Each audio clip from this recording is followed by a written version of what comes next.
Denham Springs High School football is on the air. Denham Springs High School football broadcast, a John Fine production, on Family Radio 91.9 FM, Baton Rouge, on the net at johnfineproductions.com, and on YouTube. Please subscribe at DS Jacket Vision. With Yellow Jackets color commentator Mitch Covington and producer John Fine. DS Jacket Vision video producer Jake Williamson. DS Jacket Vision producer Darren Ferrante. And station engineer Lamine Figueroa. Here now is your Yellow Jackets play-by-play announcer, Josh Ward.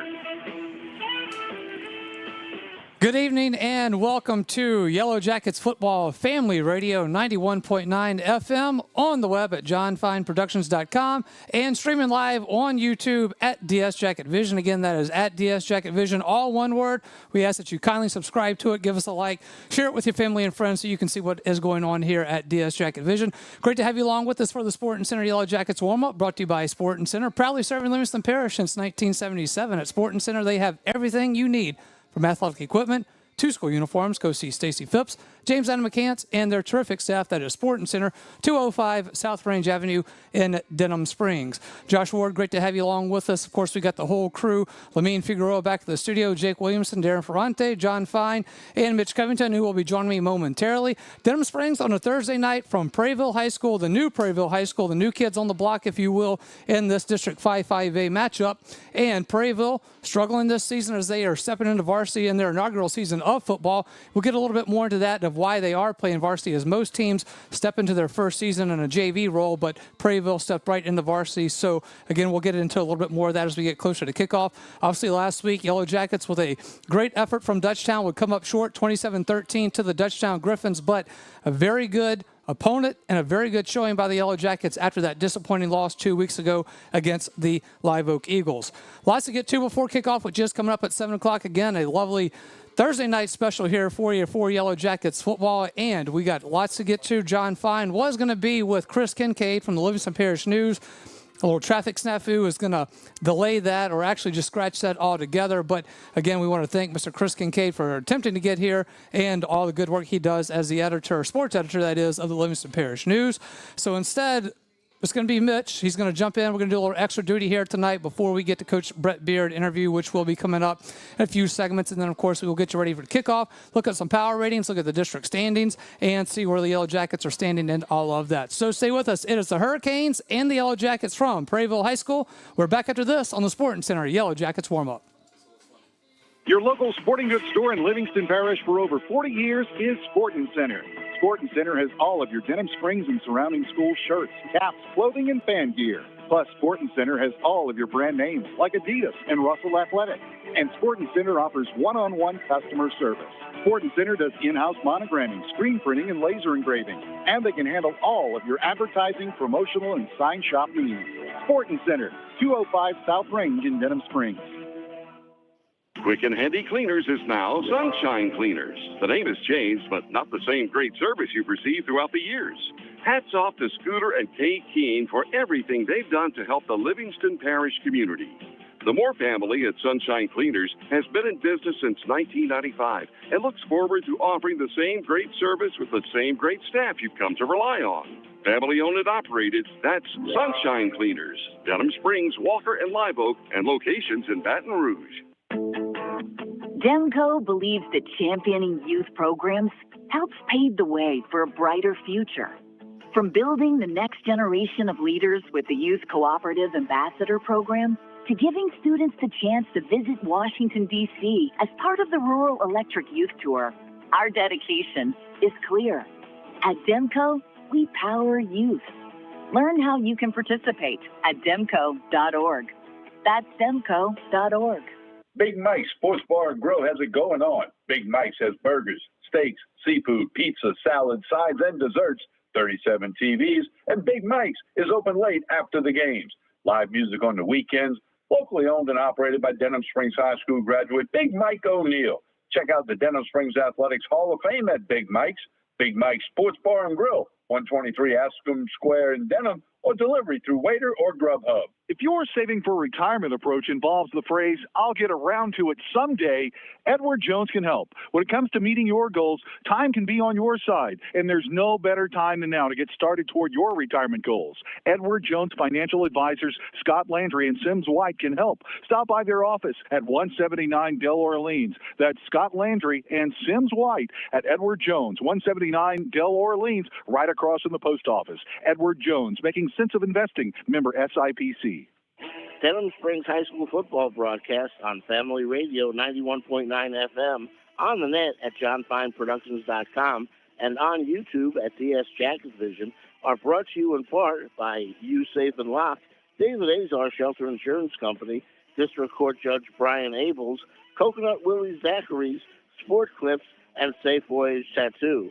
We thank you for your support and patronage of these local businesses. Sporting Center Yellow Jackets warm-up. Yellow Jackets and the Prairieville Hurricanes from Prairieville High School. Josh Ward alongside Mitch Covington. Mitch, great facilities here at Prairieville, brand new. We were kind of joking last week about coming to a new place, seeing the fresh paint and all that, all the doodads and whirly gigs that they have, and this place was done very nicely. They do have a lot of doodads and whirly gigs. They do. So, they do. I noticed that walking in. But really, I mean, heck, parking, there's 3 different parking lots. I ended up in the wrong one. I had a really long walk to the press box.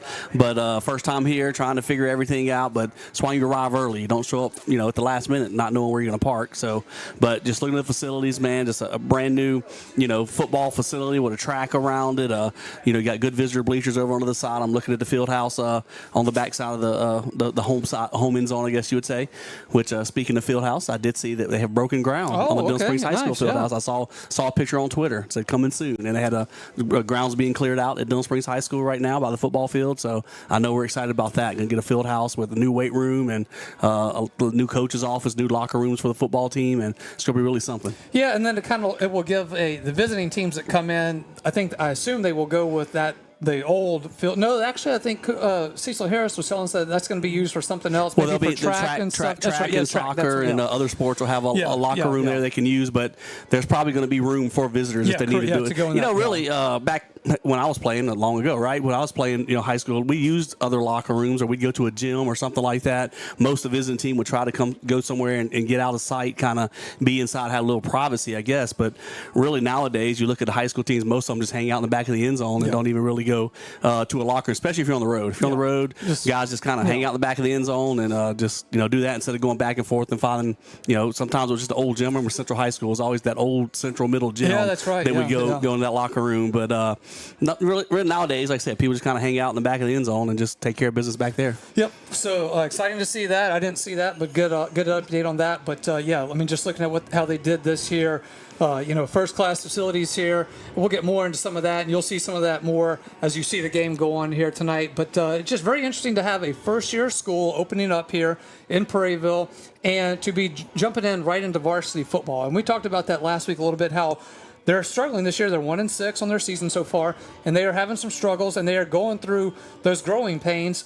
And I asked Coach Beard, which will be coming up in the Coach Beard interview in just a bit, but I asked him, why did this team jump into varsity and not JV? And he just kind of said, he'll go more into details about it, but basically the bottom line was they had the numbers to jump right in. They had I guess they maybe have had the option, but they said with the way the schools are funneling in and the numbers that they had, they felt somewhat comfortable just jumping into varsity, knowing that they would take a few lumps. And I'm not sure if you can jump into varsity sports with like softball by itself or track by itself, but not football. Maybe if you're going to do it with all the sports, you have to do it like all as one, and that's probably a reason, because I know the other sports are going to be on pretty solid footing in some of those other places where you're talking about maybe a soccer team or girls soccer, or maybe you're talking about softball and baseball, and I think they feel they can compete in those sports right away, and so they wanted to go ahead and jump in. It's possible maybe they could have done football JV only and then done the others as varsity sports, but they do have numbers. I mean, they're not a small squad out there. When you look at the roster, I was going through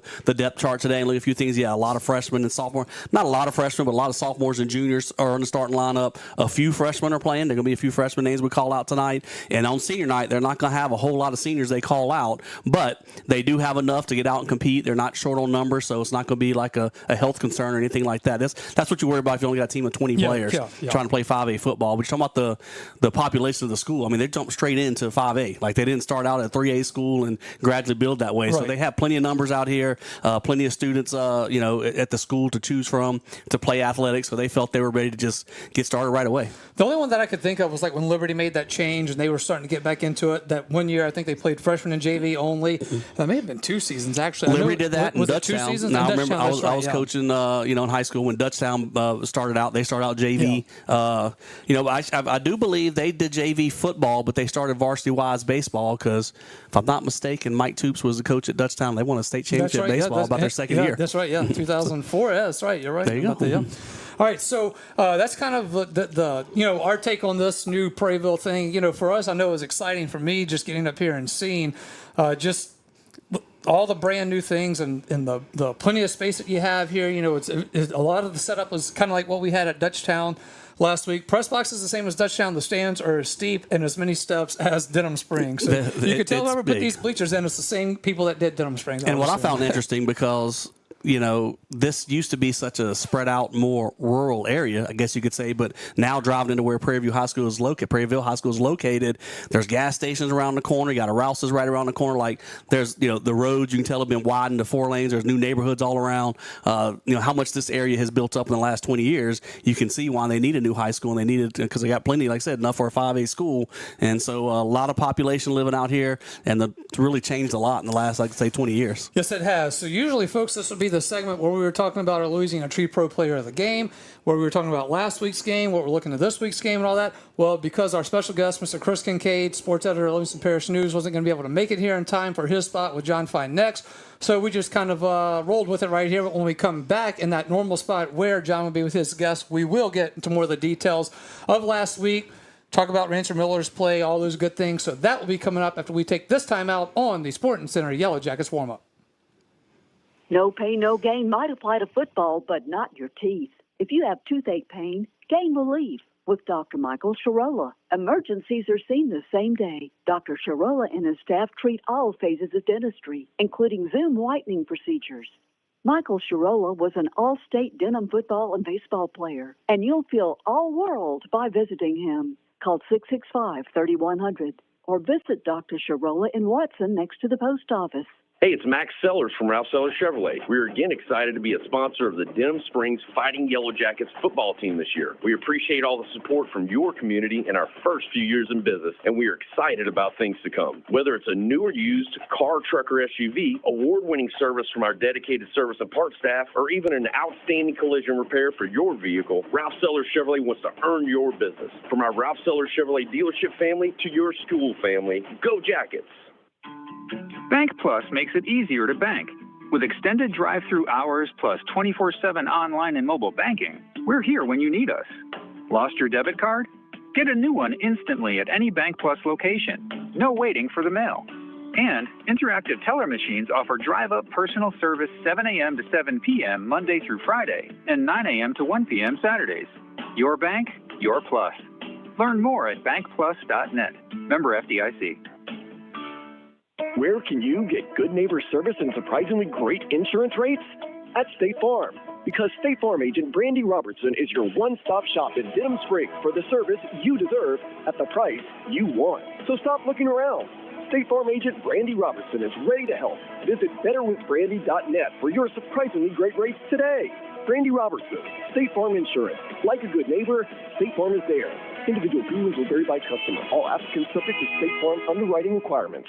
Fire and water, cleanup and restoration. Serve Pro of Livingston. The number one choice in cleanup and restoration is Serve Pro of Livingston. Whether it's water damage, fire damage, mold, storm, or construction issues, let the highly trained professionals at Serve Pro of Livingston clean and restore your property and make it like it never happened. Serve Pro of Livingston is prepared for just about anything and is open 24/7, so Serve Pro is faster to any disaster. Serve Pro of Livingston, Florida Boulevard, Denham Springs. Soon to be at the old Albertsons. Fire and water, cleanup and restoration. Serve Pro of Livingston. Denham Springs High School football broadcast on Family Radio 91.9 FM, on the net at johnfineproductions.com, and on YouTube at DS Jackets Vision are brought to you in part by Shay Landry, closing attorney, Milestone Title, Brandon Rishu with Smart Move Real Estate, KOA Campground, Brian Ross, owner, OK Computer and Auto Sales, and Dr. Chip Bankston and Baton Rouge Orthopedic Clinic. We thank you for your support and patronage of these local businesses. It is the Sporting Center Yellow Jackets warm-up. It is the Yellow Jackets and the Prairieville Hurricanes from the new Prairieville High School. I'm Josh Ward alongside Mitch Covington. Mitch, last week, now we'll get into the last week stuff. Last week, 27-13 loss to Dutchtown, puts Denham Springs at 4-3 on the season, and they're 1-2 in district. Looking at this one, this is one you got to have. You got to go in and get this one. That'll put you at 5-3, 2-2 in district play. You pretty much know after last week that a district championship is out of your reach at this point based on what is happening around the district. But what you do know now is that you're just trying to fight for a better position in the playoffs. But before we get to that, let's talk about 27-13. Another one of those games where the score wasn't quite the true story of the game, if you will. Right. Dutchtown popped off a long run late in the fourth quarter. It was a one-score game, and we're trying to get stops to try and get the ball back at the end, and they hit a long, 60-yard touchdown run, something like that to put it away. But it was a game we took control of early, like from the opening kickoff. We went down the field, got points on the board, 6 points right away, and then had another drive, was down there up 6-0, had the first and goal inside the 10-yard line, then on third down, had the interception where they kept us out the end zone. And then we like I said, we kind of controlled the first quarter, and then Dutchtown kind of got going in the second quarter, got a few points and a couple touchdowns, and the game kind of stayed within one score, the rest of the way until that last touchdown at the end. Jackets defense played really well. Offense moved the ball well. It wasn't that we were stuck in the mud. We moved it up and down the field a little bit. Like I said, the important turnover right there in the red zone or late in the first quarter kind of changed some momentum, gave Dutchtown some life at that spot. But, overall, pretty strong performance. Dutchtown's a really good team, and I know we're trying to get up there and get that W. It wasn't really about trying to play close or anything like that, but that game maybe could have gone either way, just another bounce of the ball this way or that way. Jackets did go toe-to-toe with them, and so you mentioned tonight, going with Prairieville. Now that we got that loss last week, this is a very important game. Jackets need to come out and play well, need to be focused on the night. We start talking about playoff spots and playoff seedings and all those kind of things. We need to get this one. We don't want to drop this one, fall behind, so you can almost look at this as a playoff game that the Jackets really need to have this one. Absolutely. And what I think I enjoyed so much about last week against Dutchtown is just how this offense came out, and it looked completely different from what we had seen against Live Oak the week before. To be able to regroup and come out against a really good team and play the way that he did, I thought was really impressed with that. And the other part that I was really impressed with is when Jerry Horn did throw the interception on third and goal from the 5. The week before we saw them just kind of hanging their heads. You saw the demeanor of the team change after that. Last week it was a completely different look of how they came out, and they just kept the foot on the gas, and they didn't get down on themselves. They just went, okay, it was a mistake. We're early in this game. We went back in here. I mean, you had a really good team that was in the semifinals last year that really could have been in the Superdome last year without some odd circumstances that you were going toe-to-toe with. I mean, I went back and was watching some of the film. We're going into the fourth quarter, and it's a one-point game, 14-13. But as Coach Beard said, at that point, you are behind. You're not tied. The extra point came back to hurt them a little bit that they had missed earlier in the game. So a lot of things that happened in that game that were positives. Obviously, you wanted just a little more time. You feel like you could have maybe got something going. But this defense, if we flip the switch and look at this defense, all season they have just been playing lights out. It is just unbelievable what they've been able to do. When going into this season, that was one of the spots we thought, man, we lost so much firepower from that defense last year, and this year they just look like they have not missed a step at all. They really have. Like you said, we graduated some great players from last year, and on the defensive side was the side of the ball that took the biggest hit through graduation from last year. So we felt, this year maybe offense, we have to score more points. Defense is going to do the best they can, and maybe, as the season goes along, they'll continue to get better. But really from the start of the season, the defense has played really well. Not that they've put out a shutout every game, but they have really done their part and held the other teams down and kept us in ball games when the offense at times have struggled. We've had some moments where we went out and we looked great for 2 or 3 drives at a time. There's been some other times that we struggled for a half, and then kind of defense held us in the ball game. Offense gets going in the second half, and then we take control of the game. But the defense has played really well, and I think you really got to look to what we did have coming back. One of your big senior leaders, Rancher Miller, we mentioned him before. He did win the Louisiana Tree Pro Player of the Game last week. Good lead in. He has really done a great job all year long, but really he stood out last week as well. Big fourth down stop for us, we don't have official stats here, but he had to been on between 9 or 10 tackles with the game. But he's really active back there and in the secondary, kind of keeping everybody in line, keeping things straight. And that's the kind of senior leadership that we needed, because we were a lot of new players. I guess say green is the word. Coming back this year, not a lot of experience on that side of the ball, but he's really held it together on the back end of the defense, and then the front guys up front have really done a good job. He's been starting for the last 3 years. He started as a sophomore, right? That group, the group that won district and went to the quarterfinals. Right, yeah. He was a starter as a sophomore on that group, and wasn't out of place at all. He was a player as a sophomore as well, and he's really continued that. And the Jackets needed him to step up, and he certainly has, and been a leader all year long. Yes, he has. So again, he was our Louisiana Tree Pro Player of the game. Again, Rancher Miller, and I know Coach Beard talked about his play last week as well, and just how disruptive he was from the positions that he was coming from on the field. And I think you had mentioned during the game that it should be a little concerning from where he was having to come to make some of those, which was true, but nonetheless, it's just his eyesight of the ball and able to follow the play and put himself in the right position is a testament to his play and how assignment football he plays. Well, based off the other team's formation is about where he has to line up. Sometimes he's about 8-9 yards off the line of scrimmage. Other times he's up there about 3 or 4 yards off, or maybe starting about 6 yards, and he reads run and gets upfield quickly. And a lot of times we talk about him making tackles near the line of scrimmage because he's out there on the edge. When the ball bounces out wide, he's there to kind of clean it up. But sometimes when he's a little bit farther back based off of formation and the running back breaks through the defense, he's the last line of hope, last line that we have, last line of defense. And he's made some really good open field tackles and made an 8 or 9 yard run, whereas if he would have missed that tackle, it would have been 60 yards and a touchdown. So it just him being a senior back there and just really the experienced player that we needed and playing really well for us, that's been great. We had guys like Darius Scott up there on the front who played the back end of last year. He really didn't get a whole lot of playing time to the back end. He's continued his strong play from a defensive end position. And then, of course, James Gaspert has been the new guy that we didn't know about. He's new to the Jackets this year, and he's really been a key as an inside linebacker for the Jackets defense, and he's played strong all year as well. Absolutely. And the last point I'll make with Rancher Miller that I saw going back looking at some of the film is on the long play that Harvey had for Dutchtown.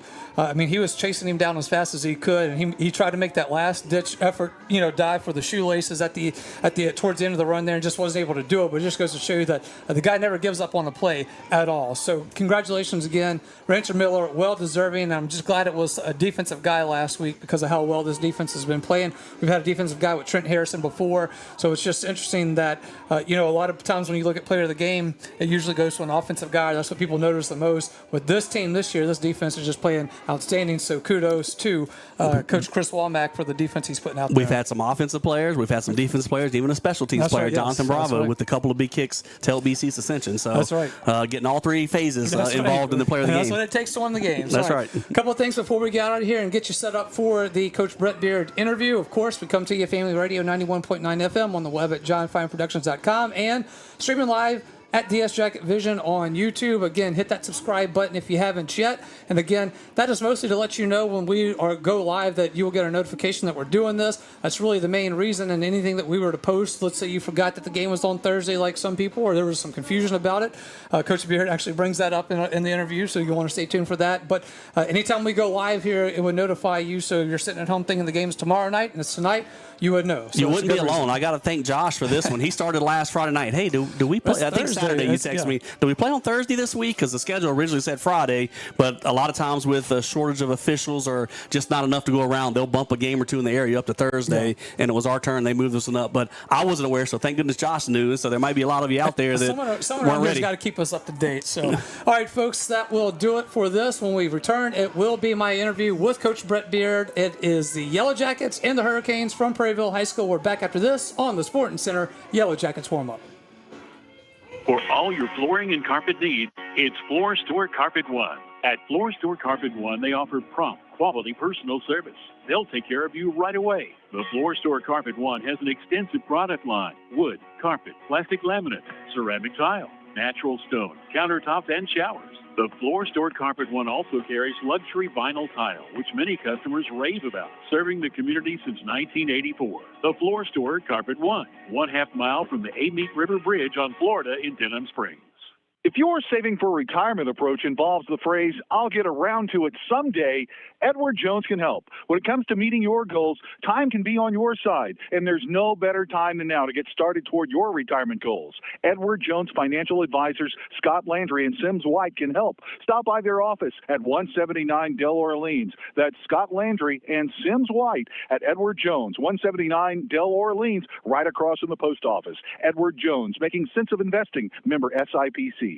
Like it was never there. Louisiana Tree Pro is your tree care specialist, expertly handling tree removal, tree trimming, stump grinding, and storm cleanup with 24-hour emergency tree removal. And Louisiana Tree Pro does it the right way with properly licensed and insured professionals who will get the job done quickly and safely with a quality result. Their goal at Louisiana Tree Pro is to leave your property better than they found it. That's why their motto is, like it was never there. Denham Springs owned and operated by Josh Howard and Megan Fontenot Howard. That's Louisiana Tree Pro.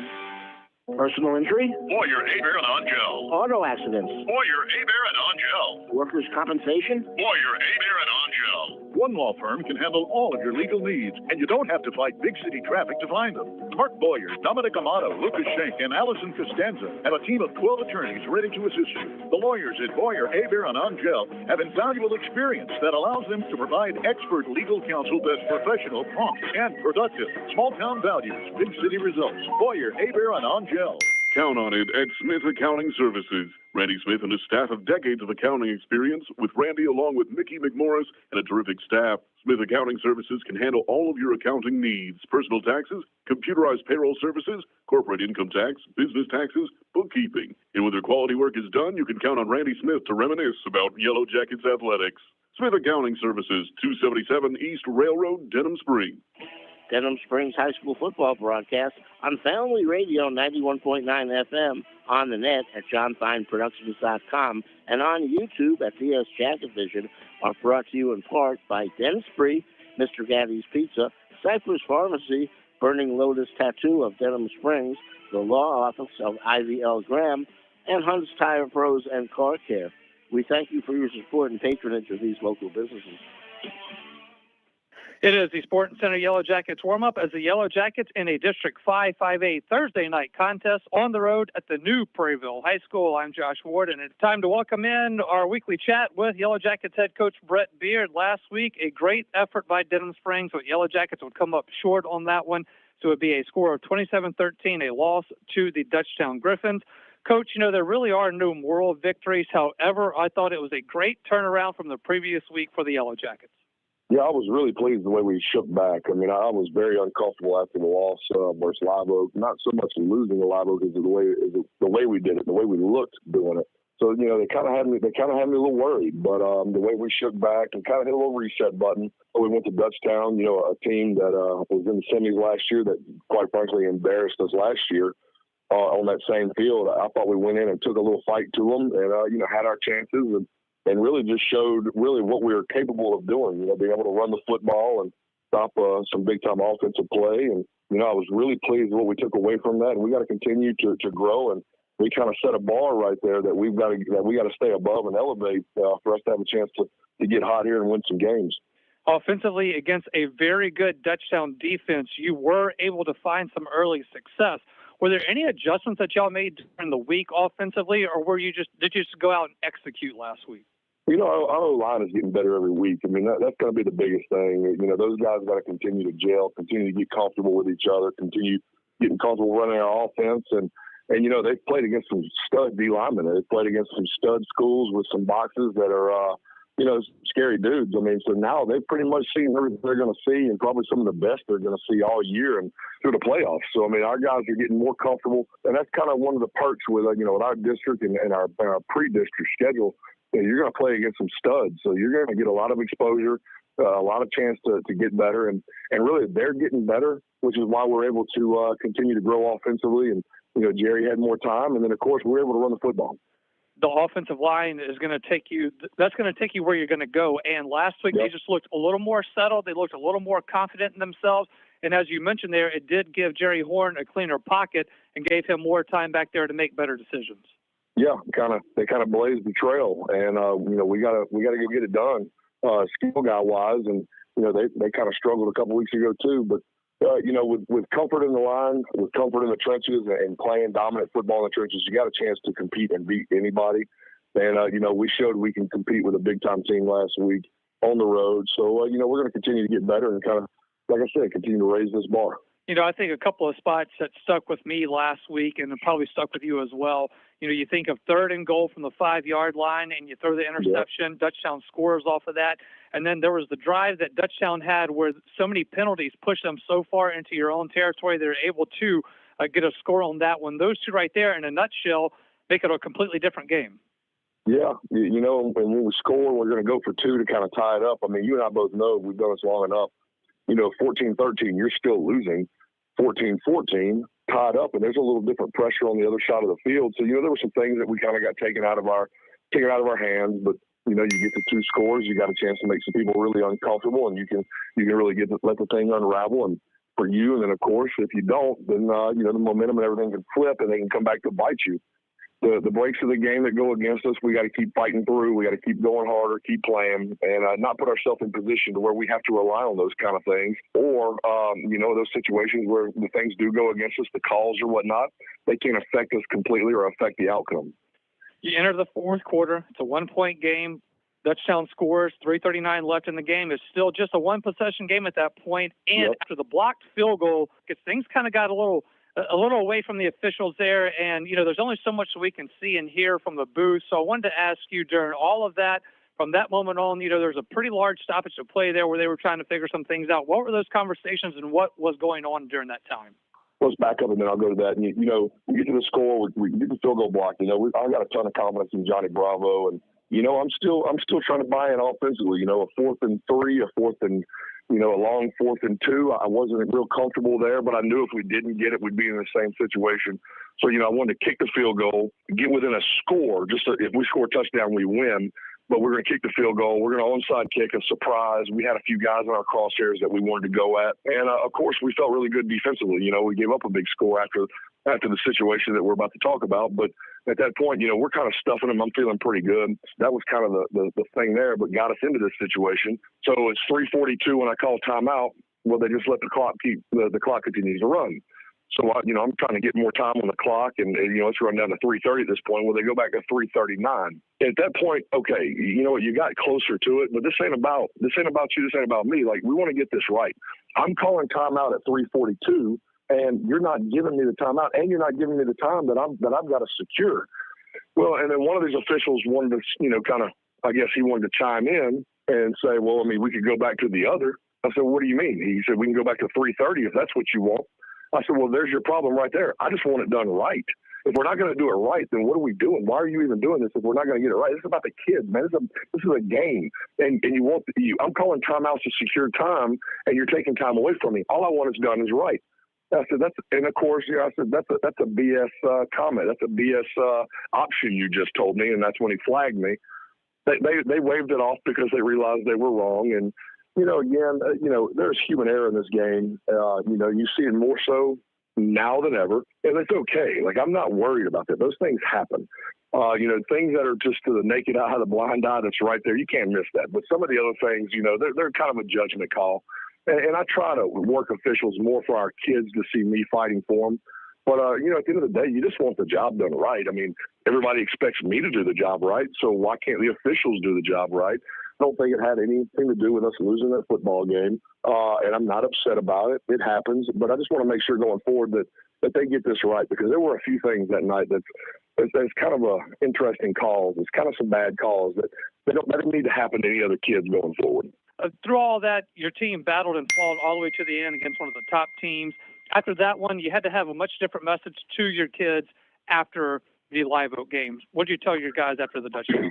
Really, the big thing was, man, y'all really got me very uncomfortable right now with the looks on your face, the looks in your eyes. Like, I thought we were beyond all this. I thought we had gotten through all this at Denham Springs and kind of let it, you know, rear its head again. Well, I mean, Friday night I was like, man, there you are. Here's what you're capable of doing. You know, and again, I wanted to point out, like, that's a semifinal team that really probably had Zachary beat, depending on the weather situation that kind of screwed them last year, that we went there last year and got run out of the stadium and embarrassed by, and we flipped the script, and we went right back into it. After an embarrassing loss to them last year, to Live Oak the week before, we went right back into it, dove into the fight, and our kids really gave us everything. And, you know, when they play like that, I am perfectly comfortable and happy with our guys competing at the level the level they're able to compete at and giving us everything. And, you know, the outcomes are going to take care of themselves more so than not. And I was really proud of them, and they showed us what they're capable of. And, you know, again, the message was, you set the bar really high. Anything less going forward is a loss. Anything less going forward is not good enough. The standard is what it is right now, and we got to continue to elevate. All right, so 27-13, the final there from Dutchtown. Yellow Jackets 4-3 overall in the season, 1-2 in district play. We will take a timeout. When we return, we look to the Prairieville Hurricanes, which is tonight's contest. Right back after this on the Sporting Center Yellow Jackets warm-up. James Drug Store is your locally owned and operated pharmacy. James has been serving Livingston Parish for almost 100 years. Your independent pharmacy, James is committed to your health. Their pharmacists are there to serve you. Quick, accurate, professional. Old-fashioned service meets modern-day medicine. James Drug Store, Florida Boulevard, Denham Springs. Your local sporting goods store in Livingston Parish for over 40 years is Sporting Center. Sporting Center has all of your Denham Springs and surrounding school shirts, caps, clothing, and fan gear. Plus, Sporting Center has all of your brand names like Adidas and Russell Athletic. And Sporting Center offers one-on-one customer service. Sporting Center does in-house monogramming, screen printing, and laser engraving. And they can handle all of your advertising, promotional, and sign shop needs. Sporting Center, 205 South Range in Denham Springs. Quick and Handy Cleaners is now Sunshine Cleaners. The name has changed, but not the same great service you've received throughout the years. Hats off to Scooter and Kay Keene for everything they've done to help the Livingston Parish community. The Moore family at Sunshine Cleaners has been in business since 1995 and looks forward to offering the same great service with the same great staff you've come to rely on. Family owned and operated, that's Sunshine Cleaners. Denham Springs, Walker, and Live Oak, and locations in Baton Rouge. Hey guys, this is Steve and Ben Wilson with Peak Performance Physical Therapy. With both of us being graduates of Denham Springs High School, we are proud to be on the sidelines on Friday nights, helping to ensure these athletes stay safe. However, we also realize that injuries are a common part of life, so whether you're hurt at home, on the job, or in the community, please understand that we are here to help with all of your rehab needs. While we enjoy treating the athletes of Livingston, we love treating the entire Livingston population as well.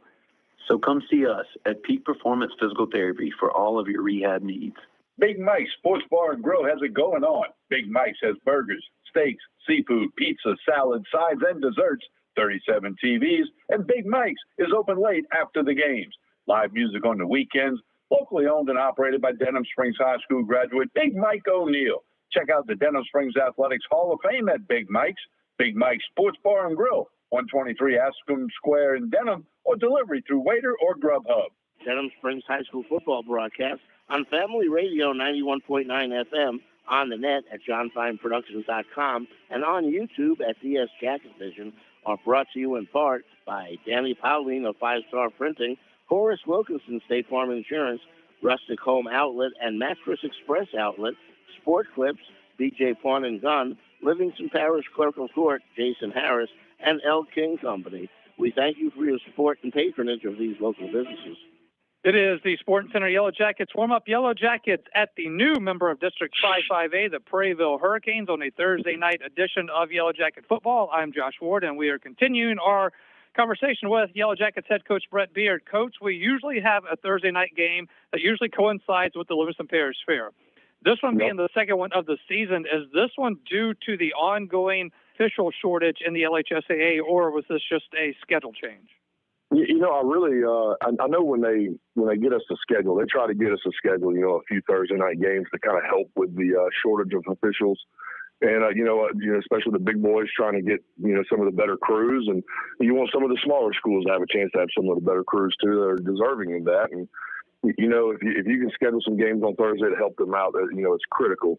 And I think a lot of it had to do with that. And then Prairieville, you know, being new, that they're just kind of, you know, working through everything. I guess they've got a few Thursday night games. So, you know, it's kind of maybe it's something this new head coach likes to play a lot of Thursdays. And, you know, I'm up for whatever. You just tell me when you want to play and where you want to play, and we're in. And because originally I thought we were on a Friday night and kind of changed this late for those that didn't know. You know, an original schedule put out was Friday, and I didn't find this out till this summer that we had moved it to Thursday, or they had moved it to Thursday.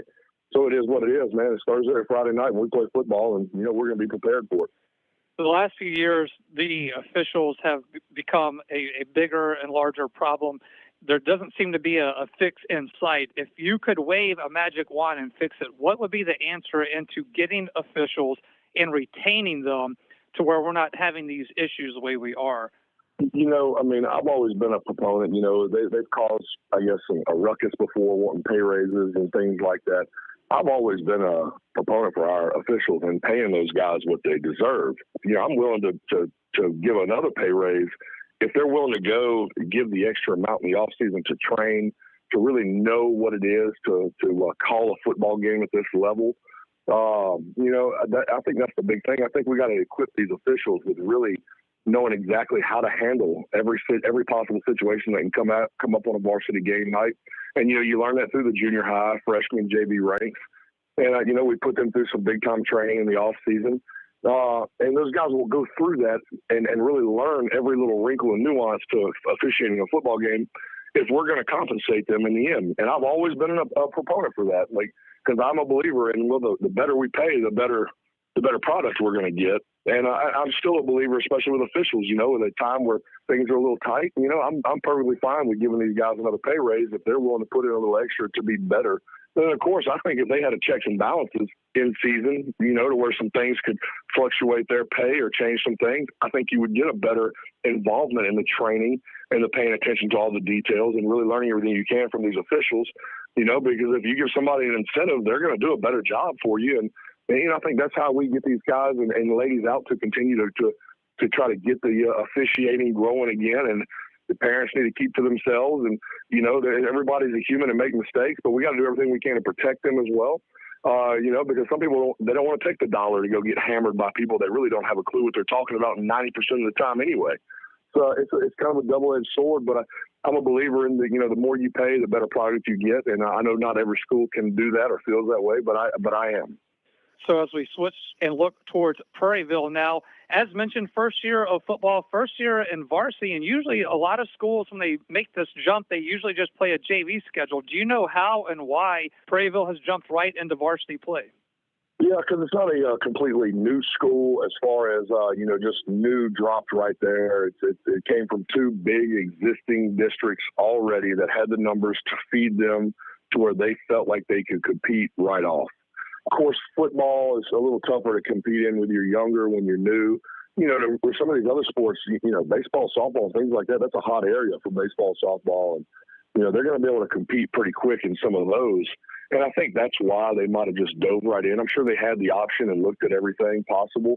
But I know, being that it took away from two existing schools to, I guess, Dutchtown and Santa Ma, or two existing districts to build this one, and the numbers that they were able to get, that they felt like they can compete right now. At this level, if you could put yourself in Mike Schmidt's shoes, how long would you set the bar for yourself to be what you would consider competitive at this level? Because obviously they're taking some hits this year.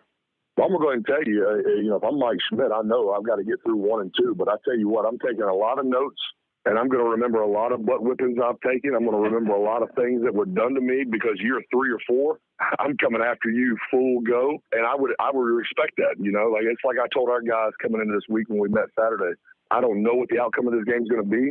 I'm fear nobody, but I respect all. And I think these kids are going to show up and play. We're catching them later in the year, so they're going to be better. But it's like I told them, I said, but if this does get out of hand, we're not going to do anything to embarrass these kids and embarrass this new coaching staff. They're going through enough on top of everything. And in 3 or 4 years, they're going to remember the trash that we pull if we become trashy in this situation. I said, we're going to play class football. We're going to get after them. If that turns into something more, great. But we're not going to do anything to embarrass them. On film, they are kind of hard to figure out from my standpoint, as they are trying to figure themselves out. Young quarterback, not very big in size. From what you have seen from them, how would you describe them offensively? I'll tell you what, I like their scheme. I mean, you can see they're able to generate some run game with a lot of movement and a lot of eye discipline for high school kids on the defensive side of the ball is always tough. I like the little scheme they're doing. It's kind of a wing tee-esque scheme with some option built in, with really just a lot, like I said, a lot of moving parts to kind of get your eyes off track. But because of it, they are generating a run game. They're young up front, which is tricky. I mean, hell, we've all been through that. Went through that last year, so we know what they're feeling there. Just one of those things that in a couple of years they're going to be a really good football team. Couple of things. This one is unique in the one that now 2 head coaches in the same district at different schools, both guys held the same job of head coach at Live Oak. I know Coach Schmidt was there some years ago, and actually when I first got into radio, we were doing a coaches show with him. So he's been gone for a while, but it's just unique that 2 guys now meeting together in the same district at different schools were at the same school before. Well, I can say I don't really know him. I know I've talked to him a couple of times, but the little bit I've talked to him, I seem to like. The little bit I've heard about him, I really like. And I got a ton of respect for him because, in his year or two at Live Oak, I think they went 5-5 or whatnot. He's coached at Live Oak, which I think is a tough place to coach, especially build. And, of course, we had a ton of success there, which we're really proud of. But I got a ton of respect for anybody that's gone down that road and done what he's done. So, I got a lot of respect for him. Going to continue to get to know him and look forward to seeing what he does at Prairieville because I know the dude's a ball coach. With this one, with Prairieville, it's got to be one of those where I assume, you go out, handle your business. You must have this one. And I think what you would like to see doing this one is build some momentum. You've got a little extra time with it being a Thursday night as you kind of start looking to that big showdown coming up at Yellow Jacket Stadium against Walker. Yeah, again, we've set the bar. Granted, we didn't win versus Dutchtown, but I really liked what we saw. Prairieville's just the next one. It's the biggest game of the year because it's the next one. And the bar's set, so we got to continue to elevate that. We got to get the job done. It's not always just being good all year and not dropping a game here or there. It's about getting hot at the right time. And I think if we continue to grow off what we saw last week, to have some success and just get really confident when we roll into these playoffs, there's some great things can happen for us. All right, Coach, as always, we appreciate the time. Take you some cold medicine. Be ready for tomorrow night. Best of luck, and we will talk with you next week. Definitely, man. Appreciate you, Mom, Dad. Love you. And, man, I appreciate all y'all do. Y'all do a great job. Thank you for that, Coach, and thanks again for the time. That was Yellow Jackets head coach Brett Beard. We are back after this on the Sporting Center Yellow Jackets warm-up. Do you have a go-to doctor when you're sick? Now more than ever, having a primary care provider you know and trust is essential. It's time to put your health first and schedule a visit with a North Oaks primary care provider today. From annual checkups to health screenings and everything in between, our team of providers are ready to provide the care you need to stay healthy. Call 985-230-APPT today to schedule an appointment or schedule online at northoaks.org/PCP. With Bank Plus, your account is always just a tap away. Bank anywhere, anytime with free Bank Plus mobile banking. Pay bills, transfer funds, and check your account day or night with the Bank Plus mobile app. Deposit checks with the snap of a photo. Keep tabs on your account with transaction alerts. Lost your debit card? Disable it instantly from your smartphone. Then, turn it back on when you find it. Your bank, your plus.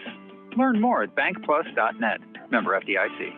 Hey, it's Max Sellers from Ralph Sellers Chevrolet. We are again excited to be a sponsor of the Denham Springs Fighting Yellow Jackets football team this year. We appreciate all the support from your community in our first few years in business, and we are excited about things to come. Whether it's a new or used car, truck, or SUV, award-winning service from our dedicated service and parts staff, or even an outstanding collision repair for your vehicle, Ralph Sellers Chevrolet wants to earn your business. From our Ralph Sellers Chevrolet dealership family to your school family, go Jackets! Bond Roten Eye Clinic is your full-service eye care specialist. Dr. Hunter Bond and Dr. Chris Roten and their staff expertly handle all of your eye care needs. A former Jackets football player, Dr. Hunter Bond is proud to serve the Denham Springs community that gave so much to him. You can visit Bond Roten Eye Clinic at 222 Veterans Boulevard in Denham Springs or call 791-2020. That's Bond Roten Eye Clinic in Denham Springs with locations in Hammond and Amy.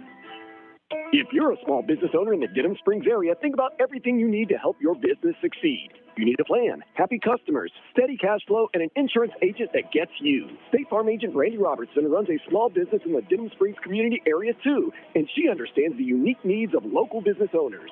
She will make it easy to choose the right protection at the right price, because one thing you don't need is insurance stress. Call State Farm agent Randy Robertson for your small business needs. Like a good neighbor, State Farm is there.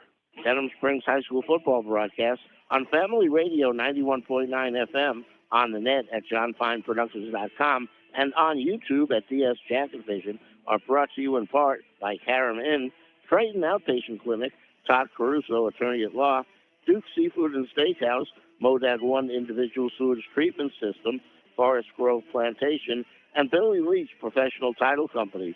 We thank you for your support and patronage of these local businesses. Welcome back in. Sporting Center Yellow Jackets warm-up. The Denham Springs Yellow Jackets, the Prairieville Hurricanes. It comes to you from Prairieville High School on this Thursday night edition of Yellow Jackets football. Family Radio 91.9 FM, on the web at johnfineproductions.com, streaming live on YouTube at DS Jacket Vision. A couple of hellos real quick. Hello to Coach Butch Wax watching at home again tonight. Hello to Miss Kathy DeJournas, who I know is listening and watching here tonight. I know that she ran into my mother this week and had some very nice things to say about us, mostly me. So I know that Miss DeJournas' eyes and mine are still working great. So good job, Miss Kathy. You keep up the good work. So now that we got all that out the way, of course, I want to thank Lamine Figueroa back at the studio, Jake Williamson, John Fine, Darren Ferrente, and you, Mitch, of course.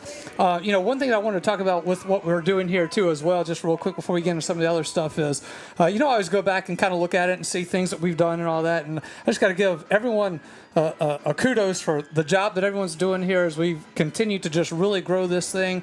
Again, if you haven't hit the subscribe button at DS Jacket Vision, I ask that you kindly do that. Get interactive with us, get in the chat, talk back and forth with us. We want you to be a part of this as much as we are. So we do this for you, and we enjoy being able to bring it to you. But the more we can get you involved in it, the more it makes us enjoy it. And it's more fun for us the more people are involved in this thing. It is. I didn't realize. I thought the chat was only like live when they were watching on YouTube. But I went back and watched a couple of them recently, and I could see some of the chat, see what people were saying, and saw a few people telling me hello. So some of my players were in there talking a little bit one time, and then some former players, I think, from Denham High that I used to coach and made some comments. So I know we got a lot of people listening, and everybody's paying, watching what we have. And like you said, really proud of the production, the good camera work and everything that we have going into it. And I think you get a really good view on YouTube when you're able to watch it and get a great idea of what's going on in the game. There were two spots that I had to give Jake Williamson a specific 2 thumbs up on. One, and it was a bad play for the Yellow Jackets, but the run on Harvey hit down the sideline. I mean, he just followed it perfectly. It was just such a great camera work on that. And the other part, things that we can't hear and see that are happening out on the field, a lot of things that we can't see. When I get to go back and look, I could, when he caught Coach Beard having a pretty animated conversation with the officials, and we're sitting here talking from across the field, like, oh, Coach Beard is heated. When you go back and look at it, you can see just how personal that conversation was getting. You can, and I know like on the, like ABC and CBS, those guys have a TV in their booth, and they can watch the replay of the play that just happened. We're just kind of doing by what we see live. But actually last week, Jake, for the first time, he showed me on YouTube, he pulled it up. We didn't know what Britton Paul did to get a unsportsmanlike penalty after his touchdown, and he basically just blew a kiss and pointed up to the heavens, and for whatever reason the ref thought that was enough for a 15-yard flag, but Jake showed me that in the press box up there last week and kind of saw what happened. Maybe we get a little bit of playback and we kind of clear up what we thought we saw, and if it was accurate or not, we get to double check it. Yeah, so again, thank you all that have been joining us. All right, so here's the deal. We've got 457 plus subscribers. We started the season out with about 100 or so, so thank all of you who have done it. Again, I'm calling tonight our drive to 500. We need to get to 500 subscribers tonight. We'll take more, but I'm calling this a drive to 500 here from Prairieville High School, so we need your help. So again, please subscribe, like it, share it, get all your family and friends to subscribe as well. All right, let's get down to business. If you're sitting at home, just be thinking that the first time the Jackets score a touchdown, go ahead and hit the subscribe button. Yeah. So hit the like button when they do that. Hit the like, and then also we'll subscribe. If we can get that every Jacket touchdown, we'll get a lot of subscribers tonight. All right, let's get to some business here, Mitch. It is getting close. You're in the final stretch here as we look at power ratings for the Yellow Jackets and where they fall right now. They went from 2 weeks ago, they were at number 3. They are now at 18. But if you're looking on your screen there and you see 1 through 28, you got Dutchtown is the highest one in the district at 7. Santa Maula is right at 11. We'll see them in 2 weeks. Denham Springs is at 18. Our opponent next week, the Walker Wildcats, is at 24. Live Oak is right on the line right now at 28 as the top 28 get into it. And below that line is East Ascension at 31 and Prairieville at 39. Obviously, we'll get more into Prairieville and the struggles that they are going through as well. So that's your power ratings and what they look like so far. And the Yellow Jackets, they get a win here tonight at Prairieville. That's the 5th one of the season. The worst you could do at that point is 5-5. A win here tonight pretty much guarantees that the Yellow Jackets would be in the playoffs. Well, the 2 key numbers you're looking for is 28. You got to be in the top 28 to make the playoffs. It's not 32 teams anymore. The top 28 get in with the top 14 getting buys, receiving a bye. So we're probably not going to get in the top 4, but we need to be in that top 28 to qualify for the playoffs. And then also that number 16, that's going to be the cutoff for the actually, my mistake. 20. It's 14. Yeah, it's without the 4 teams in there. Let me double check that. So my mistake. But you want to be in the top, so that on the top half of it, so that you can get a home playoff game in that first round. But with the top 4 teams receiving buys the first round, you're right, 14 because there's 28 teams playing in the first round. Yeah. So Yellow Jackets will be fighting for a home playoff spot over these next 3 weeks. So you got Prairieville here tonight. Then of course Walker will be next week from Yellow Jacket Stadium, and then it will be Santa Maula at Santa Maula to wrap it up. But as we look look at district standings here, if you're seeing that on your screen as well. If not, I'll go down it for you.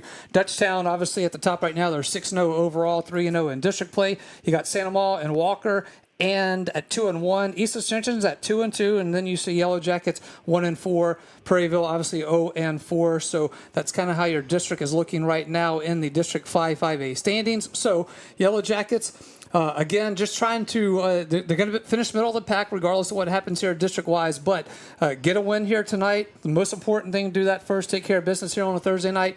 The next week, obviously, you'll need no added juice for that one as Walker will come to your place. Obviously, we know in the Jamboree, it was a 7-6 game from Walker High School, so that game will be at Yellow Jacket Stadium. It'll be the last regular season home game of the season. Hopefully, we will get a home playoff game, but we'll see how that all shakes out. But the Yellow Jackets, a lot to play for here over the next 3 weeks. And the great news for the Jackets is we don't have to do any scoreboard watching right now. We don't need anybody else to win games for us, whatever. We've got 3 games left on our schedule. If we can handle our business, the rest will fall where it needs to. We're going to be okay. You don't want to get yourself in a spot where you drop a game or two in that last week where we got to win and we got to hope this team loses and this team. So that's not where we are right now. We're in a good spot if we just take care of business. But like I said, the most important thing is you got to handle business on the field. And so all the Jackets' focus tonight should be on the Prairieville Hurricanes. All right, we will take our final timeout. We'll get you ready for kickoff here. When we come back, it will be Mitch's keys to the games and the starting lineups. We are back after this timeout on the Sporting Center Yellow Jackets warm-up.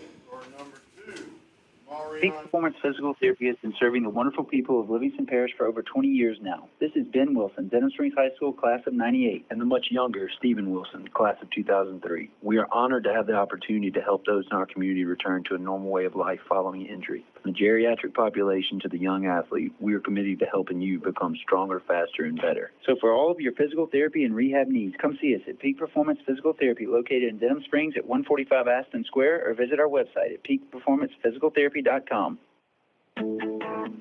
Demco believes that championing youth programs helps pave the way for a brighter future. From building the next generation of leaders with the Youth Cooperative Ambassador Program to giving students the chance to visit Washington, D.C. as part of the Rural Electric Youth Tour, our dedication is clear. At Demco, we power youth. Learn how you can participate at demco.org. That's demco.org. Since 1898, the Livingston Parish News, an award-winning media outlet, has served as the news source for our community. The Livingston Parish News is available in print and online at www.livingstonparishnews.com. For complete and comprehensive coverage of what is making news in Livingston Parish, as well as Livingston Parish sports, we have you covered. Opinions, politics, lifestyle, and the arts. No matter how big or small the story, the Livingston Parish News is your source for community news in our parish. Serving Livingston Parish for more than 120 years, it's the Livingston Parish News. Count on it at Smith Accounting Services. Randy Smith and his staff have decades of accounting experience, with Randy along with Mickey McMorris and a terrific staff. Smith Accounting Services can handle all of your accounting needs: personal taxes, computerized payroll services, corporate income tax, business taxes, bookkeeping. And when their quality work is done, you can count on Randy Smith to reminisce about Yellow Jackets athletics. Smith Accounting Services, 277 East Railroad, Denham Springs. Like it was never there, Louisiana Tree Pro is your tree care specialist, expertly handling tree removal, tree trimming, stump grinding, and storm cleanup with 24-hour emergency tree removal. And Louisiana Tree Pro does it the right way with properly licensed and insured professionals who will get the job done quickly and safely with a quality result. Their goal at Louisiana Tree Pro is to leave your property better than they found it. That's why their motto is, like it was never there. Denham Springs owned and operated by Josh Howard and Megan Fontenot Howard. That's Louisiana Tree Pro. Denham Springs High School football broadcast on Family Radio 91.9 FM, on the net at johnfineproductions.com, and on YouTube at DS Jacket Vision are brought to you in part by Hunt's Tire Pros and Car Care, Safe Voyage Tattoo, Use Safe and Lock, District Court Judge Brian Abels, David Azar Shelter Insurance Company, and Coconut Willie's Daiquiris. We thank you for your support and patronage of these local businesses.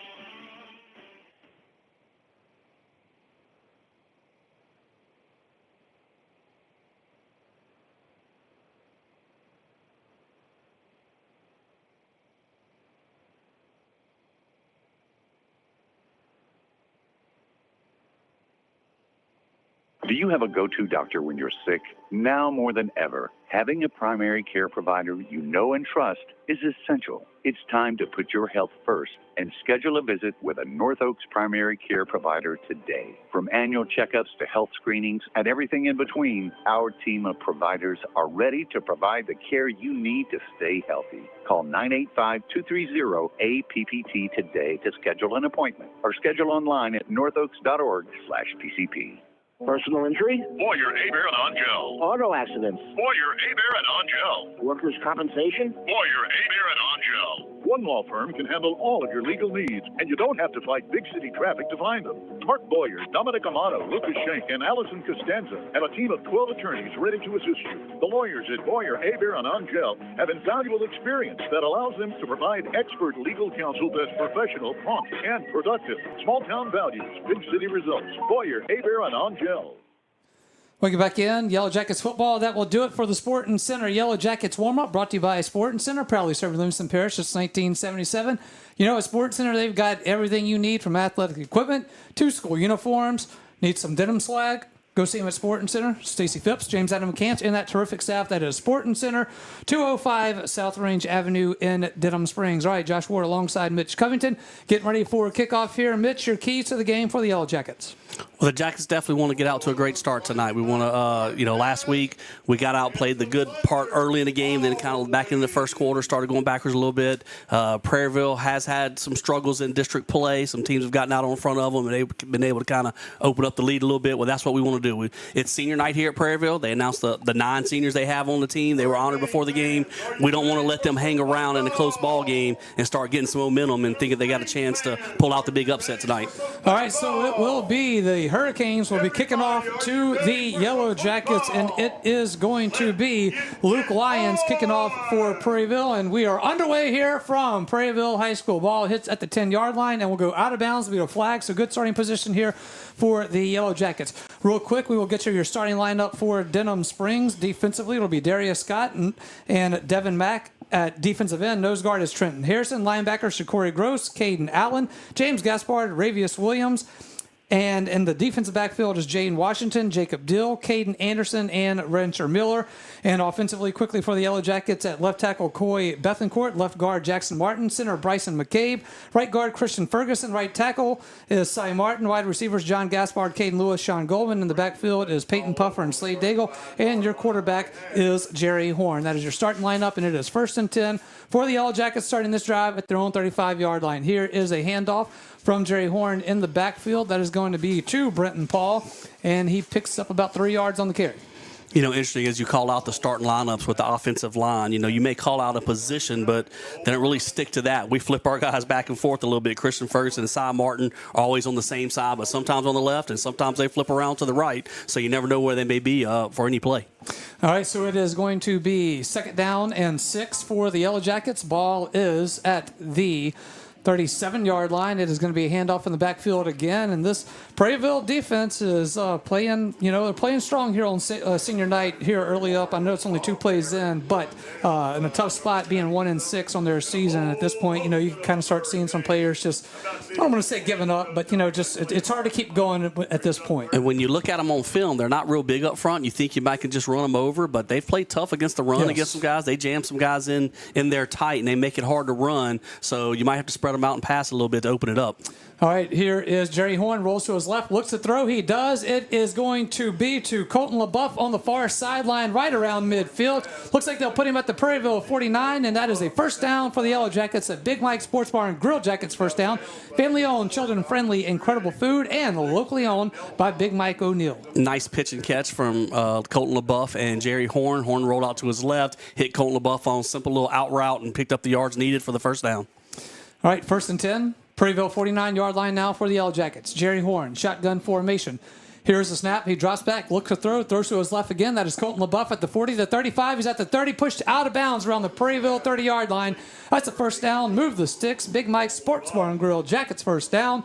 Check out the Denham Springs Sports Hall of Fame at Big Mike's. And that's what I was speaking about earlier. Prairieville does a decent job against the run. I'm not saying they just get up there and stuff everybody, but they make it hard. They got a lot of bodies in there, so if you can just get the ball out to the edges, just a nice little hitch route, just hit the Colton LaBeouf about 6 yards from line of scrimmage, but he made the cornerback miss and picked picked up a lot more yards after. First and 10 Yellow Jackets. It is from the Prairieville 30-yard line. It is Jerry Horn from the shotgun. Here is the snap. Fix the handoff. Pressure coming. He's going to step up. He's at the 20-yard line. Stays on his feet at the 15. Still fighting for extra yards. And will barrel down to the 12-yard line. First down for the Yellow Jackets. That's the Big Mike Sports Bar and Grill Jackets first down.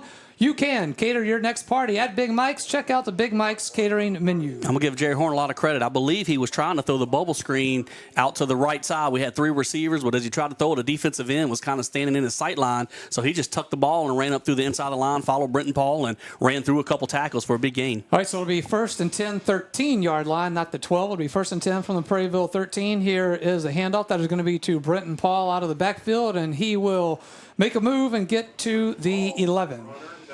We want to make sure we finish this drive. A couple times here the last week or so, a couple weeks that we've played, we get down here close to the end zone. We want to finish up with points, make sure we protect the football, make sure we do a good job, and at least come away with 3 at the worst. All right, so it is going to be second down and 9 from the 12-yard line of Prairieville for the Yellow Jackets. Jerry Horn, shotgun formation, will get the snap. He will hand it off to Brenton Paul, who is hit. Paul tries to make a second effort and is unable to do so and gets back to the line of scrimmage. Yeah, that's that run defense for the Hurricanes. And I said they play tough. I like to say, you look at them on film and they're not big up front. And as we've mentioned before, they don't have a lot of seniors. It's a lot of sophomores up front, maybe a couple juniors for the Prairieville defense. But they get in there and they're tough and they make it hard for you to find a lot of running room. And so we'd like to maybe take advantage of our skill players on the outside. We definitely have an advantage out there. Third down and 9 for the Yellow Jackets. Hurricane 12-yard line. Horn rolls to his right. Now he will reverse field, goes to his left, throws it, fakes it. Now he throws it to the end zone, and it is going to be caught in the end zone. Touchdown, Peyton Puffer. Touchdown, Yellow Jackets. Really great job by Jerry Horn. He rolled out to his right, and then it wasn't open on the right side. He tucked the ball back and rolled back to his left. Excellent job by your offensive linemen and not running downfield. They stayed and held their ground where they needed to be. Colton LaBeouf was coming across the back of the end zone, cut back to the left corner. Jerry Horn laid it up nice and soft for him to go get it, and a great job on a little improvisation by Jerry Horn and Colton LaBeouf. I think I said Peyton Puffer, but yes, good job. It was Colton LaBeouf, my mistake. Sorry about that, Colton. Johnny Bravo to attempt the extra point. Here's a snap. Extra point is going to be through the uprights. Extra point is good. 8:45 left here in the first. Denham Springs 7, Prairieville 0. Back after this on Yellow Jackets football. Your local sporting goods store in Livingston Parish for over 40 years is Sportin' Center. Sportin' Center has all of your Denham Springs and surrounding school shirts, caps, clothing, and fan gear. Plus, Sportin' Center has all of your brand names like Adidas and Russell Athletic. And Sportin' Center offers one-on-one customer service. Sportin' Center does in-house monogramming, screen printing, and laser engraving. And they can handle all of your advertising, promotional, and sign shop needs. Sportin' Center, 205 South Range in Denham Springs. Welcome back in, Yellow Jackets football. Denham Springs 7, Prairieville 0 from the 35-yard line. Yellow Jackets will march down and punch it in for a touchdown. That'll bring it up the Brandy Robertson State Farm Insurance scoring drive for Auto, Home, and Life. It's Brandy Robertson State Farm Insurance. Team members include Amanda Cook, Pauline and Cardis, Dickie Giacchetti, Jana Goins, Justin Summerall, and Christina Watson. Visit betterwithbrandy.net. Here's the kickoff from Jonathan Bravo. It is going to hit at the 20-yard line. Ball is live and on the ground, and we'll have to wait to see who recovered it. The Yellow Jackets think they got it. We'll see what happens here. But, Mitch, before we get to that, why don't you go ahead and give us that scoring drive, please? The Yellow Jackets went 65 yards. They took the opening kickoff and then marched right down the field. We finished it off with a 12-yard touchdown pass from Jerry Horn to Colton LaBeouf. And with 8:45 left in the first quarter, the Yellow Jackets lead 7-0. That is your Brandy Robertson State Farm Insurance scoring drive. All right, so 8:40 left here. First quarter action from the new Prairieville High School. And it is going to be first and 10 for Prairieville. They say that they will retain possession, but a little dangerous right there for the Hurricanes as the ball was on the turf, about the 20-yard line, bounced towards the 30, and it will be first and 10 for the Hurricanes, and they will start this drive at their own 32-yard line. Here is a handoff from Green. He will hand it off to Duke, and Duke will be stood up for about a 2-yard gain. You'll see a little bit of old school football tonight from the Prairieville Hurricanes. They're getting a lot of I formation, sometimes have a third back sitting on the wing of the tight end or maybe the hip of the tackle. So sometimes 3 backs in the backfield, only 1 receiver out wide. A lot of times they try to run the football between the tackles and try to really make you work and get a few yards each play. Good job by Caden Allen to make that first tackle. All right, so it is going to be an old school I formation here for the Hurricanes on 2nd down and 8. Green will hand it off, and it again is going to be on the far sideline. See if that was Duke again. It was a tailback. Oh, it was 3. Yeah, okay. So that is going to be Tayshawn Smothers. He will go tailback to wide receiver, so you'll see him move around a lot of spots. Again, in a team that is really trying to figure out their identity, a very young team here. I think, 8 seniors we counted there for senior night here. So a tough first season for Prairieville, but Coach Beard's in a couple of years is going to be a hot spot. Here's a handoff from Green in the backfield. This time it will be to Braden Duke, and he has stood up for no gain, making it 4th down and 7 now at their own 35-yard line for Prairieville. A good first stand there by the Jacket defense. A quick 3 and out, just a couple yards on 1st down. On 2nd down, Ravius Williams was able to play the toss sweep on the outside very well, run them out of bounds. Tried a little fullback trap right there on 3rd down, but the inside of the Jacket defensive front was right there to shut it down. So quick 3 and out, and hopefully get the ball back right here with pretty good field position. All right, it will be Tanner Kerner back to receive for the Yellow Jackets. He stands back about his own 30-yard line. It is going to be Luke Lyons to punt this one away for the Hurricanes, and the Hurricanes are going to have to take a timeout. Is their first timeout of the half. Denham Springs 7, Prairieville 0. Back after this, it's Yellow Jackets football. Denham Springs High School football broadcast on Family Radio 91.9 FM, on the net at johnfineproductions.com, and on YouTube at DS Jacket Vision, are brought to you in part by BJ Pawn and Gun, Mr. Gaddy's Pizza, Liberty Auto Sales, Diapers Pharmacy, Burning Lotus Tattoo of Denham Springs, and Rustic Home Outlet and Mattress Express Outlet. We thank you for your support and patronage of these local businesses. 7:21 left here. First quarter action from Prairieville High School. Denham Springs 7, Prairieville 0. It is going to be the punt team for Prairieville. Again, Luke Lyons will punt it off to Tanner Kerner. Again, Kerner about his own 30-yard line on 4th and 7. Here is the snap. Lyons gets the punt. High sky punt, end over end, and it will be fair caught by Kerner at the 37-yard line. A lot of dangers right there. First of all, the ball rolled back to Lyons, and he did a good job of scooping it up off the turf and got a decent punt off. And then Kerner kind of misjudged it and was running forward and had to reach up and catch it by his helmet. And you worry about that, a ball hitting off your hands and then off your helmet and bouncing who knows where. Most time you catch those punts, kind of stomach high. But anyway, Kerner held on to it, and good fair catch right there. And Jackets are in, once again, pretty decent field position to start the second drive. Yep, they will start this one from their own 37. First drive of the night started at their own 35. It is Jerry Horn, shotgun formation, trips to the near sideline. Here is the snap. He drops back, fires at middle of the field. Tylen Haynes at midfield, spins around and stays on his feet and be brought down in Prairieville territory at the 48-yard line. That's another Big Mike Sports Bar and Grill Jackets first down. Come book your personal private party in one of Big Mike's spacious banquet rooms. And just looking off of film and then seeing here on the first drive and the first play of the second drive, I do think our receivers against their secondary is an advantage for the Yellow Jackets, and Coach Fournier went right to it in the air again on the second drive and found a success on the first play. First and 10 for the Yellow Jackets, Prairieville 48-yard line. Horn out of the shotgun will hand it off to Slade Daigle in the backfield. He will go off the left side and will get to the Prairieville 46.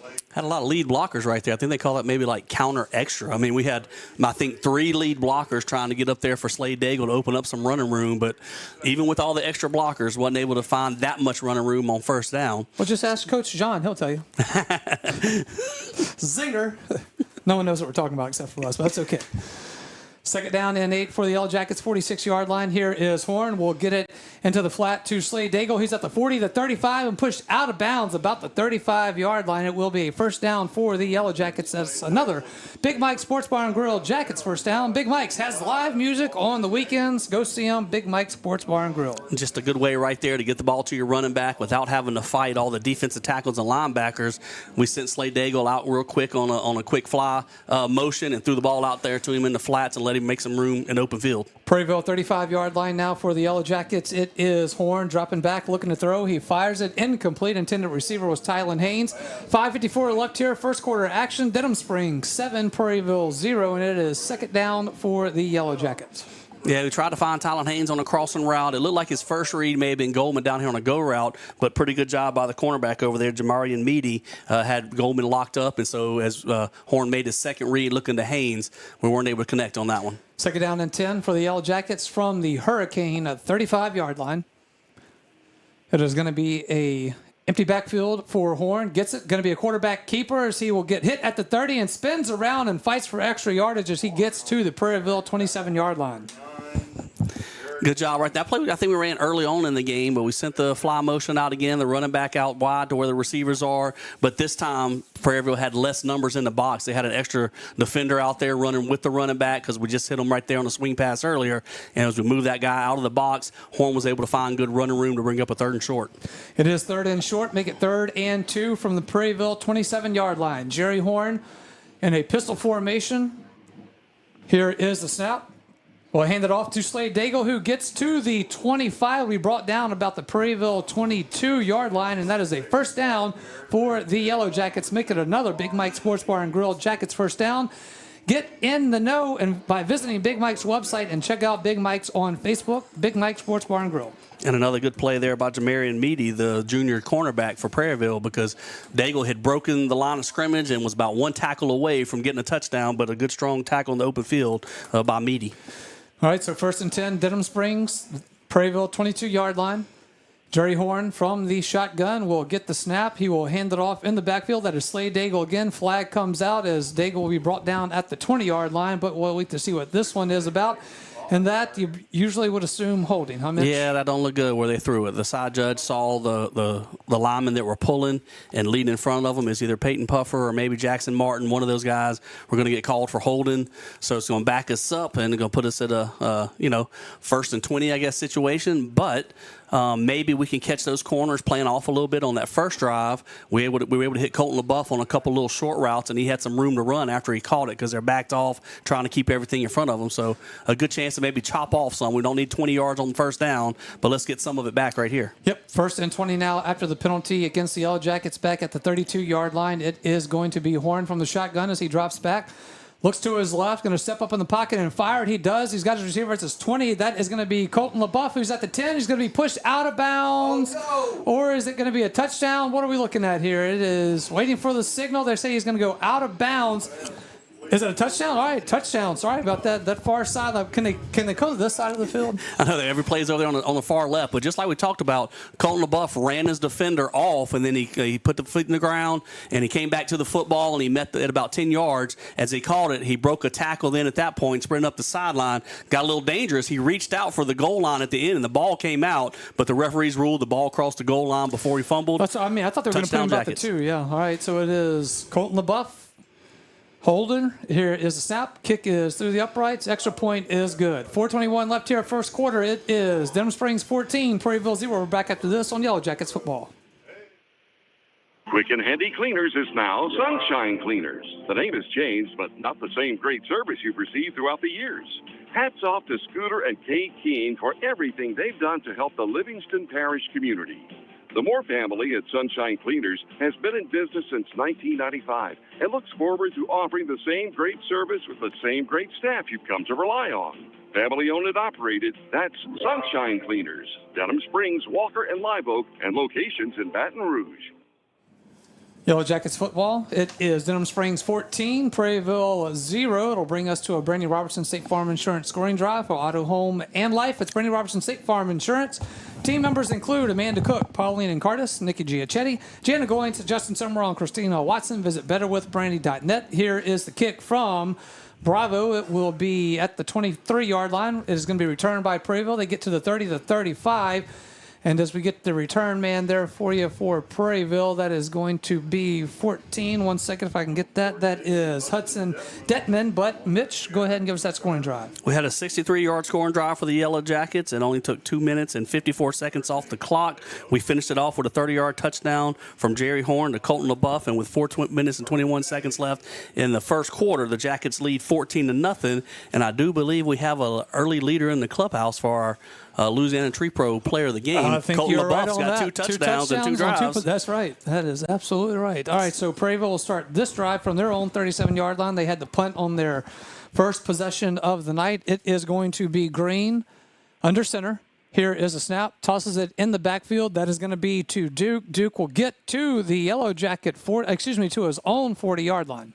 Just talking back on the last Yellow Jacket offense possession, or what we were talking about, LaBeouf on the first drive called a third down conversion. The first play was like 3rd and 5, and he got a conversion, caught another catch, and then he also had a touchdown reception, and now he's got a second one to add to it.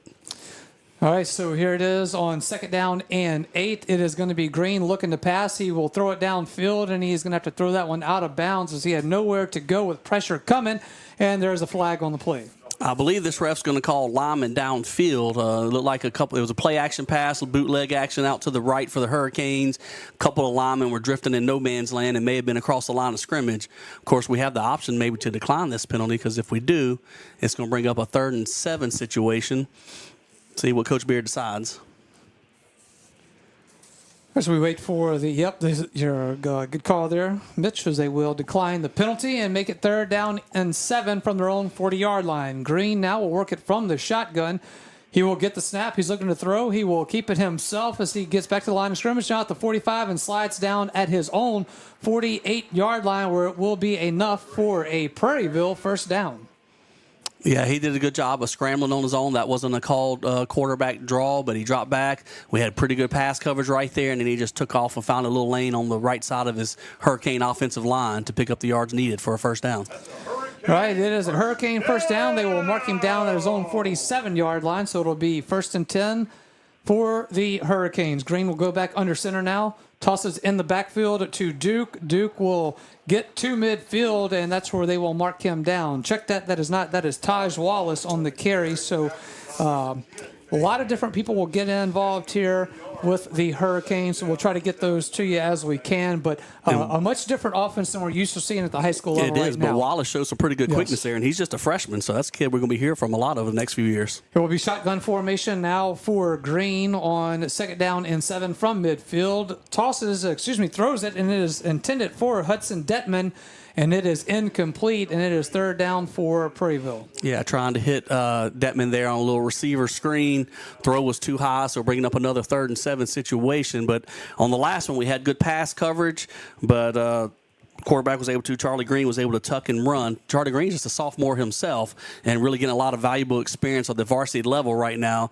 Playing a lot of young guys with a brand new school, but you know in a couple of years, these guys are going to be ready to go. 3rd down and 7 from midfield. Green will get the snap. He will hand it off in the backfield on a try to end around there, and it is going to be back to midfield, and it is going to be 4th down now for the Hurricanes, and that was Wallace on the carry.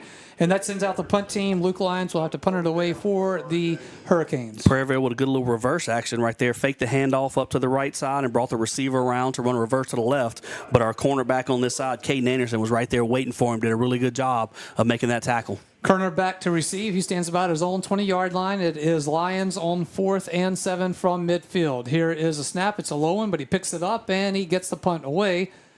And it will hit at the 25, rolls to the 15, and rolls inside the 15, be down at the 12-yard line. 1st and 10 for the Yellow Jackets after this timeout on Yellow Jackets football. Big Mike's Sports Bar and Grill has it going on. Big Mike's has burgers, steaks, seafood, pizza, salad, sides, and desserts, 37 TVs, and Big Mike's is open late after the games. Live music on the weekends, locally owned and operated by Denham Springs High School graduate Big Mike O'Neill. Check out the Denham Springs Athletics Hall of Fame at Big Mike's. Big Mike's Sports Bar and Grill, 123 Ascom Square in Denham, or delivery through Waiter or Grubhub. 2:07 left here. First quarter action from Prairieville High School. It is Denham Springs 14, Prairieville 0. 1st and 10 for the Yellow Jackets. They start this one at their own 12-yard line. Here's a handoff in the backfield. That is going to be to Goldman, as he will get to the 20-yard line. Which Goldman was that? Okay, that was Sean. That was Sean Goldman right there. I knew it came out from a receiver position. He motioned in from out wide. I thought that might have been Sean for a second, but that was Sean in the game, and a really good job at right tackle. Cy Martin on that play opened up a big hole on the right side to get some running room there and get the Jackets out from the shadows of their own goal line. Yep, 2nd down and about 2 to go now, as it is at their own 20-yard line. It will be Goldman out of the backfield, and Horn is going to be hit and brought down for a loss. That was similar to earlier. It looked like we tried to throw a bubble screen out to the right, and then the defensive end got in Horn's vision, so he tucked it and ran.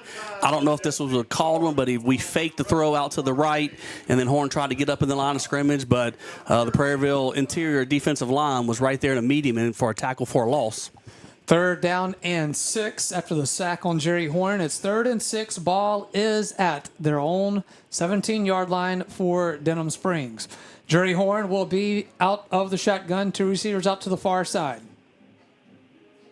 Sends a man in motion. That is Puffer. Here is a snap. Horn rolls to his left, throws it downfield, and it is going to be incomplete at the 45-yard line, intended for Tylen Haynes, and that's the 4th down for the Yellow Jackets. Horn was trying to get to his go-to receiver, Tylen Haynes, there on the 3rd down. He was running either a wheel route or some kind of go route up the left sideline over there, but Austin Gaines, your senior safety there for the Prairieville Hurricanes, did a good job in coverage and was there to make sure that pass was not complete.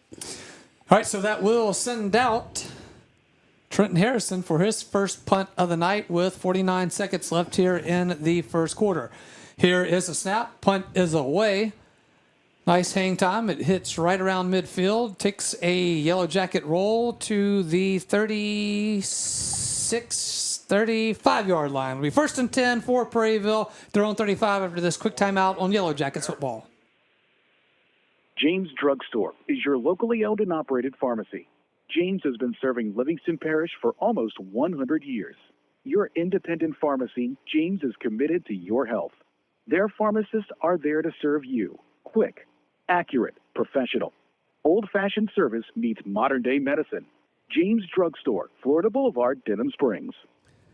Welcome back in. Yellow Jackets football, Family Radio 91.9 FM on the web at johnfineproductions.com. Streaming live on YouTube at DS Jacket Vision. Get that subscribe button smashed. Give it a like, share it out with family and friends. It'll be 1st and 10 Hurricanes from their own 35-yard line. Here's a handoff in the backfield. I believe that is to Duke that time. And he is going to be hit at the line of scrimmage for no gain. Really good job up on the inside by the Jacket linebackers and your nose guard, Trenton Harrison, right there, not giving up a lot of running room. And so we've done a great job on 1st down and bringing up long yardage situations. 2nd down and 10 for Prairieville.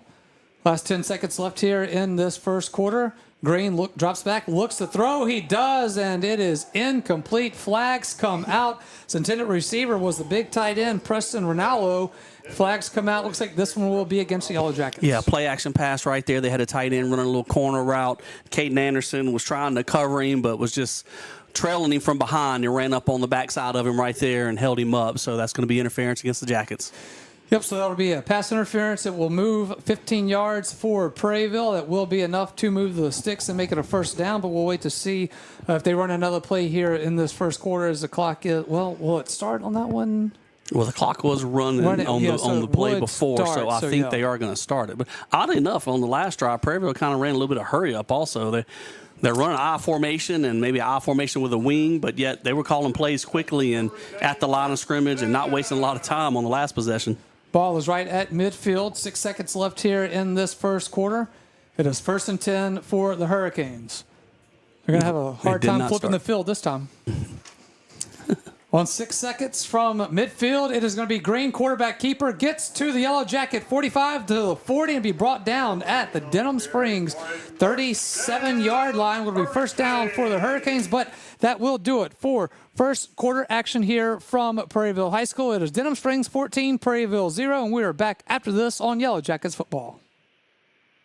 Like it was never there, Louisiana Tree Pro is your tree care specialist, expertly handling tree removal, tree trimming, stump grinding, and storm cleanup with 24-hour emergency tree removal. And Louisiana Tree Pro does it the right way with properly licensed and insured professionals who will get the job done quickly and safely with a quality result. Their goal at Louisiana Tree Pro is to leave your property better than they found it. That's why their motto is, like it was never there. Denham Springs owned and operated by Josh Howard and Megan Fontenot Howard. That's Louisiana Tree Pro.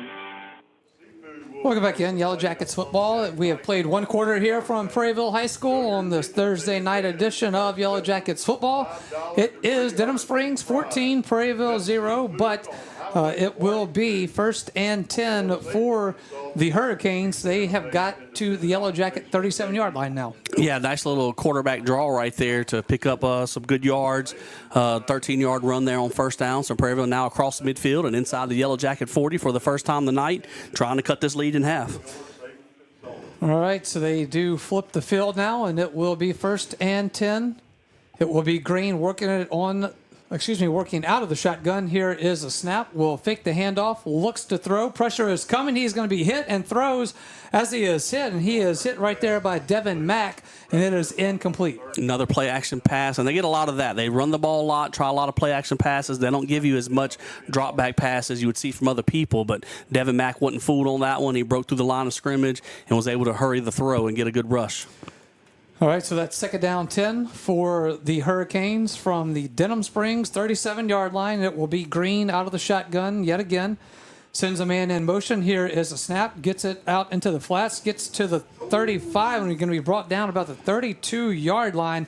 Now, let's see who that was coming out of the big field. Well, it's showing 94, but they don't have a 94 on the roster, and it's a running back back there in the backfield. But it may be is Braden Duke, I'm thinking maybe but wearing Duke, number that? 22, I think I'm checking the sideline. I hadn't seen him out here tonight, but I don't think that's Duke.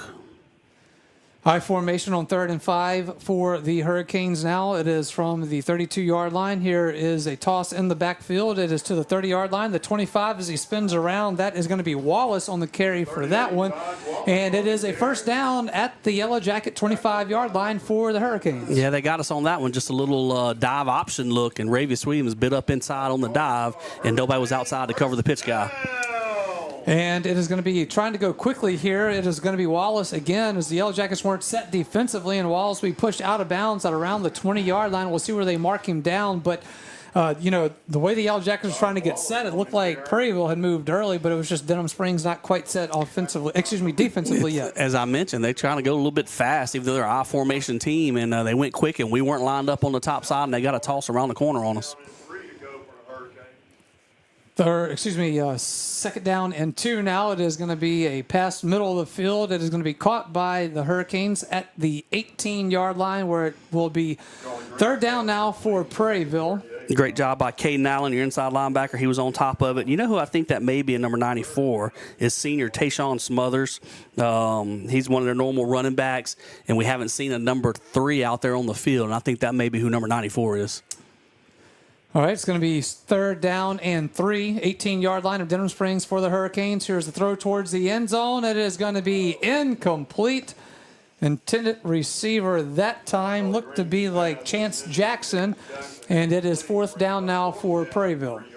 And I'm going to go ahead and correct myself. I saw number 3 running a pass route just then, so not real sure who number 94 is for Prairieville. But regardless of the situation, good pass coverage back there by the Yellow Jackets secondary, doing an excellent job of forcing the fourth down play.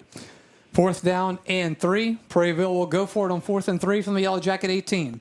Under center is Green. Here is a snap. He will option it into the backfield at the 20-yard line. It is going to be to the 15, the 10. That is going to be Smothers on the carry, and he will get inside the 10-yard line. They'll mark him down. Looks to be about the Yellow Jacket 7. First and goal for Prairieville. That was the dive option again, and we didn't have that cover. Ravius Williams had the quarterback on that one. That was his assignment, and they had blockers on our pitch guys. First and goal, 7-yard line for the Hurricanes. Here is a handoff in the backfield. Now that is Braden Duke, who has checked in, and he does carry it as he gets across the 5-yard line to the Yellow Jacket 4. And so just talking about it, Ravius Williams took the quarterback. When they kicked it out to the pitch, they had 2 receivers out there blocking in front of him. Second down and goal. Here is a handoff in the backfield by a swarm of Yellow Jackets. He's going to be brought down for no gain. Darius Scott was your first defender that was there for the tackle. Looked like dive option again. The quarterback gave it to the dive back. And like I said, Darius Scott was right there to hit him at the line of scrimmage. So a good first 2 plays here. You're trying to make a goal line stand for the Yellow Jackets as Prairieville is inside the 10-yard line. Yep, it will be third and goal. Ball is at the Yellow Jacket 5-yard line. Here's a fake handoff in the backfield. Green looking to throw. He's having to roll to his right. Pressure is coming. He has to throw that one out of bounds as he was about to get a nice meeting from defensive end for the Yellow Jackets, Devin Mack. Good coverage by all the Jackets secondary, especially your safeties. Rancher Miller and Jacob Deal both had tight ends or fullbacks out the backfield, wing backs. They were all covered in the back of the end zone, and the quarterback really had nowhere to throw the ball, so Green just threw it away. Will be fourth and goal from the Yellow Jacket 5-yard line, and they will send out Luke Lyons to attempt a field goal here. Freshman field goal kicker. 22-yarder. Ball is lined up middle of the field. Here's the snap. Here's the kick. It looks like it was tipped by the Yellow Jackets, and it is going to be short, and it is no good. Quentin Clay coming around the edge. There you go. Quentin Clay with the block. 9:02 left here in the second quarter. Denham Springs 14, Prairieville 0. Yellow Jackets with the ball after this timeout on Yellow Jackets football. Denham Springs High School football broadcast on Family Radio 91.9 FM, on the net at johnfineproductions.com, and on YouTube at DS Jacket Vision, are brought to you in part by Brandon Rishu with Smart Move Real Estate, KOA Campground, the law office of IVL Graham, Brian Ross, owner, OK Computers and Auto Sales, and Dr. Chip Bankston and Baton Rouge Orthopedic Clinic. We thank you for your support and patronage of these local businesses. Welcome back in. Yellow Jackets football. It'll be 1st and 10. Denham Springs at their own 20-yard line now. It'll be Horn with an empty backfield. Here is a snap. He's looking left, throwing towards the middle of the field. Now it has Tylen Haynes at midfield, and he drops it off his fingertips. Tylen Haynes had already thought about his touchdown celebration, and it is incomplete. Yeah, we don't see much of that this season. Tylen Haynes wide open and drops it. And normally he's got great hands and he runs good routes. Well, that time a little bit of a coverage bust by the Prairieville Hurricanes secondary, and Jerry Horn found the right guy and threw it to Haynes right out there around midfield, and it hit him right between the number. He's got one number, so between the number 4, that single number on his chest, and we just dropped it on that one. All right, that is 2nd down and 10 now for Denham Springs as we play on here with 8:56 left in this first half. Horn out of the shotgun will hand it off in the backfield. That is going to be to Brenton Paul as he gets about a yard on the carry as he gets to his own 21. Just going to continue to give some credit to that run defense by Prairieville Hurricanes, and they make it tough for you to run. They get up in there and they play hard up front. Their defensive tackles, like I said, they're not big. They certainly aren't the biggest team we've played this year. In fact, one of the smaller teams up front, I think. But they get a lot of linebackers around the ball in that defensive front. They're hard to move. It is 3rd down and 9 for the Yellow Jackets from their own 21-yard line. Jerry Horn from the shotgun will get his offense lined up the way he needs it. Got Peyton Puffer out on the far sideline. Colton LaBeouf. I don't know why I keep doing that. Here is Horn looking to throw now. Has pressure coming. He drops back, escapes it, still is trying to get rid of the ball as he does, and he will throw that one out of bounds. Yeah, he was about to get sacked. They got some pressure back there on him. One of your defensive front up there for not Daniel Williams, a sophomore, I believe, was getting after Jay Horn pretty quickly. Actually, that was number 93, and so that's Jace Valentine. He got hard after Jerry Horn. Horn decided just to try and escape it, but he knew he was about to get hit, so he threw it away. Did a good job of not taking a sack, so hopefully we can once again punt him out past midfield. All right, so Trenton Harrison will have to come on to punt this one away with on 4th and 9. Here is the snap to Harrison. Here is the punt as he will get it away. It will be fielded at midfield, and that's where Prairieville will start their next drive after this quick timeout on Yellow Jackets football. Hey, it's Max Sellers from Ralph Sellers Chevrolet. We're again excited to be a sponsor of the Denham Springs Fighting Yellow Jackets football team this year. We appreciate all the support from your community in our first few years in business, and we are excited about things to come. Whether it's a new or used car, truck, or SUV, award-winning service from our dedicated service and parts staff, or even an outstanding collision repair for your vehicle, Ralph Sellers Chevrolet wants to earn your business. From our Ralph Sellers Chevrolet dealership family to your school family, go Jackets! Perkins says 1st and 10 for the Hurricanes. Ball is at their own 49-yard line to start this drive. Here is Green. Fakes the handoff. Will throw it downfield now, looking for his receiver. It is going to be incomplete at the 15-yard line, and his intended receiver was Chance Jackson. Good recovery by Caden Anderson, our junior cornerback over there. The receiver had gotten behind him a little bit, had a step, and the quarterback made a really good throw. Green made a great throw out there, and right as the receiver was trying to bring around Chance Jackson, Caden Anderson got his hands in there and poked it away. Green out of the shotgun, 2nd down and 10. Ball is on 49-yard line, looks to throw, throws it middle of the field. It is going to be caught by the tight end, Ronaldo, as he will get into Yellow Jacket territory. Going to be brought down at the Yellow Jacket 45-yard line. They are a heavy screen team. You've seen that on film. They like to throw little middle screens to fullbacks and tight ends and such. And that time, Darius Scott was chasing the quarterback, saw the screen pass, and turned and sprinted back downfield and made a good tackle, bringing up a 3rd down because he had to run a long way forward and then turn around and come back to get that. 3rd down and 4 for the Hurricanes from the Yellow Jacket 45-yard line. Toss in the backfield is going to be to Smothers. Smothers trying to go off the left side, and he will not be able to have a lot of room to work with over there as he is pushed out of bounds at the Yellow Jacket 45-yard line. Will be 4th down for the Hurricanes. That was great pursuit by Caden Allen, our inside linebacker, because we didn't quite have the edge set. Jacob Deal from the safety position was trying to get there, but he didn't quite have it sealed. But Caden Allen ran from his inside linebacker position and tackled the running back out near the numbers and did a great job of hustling to get to the ball. 6:50 left here in this first half. It is Denham Springs 14, Prairieville 0 on 4th and 4. The Hurricanes will go for it. Green out of the shotgun will toss it to Smothers. Smothers trying to get off the left side as he gets to the 30. He's at the 20-yard line, the 15, the 10, and will be pushed out of bounds. Inside the 10-yard line will be 1st and goal for the Hurricanes. Nice little receiver counter, all right, as Green drifted to his right side, but then he's flipped it back underneath to Tayshawn Smothers, running back around the left side, and he had a couple lead blockers for him there and was able to pick up a lot of yards on the left side of the Prairieville offensive formation. They will mark him out of bounds right at the Yellow Jacket 10-yard line to make it 1st and goal for the Hurricanes. Green from the shotgun. Looks to his right, throws it towards the end zone. It is going to be incomplete. Intended receiver was Tayshawn Smothers. So Smothers getting his work here tonight. Yeah, Smothers is one of their go-to guys, and in this second quarter, they've really been trying to find him. He was set up in trips formation on the inside and looked like he was open around the 2 or 3 yard line, but Caden Allen got there, and I maybe got a hand on the football, did a really good job of trying to get in the throwing lane at the very least to help break that up. 2nd down and goal for the Hurricanes, 10-yard line.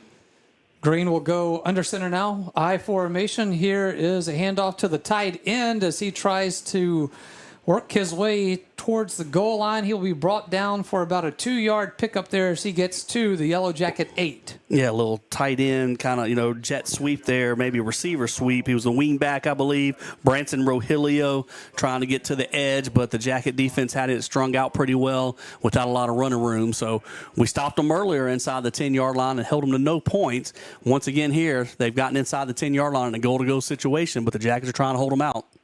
Under 6 minutes left here in this first half. Empty backfield for Green on 3rd and goal from the 8. He gets to the 5 and is going to be hit inside the 5-yard line. He will be short of the goal line, so it will be 4th and about 3 from the 3-yard line for Prairieville. And Rancher Miller with a touchdown saving tackle. He had dropped back in pass coverage around the goal line when he saw the quarterback running. He was able to get up there and make a tackle at the 3-yard line, and so held him out the end zone. They're going to go for it on 4th and goal from the Yellow Jacket 3. Green, I formation, will get the snap, will hand it off to Duke, and Duke will be stood up and brought down by a host of Yellow Jackets. And as a turnover on downs. 5:20 left here in the first half. We are back after this quick timeout on Yellow Jackets football. If your saving for retirement approach involves the phrase, "I'll get around to it someday," Edward Jones can help. When it comes to meeting your goals, time can be on your side, and there's no better time than now to get started toward your retirement goals.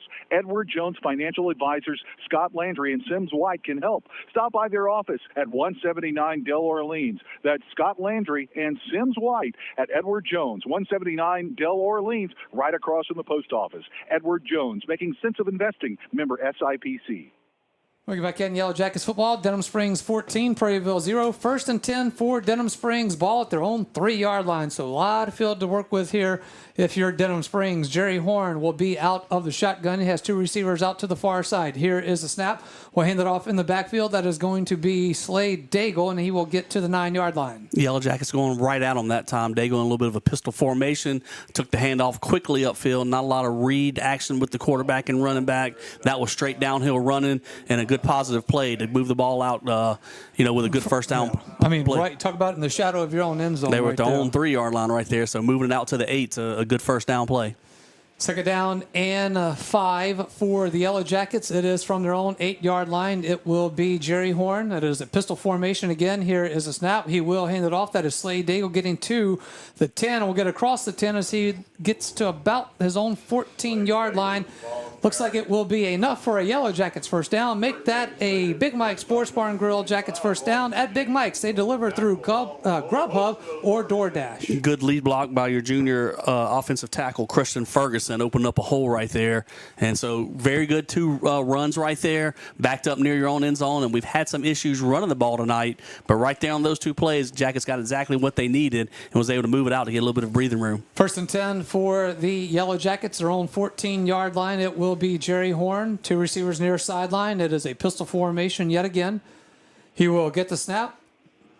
Hands it off. We've got a flag on the play as Slade Daigle gets to the 20, but we'll wait to see what the flag is about. I'm pretty sure the flag's going to be a sideline warning on the Prairieville coaches. I believe they're going to get a warning on the first attempt on this one, so probably not much to go with it. Why is everybody running off the field? I think we have a timeout. Maybe, I don't know if that's the... I don't... It is a sideline warning and a timeout as well. So that must be what they were trying to do there. So we will take the timeout as well. It's not. Okay. Okay. I thought they were saying timeout as well. No, just the players ran off the field. I don't know why, but both teams went to their sidelines, and the White Hats like, where are you guys going? Come back. Got more ball to play. So, but look, 4 minutes left in the first half. The Jackets have all their timeouts if needed. If we can get another first down here, I think we're going to start trying to pick up the pace a little bit offensively and push the ball down the field. But we need another first down before we start that. Yep, it is going to be 2nd down for the Yellow Jackets. Here is a handoff in the backfield. That is going to be, is that Goldman now on the carry? Looked like Brenton Paul. Yeah, that was Brenton Paul. Okay, okay. But that was a little bit more of the slower handoff. Remember, coming out the end zone, we got a quick hitting play right off the right side. That time looked like almost a little bit more of a read between Horde and Brenton Paul on that one.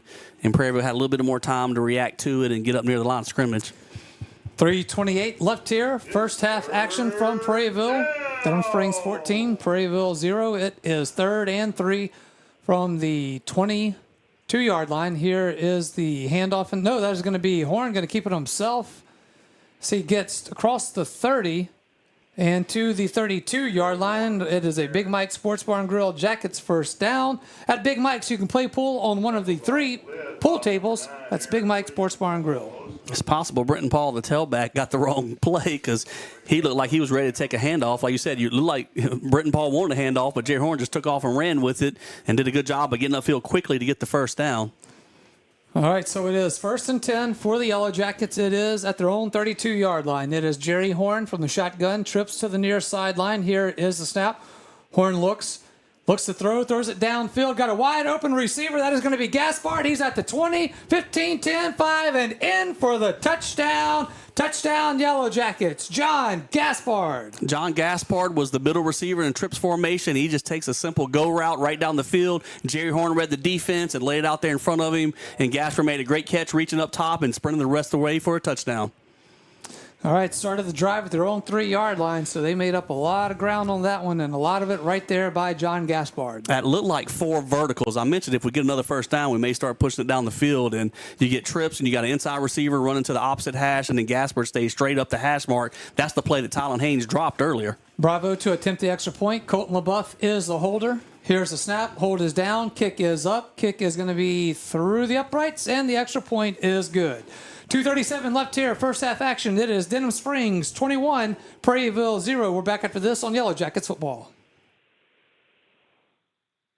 Louisiana Tree Pro is your tree care specialist, expertly handling tree removal, tree trimming, stump grinding, and storm cleanup with 24-hour emergency tree removal. And Louisiana Tree Pro does it the right way with properly licensed and insured professionals who will get the job done quickly and safely with a quality result. Their goal at Louisiana Tree Pro is to leave your property better than they found it. That's why their motto is, like it was never there. Denham Springs owned and operated by Doc Howard and Megan Fontenot Howard. That's Louisiana Tree Pro.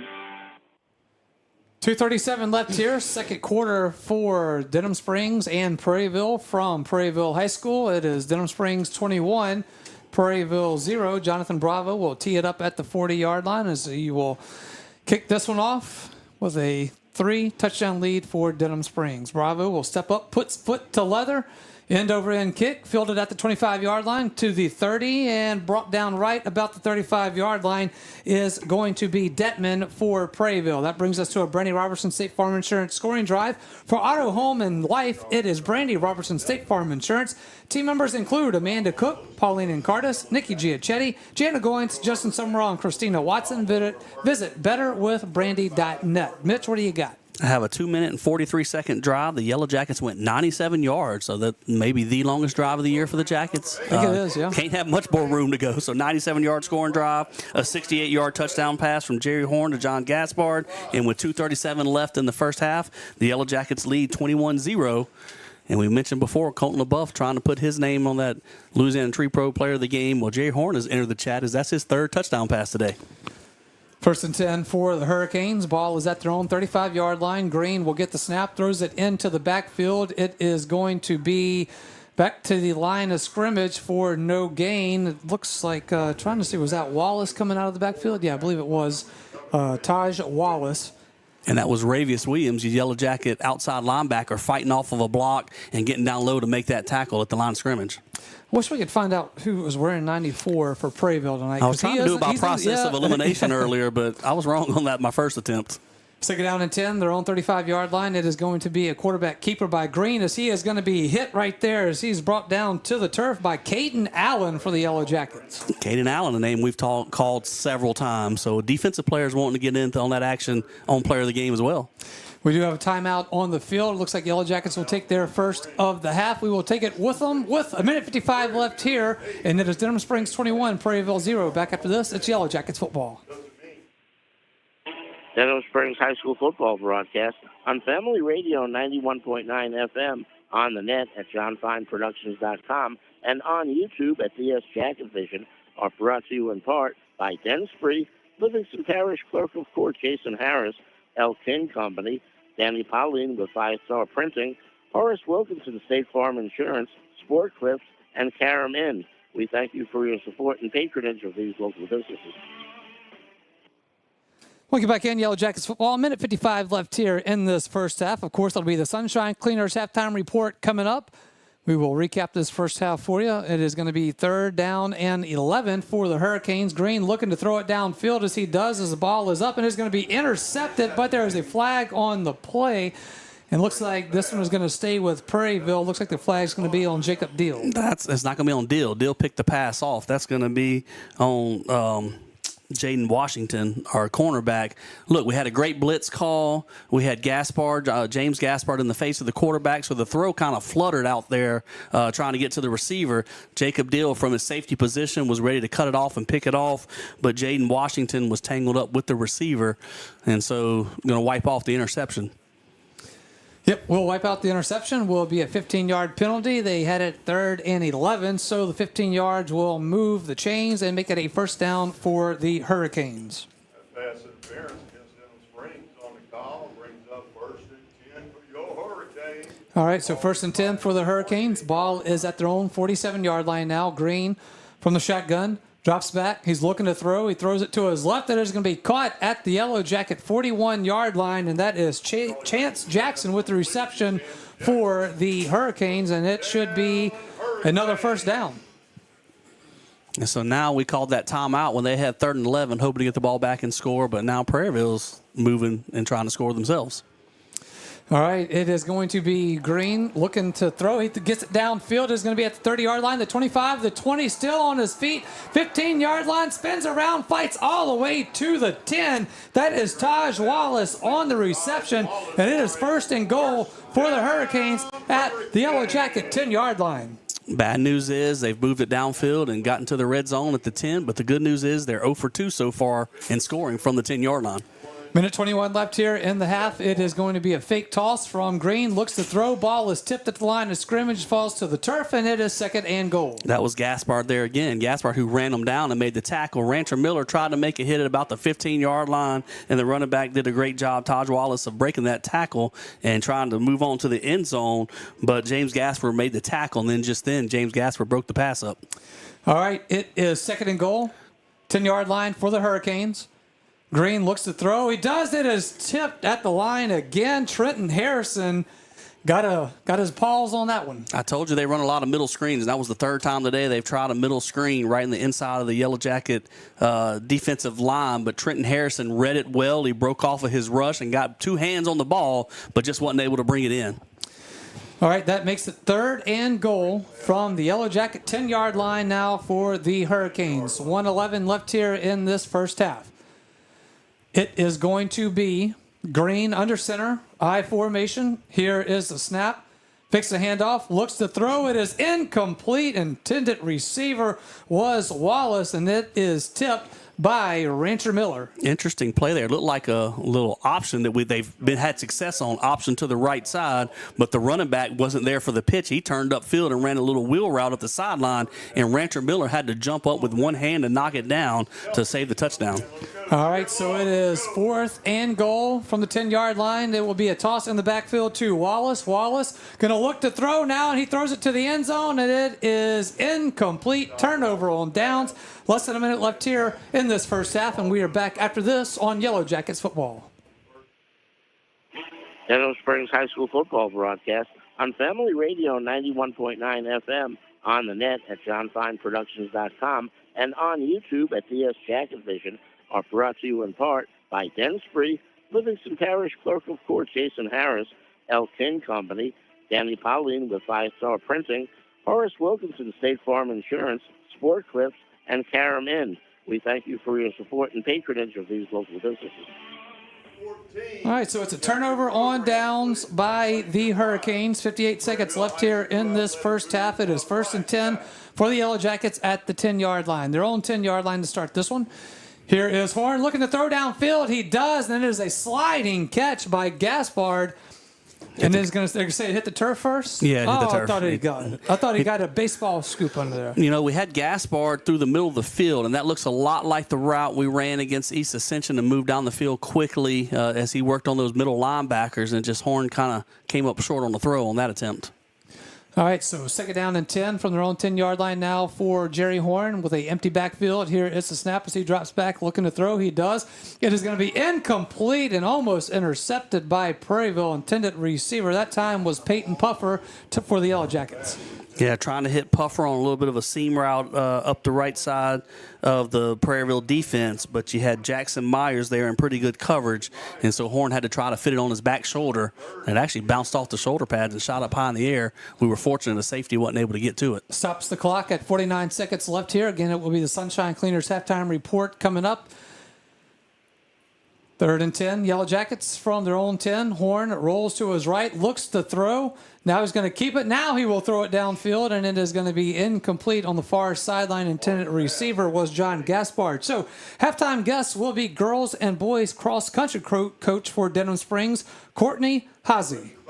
Yeah, just interesting there. We had a 21-point lead backed up at our own 10-yard line, and we come out and took 3 shots at trying to throw the ball down the field, and 3 incomplete passes mean we ran about 9 seconds off the clock. And so Prairieville, down 21-0, has a chance to maybe get the ball back and try and put some points on the board. Got to give the Jacket defense a ton of credit as far as Prairieville's had goal to goal, 1st and goal to go 3 different times tonight and hasn't put up any points with it yet.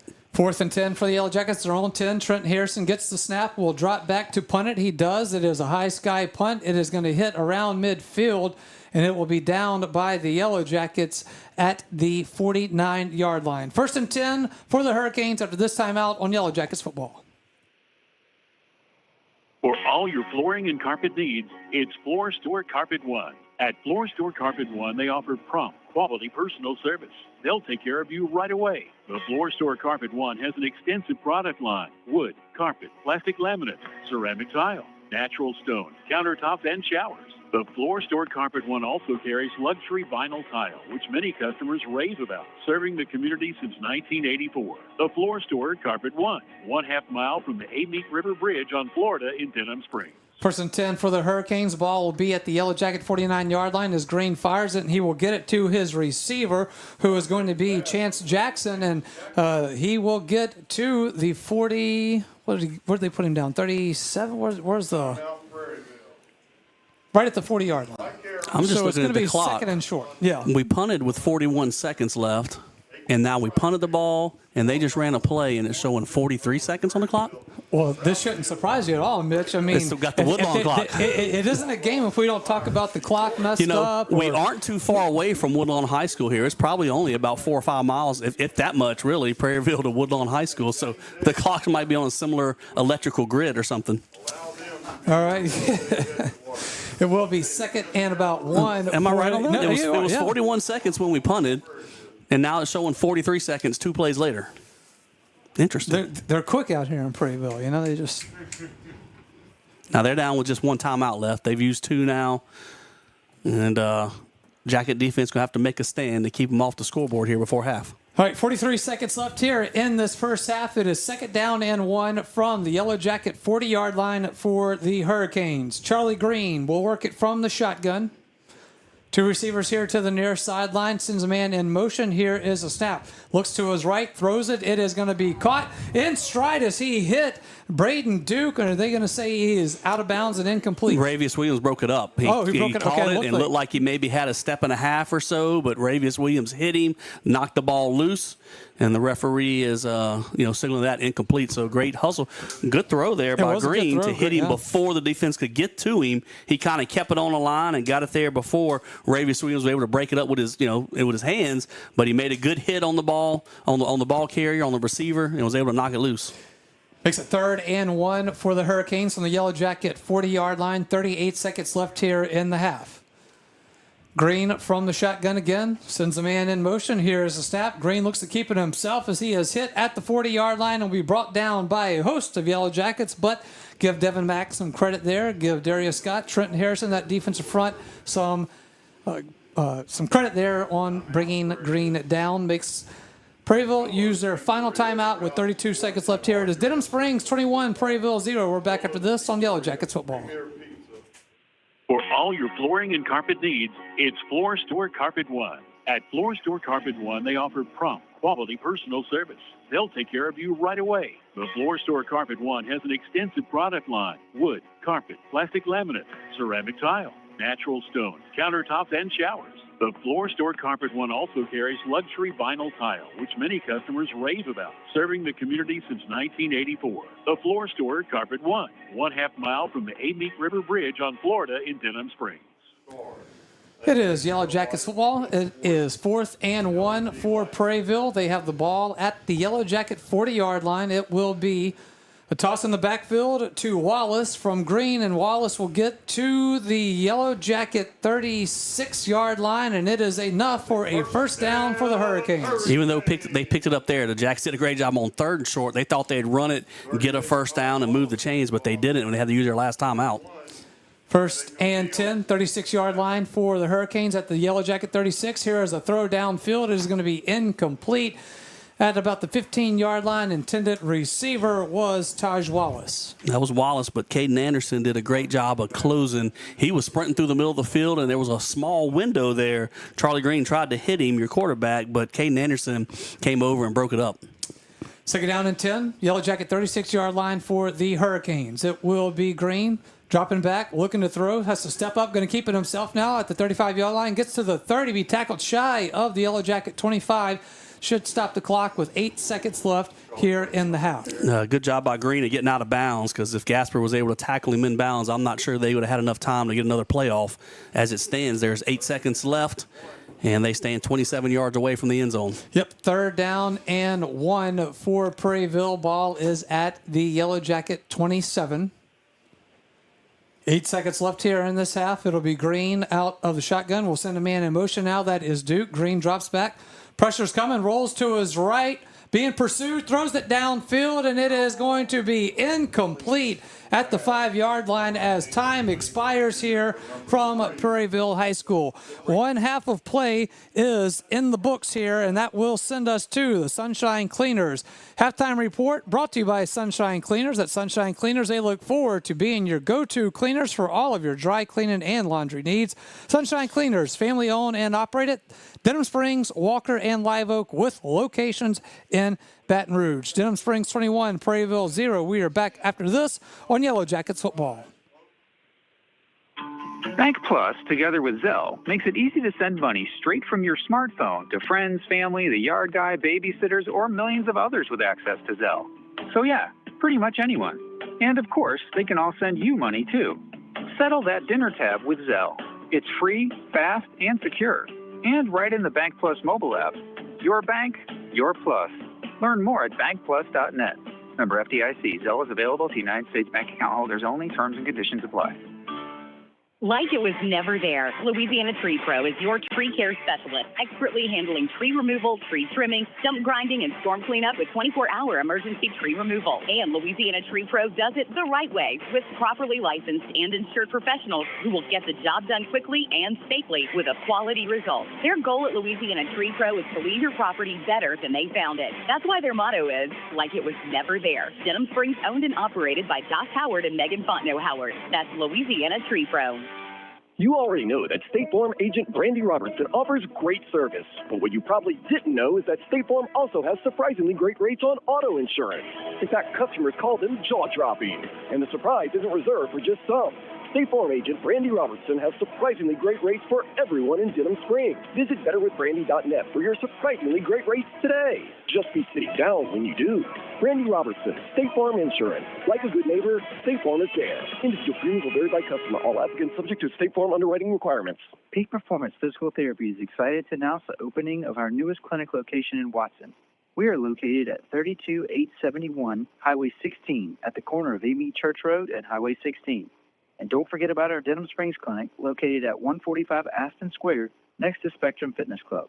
At Peak Performance Physical Therapy, we treat the athlete and everyone. Denham Springs High School football broadcast on Family Radio 91.9 FM, on the net at johnfineproductions.com, and on YouTube at DS Jacket Vision are brought to you in part by Forest Grove Plantation, Liberty Auto Sales, Shea Landry Closing Attorney Milestone Title, Triton Outpatient Clinic, Modad 1 Individual Sewage Treatment System, and Duke Seafood and Steakhouse. We thank you for your support and patronage of these local businesses. Von Roten Eye Clinic is your full-service eye care specialist. Dr. Hunter Bond and Dr. Chris Roten and their staff expertly handle all of your eye care needs. A former Jackets football player, Dr. Hunter Bond is proud to serve the Denham Springs community that gave so much to him. You can visit Von Roten Eye Clinic at 222 Veterans Boulevard in Denham Springs or call 791-2020. That's Von Roten Eye Clinic in Denham Springs with locations in Hammond and Amy. It is the Sunshine Cleaners halftime report. It is Denham Springs 21, Prairieville 0. Josh Ward now in the booth with John Fine. And John, recap that first half for us, if you would, sir. Sure thing. Jackets take a 14-0 lead after the first quarter, extended to 21-0 in the second quarter. 21-0 is where we stand. Denham Springs scores on its first possession. They march 65 yards in 3 minutes and 15 seconds, capped off by a 12-yard Horn to LaBeouf pass with 8:45 left to be played. The extra point makes it 7-0 Denham Springs. Then, on the Jackets' next drive, a 32-yard pass from Horn to LaBeouf with 4:21 left to be played in the first half. Jackets go 63 yards in 2 minutes and 54 seconds, going up 14-0. That's the score heading into the second quarter. Jackets defense bent but didn't break in the second quarter as Prairieville had a 4th and 3 at the Denham Springs 18. 11-yard Smothers run to the Denham Springs 7-yard line, but then the Jackets hold and create a 22-yard field goal attempt, which Clay blocked. Jackets take over. And then Denham Springs playing defense, 4th and goal from the Denham Springs 3. Duke a carry for no gain. Jackets take over on downs, and Denham drives at 97 yards in 2 minutes and 43 seconds. Horn to John Gaspard, 68 yards, a touchdown. Jackets go up 21-0, and yet another turnover on downs as Prairieville has the ball, 4th and goal at the Jackets 10-yard line. Little gadget play, a halfback pass broken up in the end zone.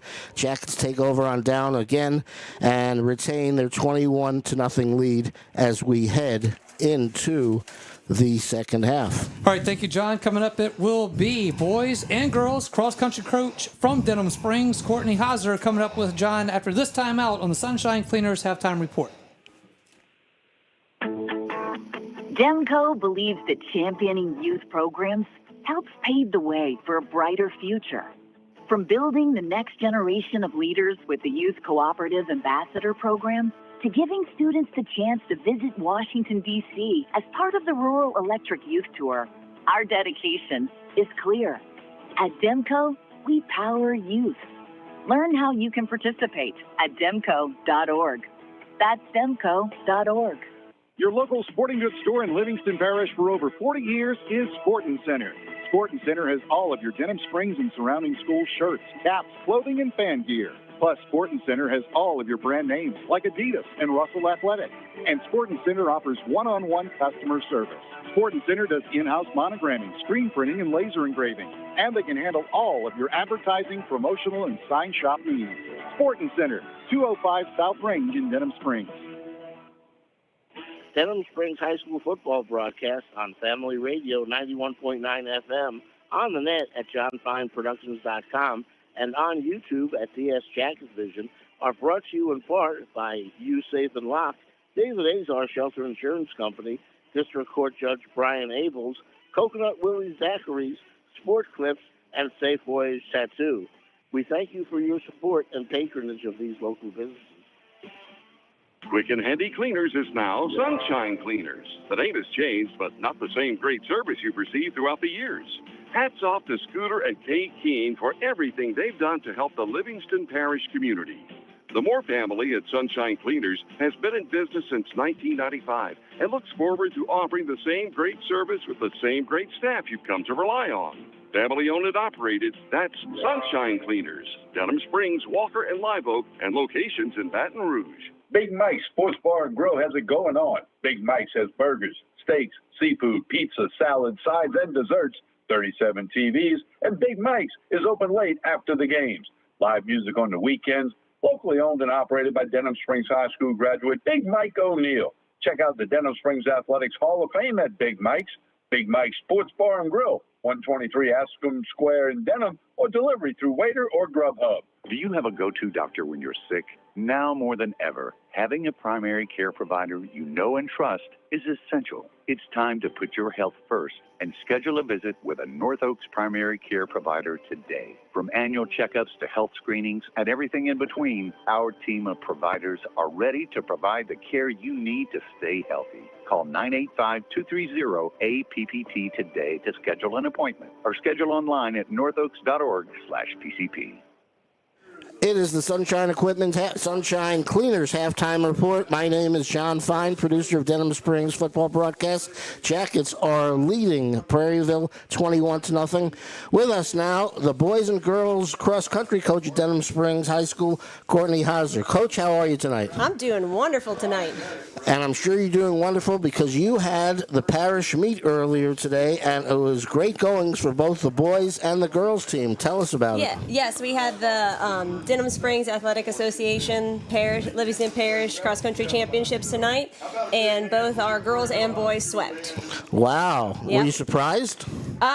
No, we've been working really hard this year, and they've been looking really good, so I'm not really surprised, but it's the first time our boys have won since, I think, 2015. Wow. So we're very proud and excited, and our girls, I think this is year 4 or 5 in a row where we've won. Now, was it the girls that almost swept?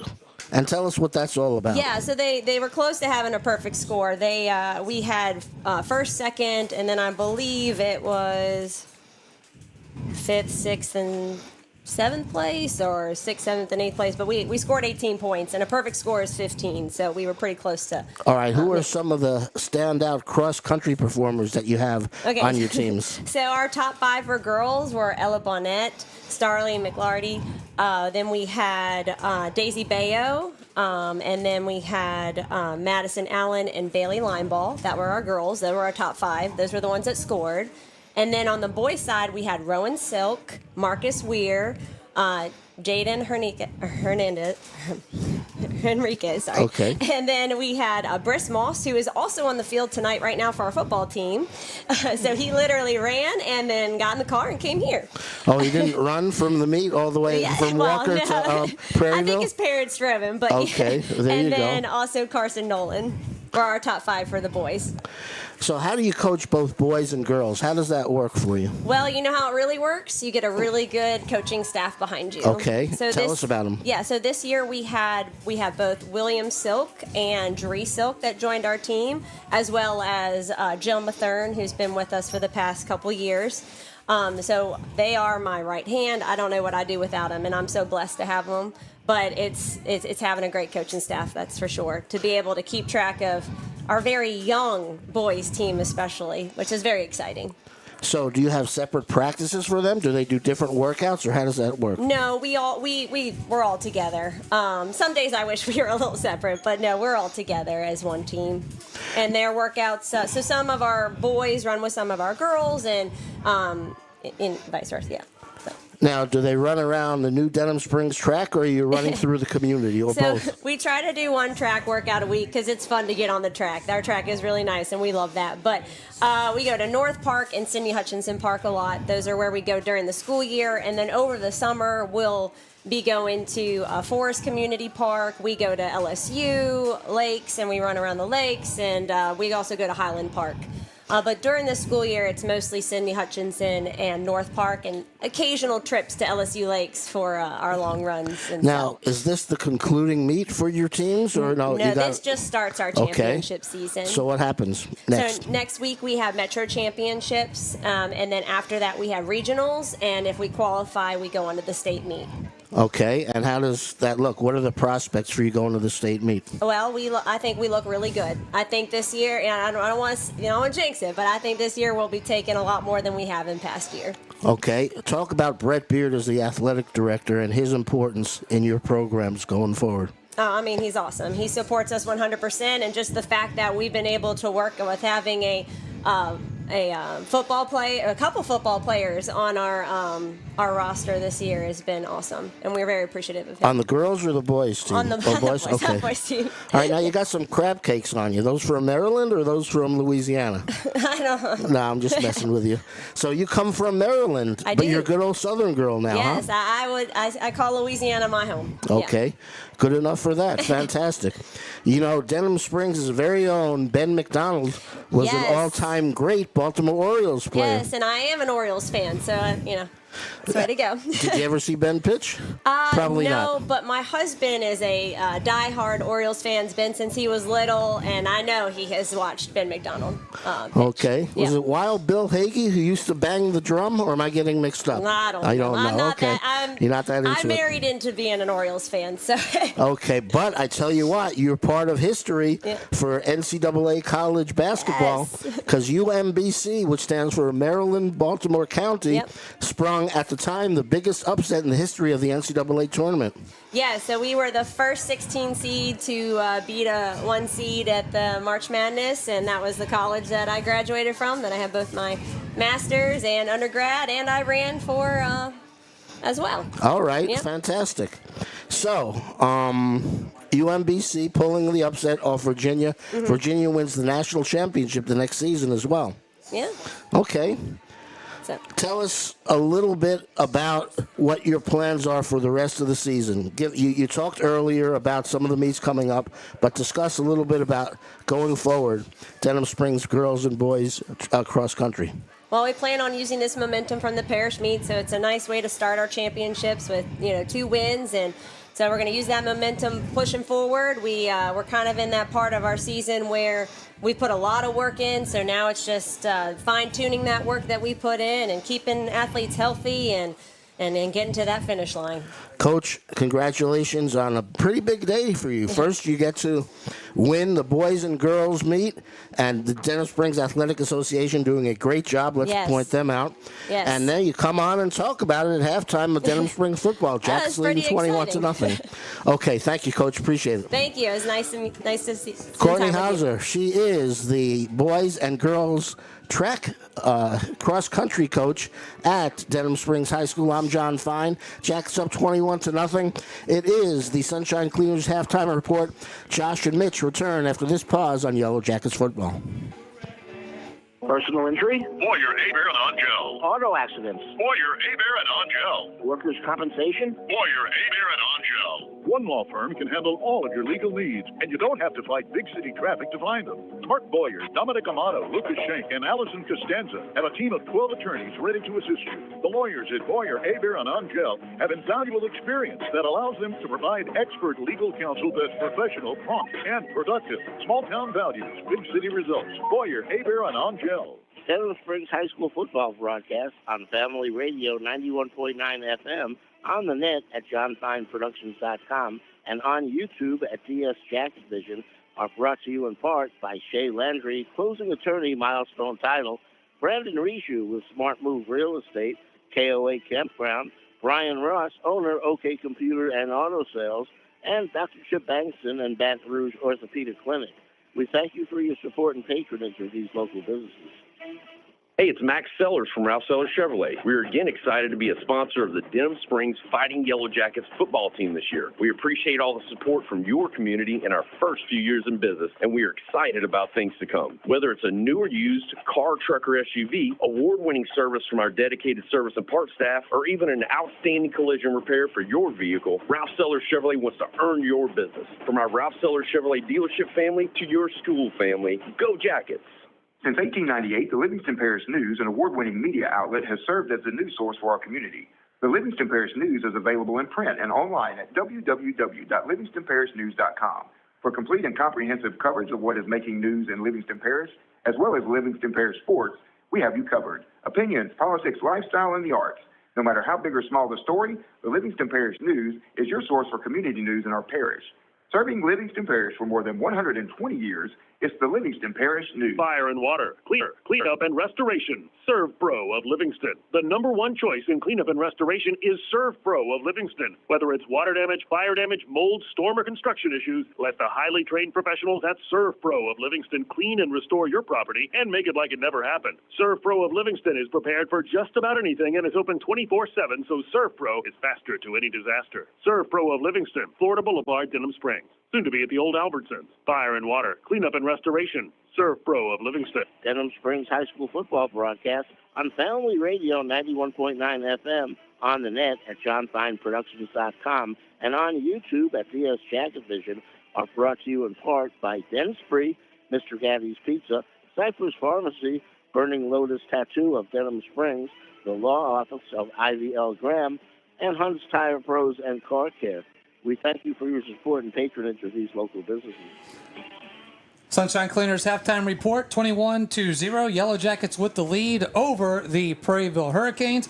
Getting ready for second half action here from Prairieville High School, but Mitch, as we get ready for this second half, Denham Springs comfortable lead at 21-0. But your keys to the second half for the Yellow Jackets, obviously, the easy answer is just keep it going. Well, you say it's a comfortable lead, but that's only at the moment. It's 21-0, but Prairieville knocked on the door 3 different times, got the ball to the 10-yard line or inside the 10-yard line. The Jacket defense held them out, and they don't have any points on the board yet, but they're going to get the ball to start the second half. We want to make sure we take that somewhat comfortable lead right now and go ahead and put the game away. Don't give Prairieville a chance to get back into it. We want a good defensive stand here early on in this third quarter, get the offense. Now, we scored on our first two drives. We had touchdowns, but 3 of the last 4 drives we punted and really didn't move the ball very much on those drives at all. So we want to make sure we get back in rhythm on offense, try and get another score on the board, and now you really start to pull away if you can do that early in the third quarter. All right, so that is going to do it for the Sunshine Cleaners halftime report, brought to you by Sunshine Cleaners. Proud to be yours. Look forward to being your go-to cleaners for all of your dry cleaning and laundry needs. That is Sunshine Cleaners, family owned and operated, Denham Springs, Walker, and locations in Live Oak and Baton Rouge as well. That will do it for the half, and we are going to come back. It is second half kickoff after this on Yellow Jackets football. Bank Plus makes it easier to bank. With extended drive-through hours plus 24/7 online and mobile banking, we're here when you need us. Lost your debit card? Get a new one instantly at any Bank Plus location. No waiting for the mail. And interactive teller machines offer drive-up personal service 7 a.m. to 7 p.m. Monday through Friday and 9 a.m. to 1 p.m. Saturdays. Your bank, your plus. Learn more at bankplus.net. Member FDIC. Welcome back in. It is Yellow Jackets will kick off to Prairieville. Prairieville has the ball. They will get it to the 34-yard line. We'll see where they mark this one down, but it'll be 1st and 10 for the Hurricanes to start this second half. So that's about where Prairieville's been getting the ball every time, between the 30 and 35-yard line. We've been going with the sky kick, just trying to keep it away from a big return. So that rested defense now that we've had halftime to kind of get our feet back underneath us. We'll see if we can make an early stand here and force a punt. All right, it'll be 1st and 10 for the Hurricanes. They have it at their own 34-yard line. That's where we'll start this drive. And it will be green under center, I formation.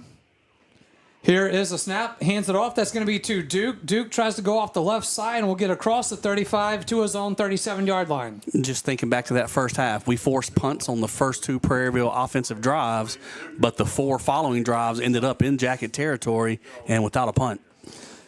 2nd down and 6. Going quick here is Green. He's going to throw it. Has his man on the far side of the field. Gets across the 45 to the 47-yard line. On the reception for the Hurricanes was Chance Jackson. That's a good-looking freshman. He's got some good size on him right there and just a nice little stop route out top. 1st and 10 from the home 47. We are seeing this quick offense now by the Hurricanes. Green rolls to his right. Going to have to keep it himself now as he will be brought down about the Yellow Jacket 49-yard line. So just crosses midfield and gets into Yellow Jacket territory. It is interesting. Most time teams are going to be in I formation and run the football. They're trying to shorten the game and try to, keep things close to the fourth quarter, but they're going to go fast with their I formation offense. All right, 2nd down and 5 for the Hurricanes. Here's a toss in the backfield. That is going to be to Smothers. Smothers going off the left side. We brought down right around the 1st down marker at the Yellow Jacket 43-yard line. That's the third time that ball's gotten to the pitch on the dive option, and they've had success every time it's gotten to the pitch. They ran it down at the goal line on 4th down, and I'm sure the coaches wanted the quarterback try and keep it and get to the pitch, but he'd hand it to the fullback. 1st and 10 for the Hurricanes. Yellow Jacket 43-yard line. Green gets the snap. He drops back, looks to throw. He fires it. It's going to be caught at the Yellow Jacket 33-yard line. On the reception is Hudson Detman.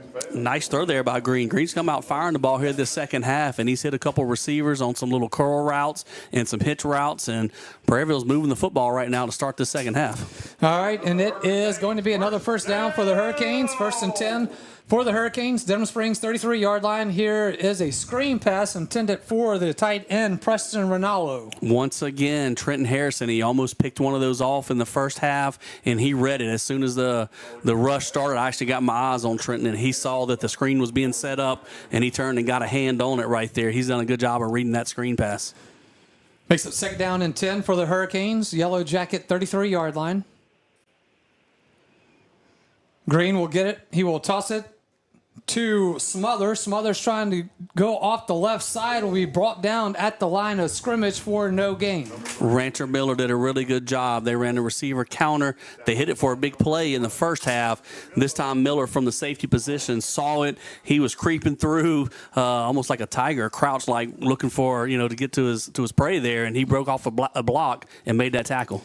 3rd down and 10, Yellow Jacket 33-yard line. Green gets a snap out of the shotgun. Will throw it, looking for the tight end, Ronaldo again, and it is incomplete at the Yellow Jacket 30, and it brings up 4th down for the Hurricanes.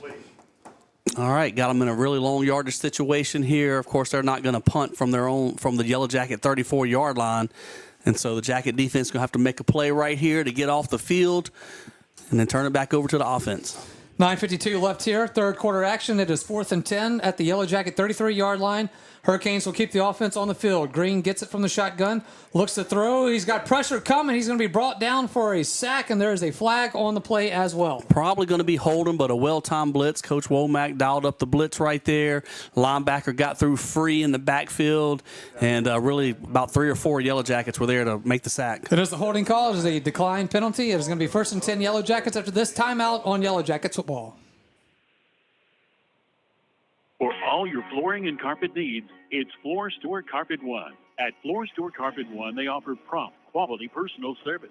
They'll take care of you right away. The Floor Store Carpet One has an extensive product line: wood, carpet, plastic laminate, ceramic tile, natural stone, countertops, and showers. The Floor Store Carpet One also carries luxury vinyl tile, which many customers rave about, serving the community since 1984. The Floor Store Carpet One, 1/2 mile from the Amite River Bridge on Florida in Denham Springs. 1st and 10 for the Yellow Jackets. Ball will be at the 42-yard line. Here is a handoff to Slade Daigle in the backfield, and he will lose a yard on the play as they will put him back at his own 41. I think Prairieville liked what they saw from the Denham defense on 4th down because they crept up 2 or 3 linebackers themselves and had a blitz coming, and Brenton Paul just wasn't able to find any running room. Or was that Slade Daigle? Maybe Daigle's in the game right now. Yes, but not much running room as the Jackets lost yards on 1st down. All right, 2nd down and 11 for the Yellow Jackets from their own 41-yard line. Jerry Horn from a pistol formation Three receivers to the near side, sends a man in motion, drops back. He's looking to throw, throws it downfield. He is looking for Gaspard, and it is incomplete at the Prairieville 30-yard line. Jerry's eyes getting a little bit too big for him right there. He went for the big shot again. He hit Gaspard earlier, and he had Haynes open on a similar route just then. But Prairieville had that covered deep that time. I thought we had actually their running back who came out of the backfield on a little fly motion, sitting out there in the flats, had some room to go if we could have got the ball to him. Yeah, I mean, Slade, as you mentioned, we're coming out there. It almost looked like the play was designed for that. But then you said, you look downfield and you think you see a guy open, you want to take that shot, but it's going to be 3rd down and 11 for the Yellow Jackets from their own 41. Horn will get the snap. He drops back, looking to throw, fires it. He does. It is going to be incomplete. Intended receiver was Colton LaBeouf at the Prairieville 45-yard line, and it is going to be 4th down for the Yellow Jackets, and they will send out the punt team with 9 minutes left in the 3rd. Really good read and a throw that time by Jerry Horn. He waited for LaBeouf to open up across the middle of the field. He hit him in a good spot right there, and LaBeouf just wasn't able to hold on to the catch. Should have been enough for a 1st down. All right, so it will send Trent Harrison out to punt this one away for the Yellow Jackets. Here is the snap. We'll get the punt off. Nice high spiral punt. Will hit at the 20-yard line, takes a bounce on the turf, and will roll out of bounds at the 17-yard line. It'll be 1st and 10 for the Hurricanes after this timeout on Yellow Jackets football. When you make the right decision, it feels good. Like picking the perfect accent rug or choosing a good night's sleep over an all-night crime show binge. It feels really good to make the right insurance decision, too. That's why State Farm agent Brandy Robertson is right here in Denham Springs to help you select the right protection at the right price. Brandy will make sure you understand your State Farm coverages, so you'll know what to expect if the unexpected happens. With State Farm agent Brandy Robertson, it's easy to make the right choice. Just call her. When you want a good deal, like a good neighbor, State Farm is there. It will be 1st and 10 from their own 18-yard line for the Hurricanes to start this drive after the punt by the Yellow Jackets. And it is going to be Green out of a shotgun formation. 2 receivers to the near sideline. He gets the snap. He drops back, rolls to his right, looking for the pitch. Will have to keep it himself, and he's going to be hit and brought down for a loss on the play. Man, they're going to get us for finishing that tackle. Yeah, we had them hit and stopped up when they're blowing the whistle. But Darius Scott just kept on and kept on. Was that Scott or Mack? 36 and 39. Yeah. Well, Allen strung the play out, and the quarterback tried to turn it up back inside, and that was going to be Darius Scott. Made the hit, and as they blew the whistle, he kept on finishing the play out and brought the quarterback to the ground. So that's going to give 15 yards at the end of that play. Yep, so it will be a personal foul against the Yellow Jackets. So it is a 15-yard penalty. Will be assessed here, and it will move the sticks and give Prairieville a 1st down. That was one of the things that talked to Coach Beard about, some of the yardage that you give teams that they really make you pay for it, and no one did it better than Dutchtown last week. I formation now for the Hurricanes. Green will get the snap, drops back. He's going to look to throw, keeps it himself, gets to the 30, the 35, will be pushed out of bounds about his own 37-yard line. Yeah, the quarterback here, man, he's been impressive. He's just a sophomore, Charlie Green, and he's put the ball in some good places at times. And right there, he did it once other, and he saw the receivers were covered and just tucked and ran and picked up some good yards. Here is Green, tosses in the backfield. That is going to be to Smother. Smother's going to that left side, and he will be brought down at the 38-yard line. Maybe they'll give him the 39, but it will be 2nd down for the Hurricanes. Brought down by our nose guard, Trenton Harrison. He ran that play down. It was a quarterback running around the left edge, and he chased him down. It'll be Green under center, I formation, 2nd down and 8 from the 40-yard line. The 43-yard line. He's looking to throw. Flag comes out now as he is coming to the near sideline, and he will be pushed out of bounds. Good coverage by the Jackets secondary. They've done a good job. That was another play-action pass. The last 2 play-action passes on this drive, the Jackets secondary have been right with their guys, and no one's been open. All right, so that will make it 2nd down for the Hurricanes, but the flag on the play is going to be holding, so that will push them back. So as they march it off, it'll bring them all the way back to their own 29-yard line. Yep. 29-yard line, so it'll be 2nd down and 19. And this is not a spot Prairieville wants to be in. They don't like to be having to air it out when you know it's coming. Green from the shotgun will get the snap. He will throw it to his left. He was intending to get it to, let's see, I think, is that a new number we got That's here? 14. That's Hudson 14? Detman. Okay. Yep, Hudson Detman up there. I thought there was 18 for a second. You know, it's possible. You're correct. It was 18. 14 okay, on the bottom side. Yep. All right, so that is Branson Rogelio. Rogelio. Yep. Yeah, Branson Rogelio, senior receiver up there. Trying to run a little stop route, but pretty good coverage up top that time by Caden Anderson. It will be third down. Green gets it, rolls to his right, throws it downfield, and is going to be incomplete at the 40-yard line. Great play right there by the Yellow Jackets and Jaden Washington all over it. Yeah, that time that was Hudson Detman. They were trying to get the ball to a sophomore receiver, ran a comeback route. He tries to run the defender off on a go route, make him think you're going deep, and he sticks and tries to come back downhill. But really good coverage right there. As you mentioned, Jaden Washington was right there with him. Brings up fourth down for the Hurricanes, 4th and 19, so they are deep in their own territory, and they will send out Luke Lyons to punt this one away. It will be Kerner to receive for the Yellow Jackets. He stands back around his own 45-yard line. Here's the snap. Lyons gets it, gets the punt away. Kerner will get it at the 41, tries to return, and he'll be brought down at the 44-yard line. Short return right there by Tanner Kerner, and it's 1st and 10 for the Yellow Jackets after this quick timeout on Yellow Jackets football. No pain, no gain might apply to football, but not your teeth. If you have toothache pain, gain relief with Dr. Michael Sharola. Emergencies are seen the same day. Dr. Sharola and his staff treat all phases of dentistry, including Zoom whitening procedures. Michael Sharola was an all-state Denham football and baseball player, and you'll feel all world by visiting him. Call 665-3100 or visit Dr. Sharola in Watson next to the post office. 1st and 10 for the Yellow Jackets. They started at their own 44-yard line. Here's a handoff in the backfield as we were coming back from break there to Brenton Paul. Was that Paul or is he? That was Brenton Paul, yep. Yep, okay. With 5 and 6, sometimes they catch me off when we're coming in like that because, you know, we talk about how those jerseys bunch up sometimes in the 8 and the 5 and the 6, and it gets a little tricky sometimes. Going to be 2nd down and 5 for the Yellow Jackets from their own 49-yard line. It will be a pistol formation. Brenton Paul stays in the backfield. Here's a handoff to Paul coming off the left side, gets across midfield and into Prairieville territory to the 45-yard line. What is a 1st down for the Yellow Jackets? Make that a Big Mike Sports Bar and Grill Jackets 1st down. Happy hour 3 to 7 weekdays and all day on Sunday, Big Mike Sports Bar and Grill. We went right back to it. Same play both times. We've got Christian Ferguson pulling and kicking out the end. Peyton Puffer's leading up the field on a linebacker. A little bit of a kind of a belly lead play, and good yardage on those two plays right there to get us moving in across midfield. All right, 1st and 10 for the Yellow Jackets. It is from the Prairieville 45-yard line. Here is the snap. Ball is on the turf back at the Yellow Jacket 49-yard line as John Goldman had to fall down on it. Yeah, Goldman was in at quarterback right there. It looked like a little bit of a quarterback power they were going to. He had 2 lead blockers leading out in front, but the snap between him and Bryson McCabe was a little bit low by his left knee, and he wasn't able to bring it in. You know, we've had to punt 4 of the last 5 times we've had it, so we're looking to get some more points back on the board.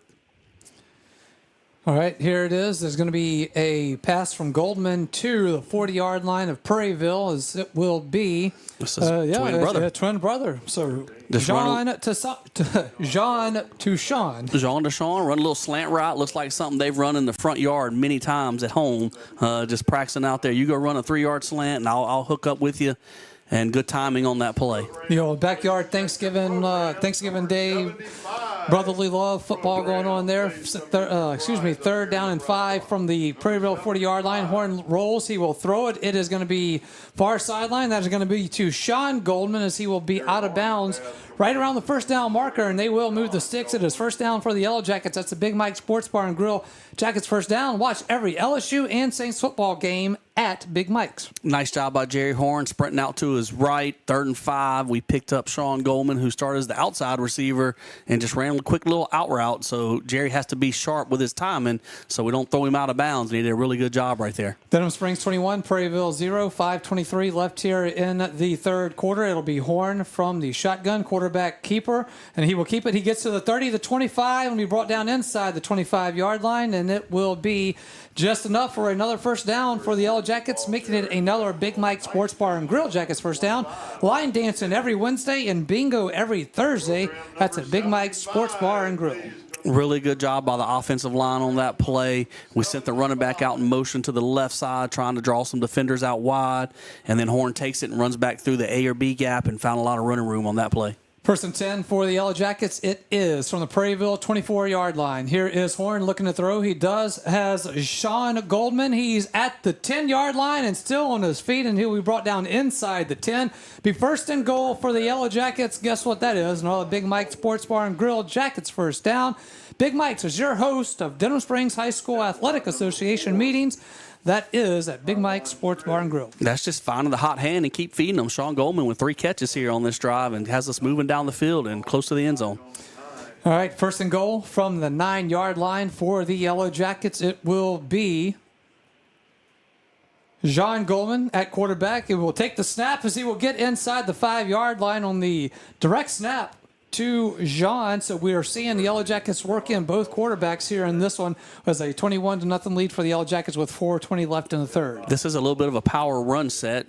Jean Goldman's at quarterback, but he's got Peyton Puffer in front of him. We've got 2 tight ends in the game.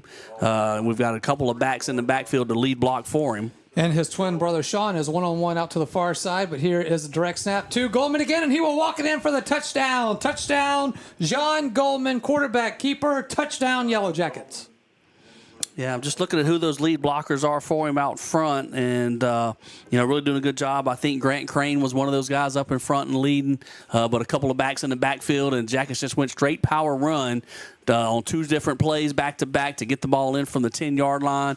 Jean Goldman take it and running behind those big offensive linemen, those lead blockers up in front of him. It will be Bravo coming on to attempt the extra point. Colton LaBeouf is the holder. Here's a snap. Hold is down. Kick is up. Kick is through the uprights. Extra point is good. Denham Springs 28, Prairieville 0. 4 minutes left in the third quarter. We're back after this on Yellow Jackets football.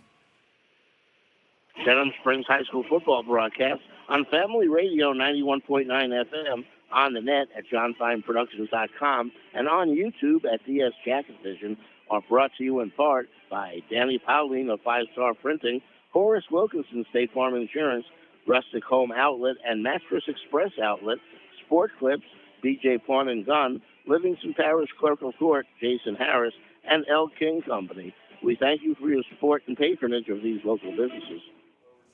4 minutes left here. Third quarter action from Prairieville High School. It is Denham Springs 28, Prairieville 0. It will be Jonathan Bravo to kick it off from his own 40-yard line. That's where we get this kickoff. It'll be the Brandy Robertson State Farm Insurance scoring drive. Always brought to you by Brandy Robertson State Farm for auto, home, and life. It's Brandy Robertson State Farm Insurance. Here's the kick from Bravo. And it will be fielded at the 25-yard line. On the return is going to be to the 30 and push out of bounds about the 35-yard line. On the return is Detman for the Hurricanes. All right, Mitch, what do you got for us on that scoring drive? I have a 3-minute, 34-second scoring drive. The Yellow Jackets went 56 yards. We finished it off with a Jean Goldman 3-yard touchdown run. And with 4 minutes left on the clock, the Yellow Jackets lead 28-0. And after a little bit of research, Jack Jones was one of those lead blockers for him. Your senior tight end who lined up in the backfield in that little power formation set. And the Jackets just kind of ran right at him there from the 10-yard line. That is your Brandy Robertson State Farm Insurance scoring drive. You know those team members include Amanda Cook, Pauline and Cardis, Nikki Giachetti, Jana Goins, Justin Summerall, and Christina Watson. Visit betterwithbrandy.net. Here is Green throwing on first down, intercepted by Rancher Miller at the 40. He's at the 30, the 20, the 10, the 5, and in for the touchdown. Touchdown, Rancher Miller. What a great pick by Rancher Miller. He stepped in front of the intended receiver and then sprinted up the right sideline for a Yellow Jackets touchdown and a pick 6 for Rancher Miller. All right, so he was our Louisiana Tree Pro player of the game last week, and a very notable play right there by the Yellow Jackets. Making a late push to get back in. He's made a lot of tackles here in the second half, and then there he is with the pick 6, and that's always a good way to get your name in the running to try and win it back-to-back weeks. All right, so Jonathan Bravo don't even get to take his helmet off, and he's back out there for the extra point. So extra point, kickoff, extra point again. We like it when our kicker is busy, our field goal kicker. Not the punter, the field goal kicker. All right, Colton LaBeouf, the holder yet again. Here is a snap. Hold is down. Kick is up, and it is through the uprights. Extra point is good. 3:43 left here in the third quarter. Denham Springs 35, Prairieville 0. Back after this on Yellow Jackets football. Demco believes that championing youth programs helps pave the way for a brighter future.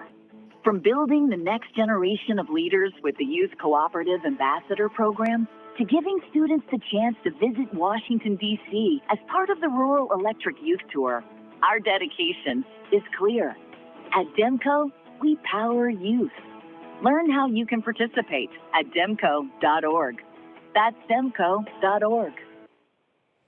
Welcome back in. Yellow Jackets football. All of a sudden, we're really busy up here, Mitch. It is going to be 35-0, 3:43 left here in the third quarter for the Yellow Jackets and the Hurricanes from Prairieville High School. It will be Jonathan Bravo to kick the extra point, and then we'll give you a very quick Brandy Robertson State Farm Insurance scoring drive. Here's the kickoff from the 40-yard line. It is a place kick to the 30-yard line, and the ball is still on the ground. Hurricanes will cover it up at the 32-yard line. They'll have it 1st and 10. Brandy Robertson State Farm Insurance scoring drive for auto, home, and life. It is Brandy Robertson State Farm Insurance. Team members include Amanda Cook, Pauline Incardis, Nikki Giachetti, Janet Goins, Justin Summerall, and Christina Watson. Visit betterwithbrandy.net. All right, Mitch, this is going to be really hard for you, but go for it. Well, I personally wouldn't call it a scoring drive. I'm going to call it a scoring play. Okay. Rancher Miller with a 40-yard touchdown, interception, return, and with 3 minutes and 43 seconds left in the third quarter, the Jackets have opened up a 35-0 lead. All right, so it will be 1st and 10 for the Hurricanes. They will start this drive at their own 32-yard line. It will be Green under center. I formation as he drops back. He's going to look to throw. He throws it downfield. It's going to be to the big tight end as he gets to the 40-yard line. That is Preston Ronaldo on the reception for the Hurricanes. Yeah, back to the play action pass there and found his tight end dragging across the field. Caden Allen and Rancher Miller once again in there making tackles. Caden Allen and Rancher Miller are leading us on defense tonight as both those names have been called out an awful lot. 2nd and 1 now for the Hurricanes. Here is a handoff in the backfield. That is going to be to Taj Wallace as he gets to the 45-yard line, and he will move the sticks for the Hurricanes to make that a Prairieville 1st down. Good job by Ja'Cory Gross of running around from the backside. He came off the edge from an outside linebacker position and just kept following the play and was able to make a tackle. 1st and 10 for the Hurricanes. 45-yard line. They will play it from their own 45. It will be Charlie Green from the shotgun. He will get the snap. He will toss it to Wallace. Wallace is going to be met immediately in the backfield and brought down. That is a big sack right there. On that is James Gaspard for this Yellow Jackets defense. James Gaspard said, don't forget about me now. He's always in there, making a lot of plays for us, and he wanted to be in there getting another tackle for a loss. And don't want to say padding your stats because they're playing hard out there, but padding his tackle for losses stats on the year. He's got a lot of them. 2nd and 15 now from their own 40-yard line. Here is Green looking to throw, has pressure coming, throws it downfield, incomplete. Almost intercepted by Rancher Miller, and Rancher's like, man, I could have had 2. If he got 2, he would have a really good chance of getting back-to-back Louisiana Tree Pro Player of the game. And I think that's exactly what he thought as he was laying on the ground. Said, I was that close to 2. And I know that Coach Covington and Josh Ward were going to be thinking about me for the Louisiana Tree Pro Player of the Game if I could have got 2 interceptions. All right, makes it 3rd down and 15 for the Hurricanes from their own 40-yard line as Green drops back and steps up in the pocket, throws it on the run. It is caught at the Yellow Jacket 45-yard line. And that is going to be, let's see if we have him on the roster. That looks to be Nate and Paul on the reception. I'm going to give a lot of credit to Charlie Green, man. He's a sophomore quarterback, and we talked about before the game and all, they don't have a great record. They won the first game of the year and haven't won anything since. And I know he's been running for his life a lot this year, but, man, he's made some good plays tonight. He scrambled with the ball, and he's thrown the ball in some good places, and he's still out there fighting. 1st and 10 from the Yellow Jacket 45-yard line. Is it a toss in the backfield, and it is going to be out of the hands, and it hits the turf, but they will recover the fumble. There was Ashton Walmack, the right tackle, who recovers the fumble and keeps possession with the Hurricanes, but it'll be a loss on the play. Yep, and just talking about Charlie Green, he's just a sophomore. A lot of these guys are sophomores and juniors. We mentioned before they only have 9 seniors, this being the first year of a brand new school. And so these guys are going to keep building forward and try to be, much more competitive in years to come.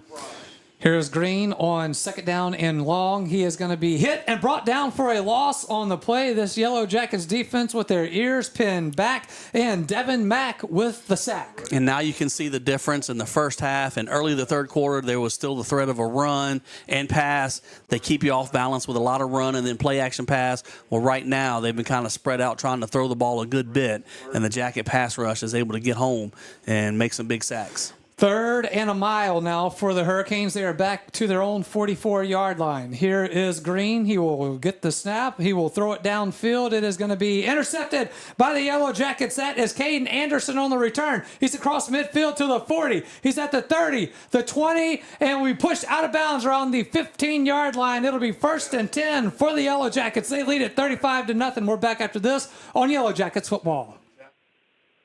Big Mike's Sports Bar and Grill has it going on. Big Mike's has burgers, steaks, seafood, pizza, salad, sides, and desserts, 37 TVs, and Big Mike's is open late after the games. Live music on the weekends, locally owned and operated by Denham Springs High School graduate Big Mike O'Neill. Check out the Denham Springs Athletics Hall of Fame at Big Mike's. Big Mike's Sports Bar and Grill, 123 Ascom Square in Denham, or delivery through Waiter or Grubhub. Welcome back in Yellow Jackets football. Caden Anderson with the interception and a big return has the Yellow Jackets 1st and 10 from the Prairieville 14-yard line. It will be Goldman in at quarterback. He will hand it off to Slade Daigle, who gets inside the 10-yard line. Be brought down around the 5. So John Goldman in at quarterback with the handoff to Slade Daigle.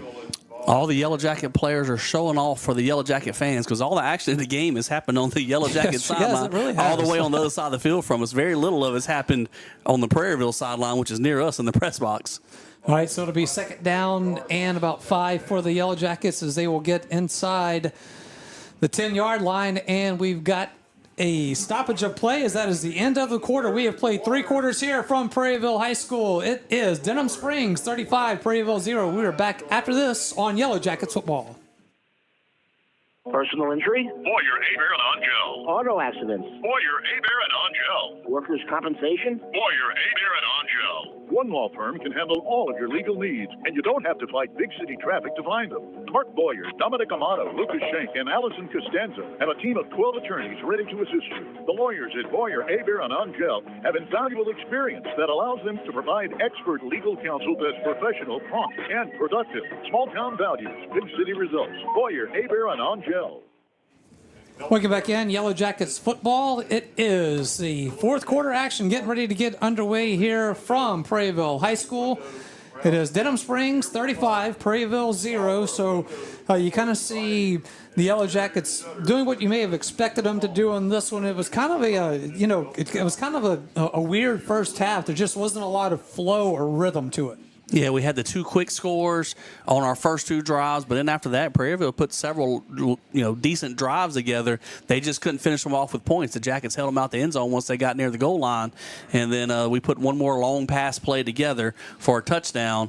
But the offense kind of went to sleep there for a little bit of that second quarter and a lot of the back end of the first quarter, but they woke up here in the third quarter. All right, and here we go on 2nd and 5. It is going to be a handoff to Slade Daigle as he gets to the 5-yard line, and it'll make it just shy of the first down marker. He'll be what, about 2 yards off, so make it 3rd down and 2 from the 5. But the ball is on the 5, but you don't have to get a touchdown on this play. You can pick up a first down with just a 2-yard play here. So Jackets have been sticking to the run game here the last few plays once we've gotten near the goal line. All right, John Goldman stays in at quarterback, has Slade Daigle on the backfield with him to his left. Here is a snap. We'll hand it off to Daigle. Daigle will be brought down at the 5-yard line, so it's going to be 4th and short now for the Yellow Jackets.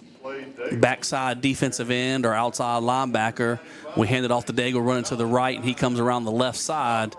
That's a situation maybe Goldman might be able to keep the ball and run back out the back end. All right, so it is going to be 4th down and 2 from the 5-yard line for the Yellow Jackets. Need to get to the 3-yard line to make it 1st and goal. Just underway here, 4th quarter action, 35-0 Yellow Jackets with the lead. It will be John Goldman in at quarterback. Daigle lined up behind him. Daigle going to be the lead block. Goldman trying to get to the 3-yard line, and it will depend on the spot here. He may have just gotten it. If they're marking it down at the 3, that would be a first down. We'll see where it is. It's going to be close. It's right at the 3. And Goldman kind of lowered his head at the end and didn't run out of bounds and picked up that extra half yard that may have been the difference. And it is going to move the chains. It is. We'll move the chains, so make it a Big Mike Sports Bar and Grill Jackets first down at Big Mike's. Play trivia once a month. That's Big Mike Sports Bar and Grill. So nice run right there. Slade Daigle, again, kind of being that lead block, but Goldman had to kind of jet out a little further to the right. But it's like he had that 3-yard line, like, I have to get here. And he didn't run out of bounds. He lowered his head, and he picked up that yardage needed. Goldman will hand it off to Daigle. Daigle will go forward, and he's at the goal line and waiting for the signal. They're saying he's going to be just shy, so it'll be 2nd and goal at the goal line. Yep, Daigle just kind of wiggling through the defense there, working right behind Bryson McCabe, your center, Jackson Martin, your senior left guard, and then Christian Ferguson was at the right guard position. He was running right through the middle trying to find the end zone. 2nd and goal from the goal line for the Yellow Jackets. Here is Goldman, hands it off to Daigle. Daigle powers forward and in for the touchdown. Touchdown, Yellow Jackets. And that's good to see. Daigle, your senior running back, really excited to find the end zone right here. As I'm thinking throughout the year, I'm not sure he's gotten in the end zone yet. So I know he's excited to find pay dirt right there, and he had to finish it off with a hard run as he was met close at the goal line. Somebody with a pretty good hit, but he had already crossed by the time that the hit was made. That will send out Jonathan Bravo to attempt the extra point and extend the lead here, as that is now 41-0. Yellow Jackets over the Hurricanes. Bravo trying to make it 42. Here's the hold, kick, and it is through the uprights. Extra point is good. Bravo perfect on the night with extra points. It is Denham Springs 42, Prairieville 0. We're back after this on Yellow Jackets football. Denham Springs High School football broadcast on Family Radio 91.9 FM, on the net at johnfineproductions.com, and on YouTube at DS Jacket Vision, are brought to you in part by Karam Inn, Triton Outpatient Clinic, Todd Caruso, attorney at law, Duke Seafood and Steakhouse, Modad 1 Individual Sewage Treatment System, Forest Grove Plantation, and Billy Leach Professional Title Company. We thank you for your support and patronage of these local businesses. Welcome back in, Yellow Jackets football. Denham Springs 42, Prairieville 0. 10:06 left here in the 4th quarter, and it will bring us to another Brandy Robertson State Farm Insurance scoring drive. After Jonathan Bravo kicks us off from the 40-yard line, we will get that to you. Bravo teed up at the 40. Will step up and will put a boot into it, and it is to the 30-yard line, and it will. We got a flag on the play. Yeah, somebody maybe was offside somewhere. They blew it dead, but we can go ahead and get the. Yeah, we'll go ahead and reset for the Brandy Robertson State Farm Insurance scoring drive for auto, home, and life. It is Brandy Robertson State Farm Insurance. Team members include Amanda Cook, Pauline and Cardis, Nikki Giachetti, Jana Goins, Justin Summerall, and Christina Watson. Visit betterwithbrandy.net. That was a 2-minute and 7-second scoring drive. The Yellow Jackets only needed 13 yards after that Caden Anderson interception return. And we finished it off with a Slade Daigle 1-yard touchdown run. And with 10 minutes and 6 seconds left, the Jackets have taken a 42-0 lead. Jonathan Bravo has it teed up at the 40 again as they will reset. And here is a kick from the 40. End-over-end kick right to the 33-yard line. And it will be returned by the Hurricanes as they get across the 35. Just shy of the 40-yard line. We'll see where they mark it down. Looks like they're going to put him right at the 40. So it'll be 1st and 10 for Prairieville with 9:54 left here in the 4th. You know, we've had that same kick all night long, and it's not going to make a big difference in this game, but we've done it most of the time, too. If we always sky kick it to the left, your opponents in the last couple of weeks, Walker and Sandomal, can maybe slip a better returner in that spot, and that's what Prairieville did just then. Their deep returner moved up to that spot where the sky kicks are going. So we'd like to maybe have a little bit of variety and maybe even going right or left or where we may kick it instead of it always being in the exact same place every time. It is 1st and 10 for the Hurricanes as they will start it from their own 40-yard line as clock is running with 9:23 left here. Here is Green looking to throw. He does, has his receiver, and it will be to Colton Toops on the reception. One of the seniors here, one of the few seniors on this Prairieville team. Gets to the 45-yard line. It'll be 2nd down and 5 for Prairieville. From their own 45, Green will get it out of the shotgun, looks to throw. He does, throws it just a little bit too high for his intended receiver, Virgilio. You know, we talked about coming out of halftime, what we wanted to see from the Jackets. We wanted a good defensive stop early on, and Prairieville did move it after a couple of first downs, but then the defense held up, and we got the turnover on downs. On fourth down, we got to stop. We want to see the offense move it down the field and get some points on the board and pull away, and that's exactly what we've done. 2nd down and 5 from their own 45-yard line. Here is a handoff in the backfield. That is going to be a new back for the Hurricanes as he gets across midfield to the Yellow Jacket 45-yard line on the carry. That time for the Hurricanes is Jacques Gautreau. And a good tackle by your sophomore cornerback, Caden Milligan. Got a few new jerseys in the game right now for the Jacket defense. Here's the Hurricanes going quickly now, throwing it out of the backfield to Braden Duke. A little miscommunication there as Duke had not even turned around to look for the ball yet. He hadn't. We were misaligned. We didn't have some guys in the right spot, and Duke was open. He didn't realize he was open. As Green tried to hit him, he hit him right in the back without Duke knowing the ball was coming his way. But he was open because we weren't quite lined up how we needed to be on that play. All right, so that is going to be 2nd down and 10 from the Yellow Jacket 45-yard line now for the Hurricanes. Green will drop back. Pressure is coming. He is going to be hit. He escapes the pressure momentarily and is going to get it out of his hands. His intended receiver was Colton Toops. A lot of pretty good pressure in the backfield right there. Landon Foster, senior defensive end, was in there getting after the quarterback. And also we had Devin Cupid was in there, junior defensive lineman, giving a lot of pressure to the quarterback, forcing him to get rid of it. 7:14 left here, 4th quarter from Prairieville High School. Denham Springs 42, Prairieville 0. It will be Green from the shotgun. They thought they had Yellow Jackets with some early movement. Referees say no, and they will get reset here.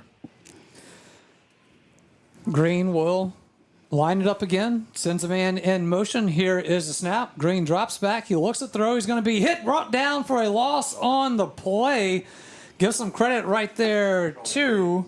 That was Landon Foster that got the sack. That's right. But also, we had Jalura Patterson with a really strong, powerful rush that also got his guy in the backfield. His blocker was thrown right back near the quarterback, and then Landon Foster cleaned him up with the sack. Makes it 4th down and 15 for the Hurricanes. They will send out the punt unit. That is Luke Lyons to punt it away for the Hurricanes. Here is the snap. Punt is away. Kerner back to receive. Ball hits at the 25-yard line and will roll. And Kerner's going to pick it up and go with it as he will be pushed out of bounds around the 30. We'll see where they mark him down. But with 6:06 left in the 4th, it'll be Yellow Jackets football after this timeout on Yellow Jackets football. Your local sporting goods store in Livingston Parish for over 40 years is Sportin' Center. Sportin' Center has all of your Denham Springs and surrounding school shirts, caps, clothing, and fan gear. Plus, Sportin' Center has all of your brand names like Adidas and Russell Athletic. And Sportin' Center offers one-on-one customer service. Sportin' Center does in-house monogramming, screen printing, and laser engraving. And they can handle all of your advertising, promotional, and sign shop needs. Sportin' Center, 205 South Range in Denham Springs. Look again, Yellow Jackets football is snap over John Goldman's head as he's going to pick it up. He's all the way back at his own 5-yard line now, trying to go left to right, and he is going to be brought down for a big loss on that one, all the way back to the 8-yard line. Yeah, we got a lot of new players in the game right now and a new offensive center, and that ball shot past Goldman, and even though he picked it up 20 yards back there behind the line of scrimmage, I thought he had a chance to try and throw it away. And even if you had a lineman downfield, that's only about a 5-yard penalty instead of a 20-yard loss if we could have gotten rid of it there. Yep, so it is going to be 2nd down and a long ways to go here for the Yellow Jackets. Here is a handoff in the backfield. That is going to be Enzo Landry, I believe, right? Yes, it is, sure Enzo. enough. Good call. I was thinking in my head who that running back may have been, but you were on the spot. We've seen Enzo a lot on some kickoff returns, and we know he's got good speed, and that's exactly who was in the game there. Clock is running here now. I guess when we hit 42-0 is when it went into that. Is all I can imagine, Mitch, because that's the first time I noticed it. Yeah, that's once you get a 40-point lead, Is it 40? it becomes a running clock. Yeah, okay, yeah. Which I'm gonna be honest, I'm not a huge fan of it. I understand once the possession is going, but like just to run it like between the punt and when we started, they just keep it running. I mean, I don't mind you starting it when a possession begins, but 3rd and 26 from the 15-yard line. Goldman gonna fire it downfield. He's got his receiver at the 45. He's at the 40, the 30, the 20, the 10, the 5, and in for the touchdown. Trey Seals. There you go. Trey Seals with the touchdown for the Yellow Jackets. Good to see some of the young guys getting in some action here under the Thursday night lights from Prairieville. Trey Seals, a sophomore receiver, and going down the field just on a go route, and then Goldman hits him in stride, and Seals showed the great speed that he has and was able to pull away and finish it off for a long touchdown for the Yellow Jackets. That will send out Jonathan Bravo to attempt the extra point. Colton LaBeouf, as always, is the holder, as the Yellow Jackets now lead at 48-0. LaBeouf will wait for the snap. Here it is. Hold is down. Kick is up. And the extra point is through the uprights. Denham Springs 49, Prairieville 0. We're back after this on Yellow Jackets football. Quick and Handy Cleaners is now Sunshine Cleaners. The name has changed, but not the same great service you've received throughout the years. Hats off to Scooter and Kay Keene for everything they've done to help the Livingston Parish community. The Moore family at Sunshine Cleaners has been in business since 1995 and looks forward to offering the same great service with the same great staff you've come to rely on. Family owned and operated, that's Sunshine Cleaners. Denham Springs, Walker, and Live Oak, and locations in Baton Rouge.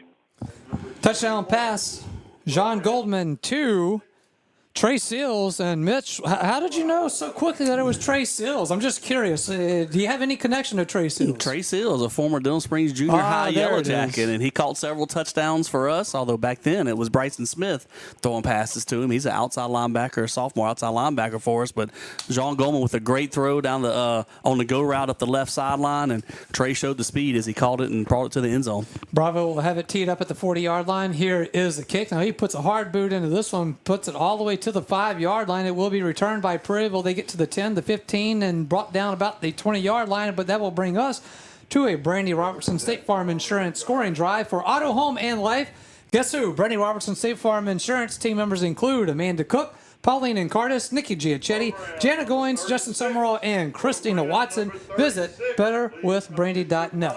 That took a minute and 45 seconds off the clock. We went 68 official yards, but remember the first snap went way over our head back there, and so we ended up with an 80-yard touchdown pass. John Goldman to Trey Seals, and the Yellow Jackets take a 49-0 lead. All right, here are the Hurricanes on 1st and 10 from the 20-yard line. Here is the pass, and it is going to be caught, and it is a nice catch right there. Of course, I hate that we don't know the number, or the name for number 94 there, but oh no, that's 34, not 94. I'll take that back. It was 94. He's the one on the sideline here. Yeah, the one that caught the pass. 34 go out, and I was like, wait, did I? There was a 94 on the Jackets on coverage. That was Bryson Smith, who I mentioned just a while ago. So him and Caden Milligan were there to make a tackle after the catch.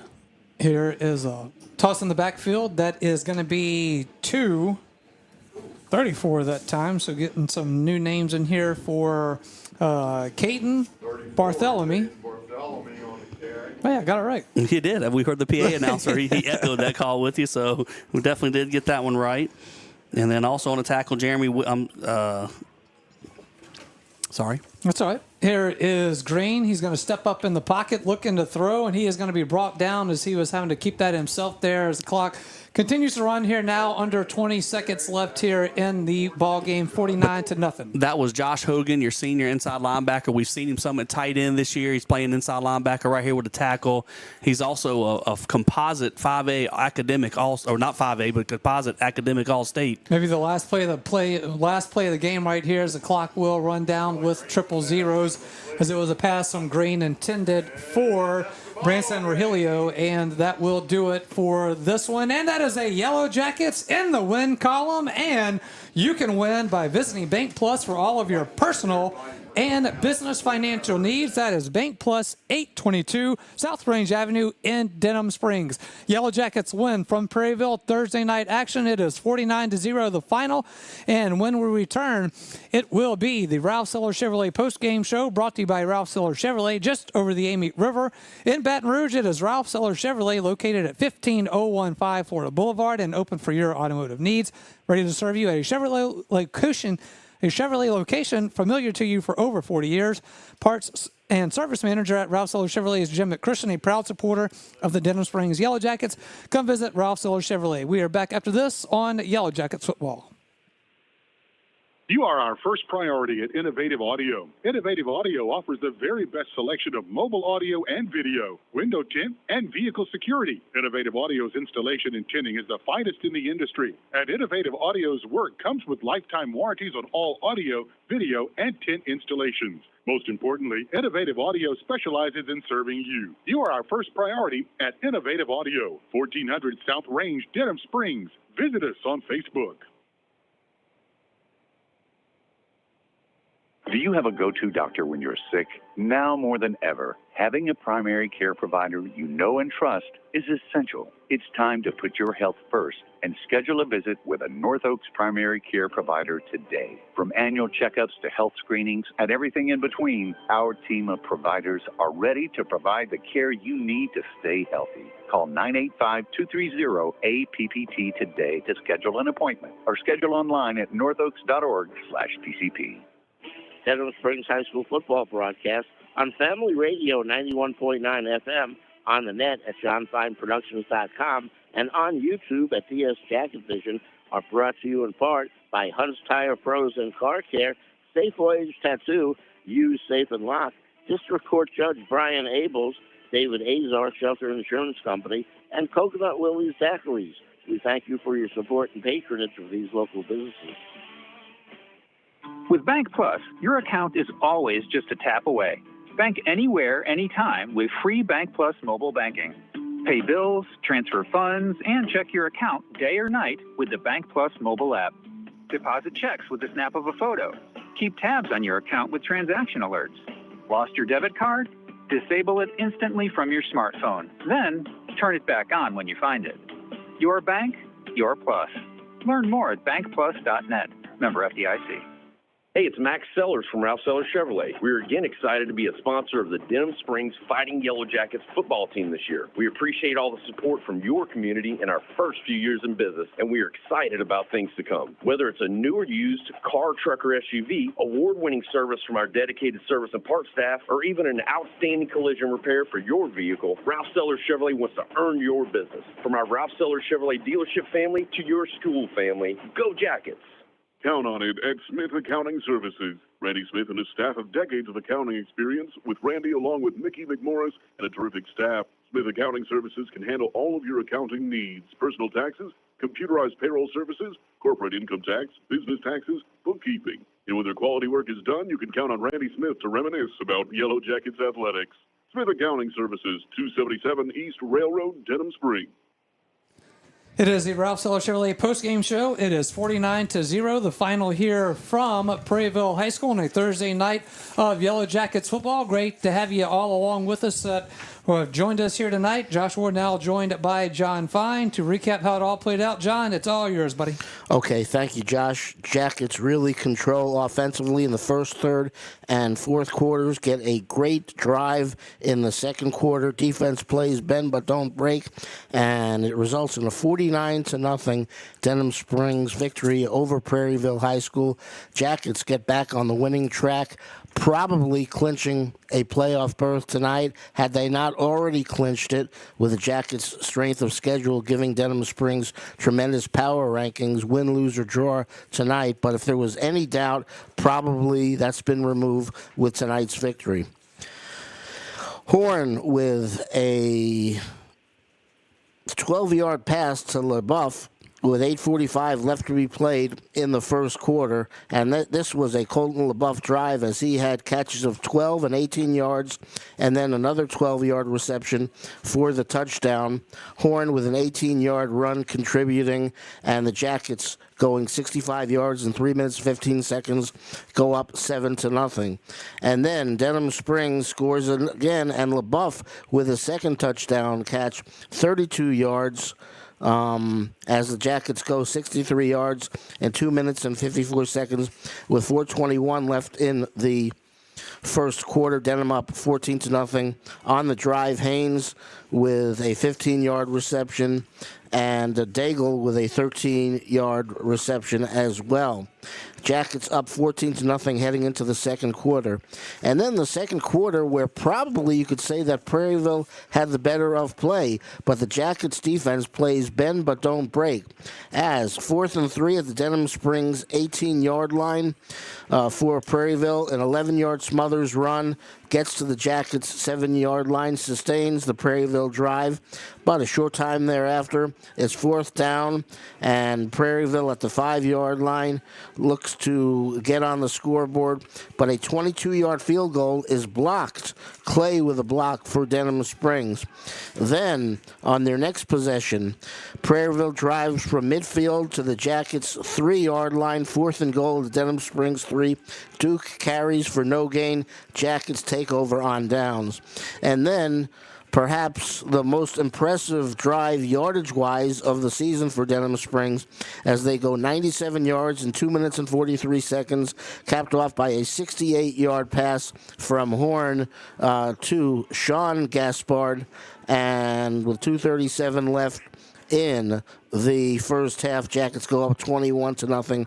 97-yard drive with 2:43 left.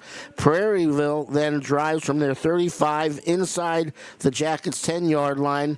4th and goal to 10. They try a gadget halfback pass, broken up by the Jackets in the end zone. Jackets take over on downs for the second time in the second quarter, and maybe the third if you count a blocked field goal as taking over on downs. Jackets with a 21-0 advantage at halftime. Third quarter, Prairieville 4th and 11 at the Denham Springs 34-yard line. Jackets with an 8-yard sack, so Denham Springs takes over on downs. And then John Goldman with a 3-yard run with exactly 4 minutes left in the third quarter. Denham Springs goes 56 yards in 3 minutes and 34 seconds. A rarity, as it's brother to brother on that drive. Jean to Sean for an 11-yard pass.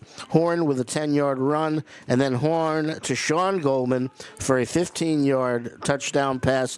Jackets again with the advantage, 28-0 at that point. Rancher Miller with a 40-yard pick six with 3:43 left in the third quarter, making it 35-0. And then on the next possession, it is a terrific pick by Anderson. He runs it 57 yards to the Prairieville 13-yard line, where Denham Springs takes over in the waning moments of the third quarter. 35-0 the score at the end of three quarters. Shortly into the fourth quarter, Daigle with a 1-yard touchdown run with 10 minutes and 6 seconds. The Jackets go 13 yards in 2 minutes and 7 seconds to go up 42-0. At or about that time, the play reverts to running time. So my normally impeccable scoring drives might possibly be a little bit errant, because I'm not exactly sure how you time this with the running clock going. But nevertheless, Goldman with a with an 80-yard touchdown pass to Trey Seals with exactly 3.5 minutes left to be played in the ball game. Denham goes 68 yards in 1:45, making it 49-0. Josh Ward says it's a Denham Springs Jackets Bank Plus victory, which is always good to hear. And a very special shout out to Butch Wax, legendary Jackets coach in all sorts of Hall of Fames. He is listening and watching tonight, so a special shout out to Coach Wax. Josh? Yes. Yep. Thank you for that, John. And of course, keep in mind that we will be looking for our Louisiana Tree Pro Jackets Player of the Game, brought to you by Louisiana Tree Pro. Licensed and insured professionals to restore your property. Louisiana Tree Pro does it the right way. Louisiana Tree Pro is Denham Springs owned and operated by Josh Howard and Megan Fontenot Howard. That is Louisiana Tree Pro like it was never there. 49-0, the final here from Prairieville. We will continue on with the Ralph Seller Chevrolet postgame show after this timeout on Yellow Jackets football. Fire and water, cleanup and restoration. Serve Pro of Livingston. The #1 choice in cleanup and restoration is Livingston. Whether it's water damage, fire damage, mold, storm, or construction issues, let the highly trained professionals at ServPro of Livingston clean and restore your property and make it like it never happened. ServPro of Livingston is prepared for just about anything and is open 24/7, so ServPro is faster to any disaster. ServPro of Livingston, Florida Boulevard, Denham Springs. Soon to be at the old Albertsons. Fire and water, cleanup and restoration. ServPro of Livingston. Denham Springs High School football broadcast on Family Radio 91.9 FM, on the net at johnfineproductions.com, and on YouTube at DS Jacket Vision, are brought to you in part by BJ Pawn and Gun, Mr. Gaddy's Pizza, Liberty Auto Sales, Cypress Pharmacy, Burning Lotus Tattoo of Denham Springs, and Rustic Home Outlet and Mattress Express Outlet. We thank you for your support and patronage of these local businesses.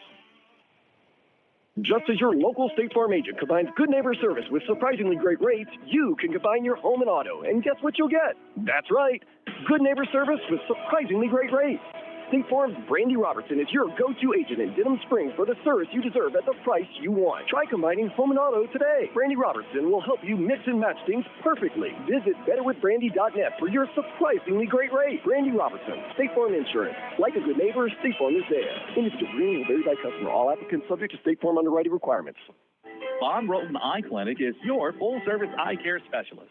Dr. Hunter Bond and Dr. Chris Roten and their staff expertly handle all of your eye care needs. A former Jackets football player, Dr. Hunter Bond is proud to serve the Denham Springs community that gave so much to him. You can visit Von Roten Eye Clinic at 222 Veterans Boulevard in Denham Springs or call 791-2020. That's Von Roten Eye Clinic in Denham Springs with locations in Hammond and Amy.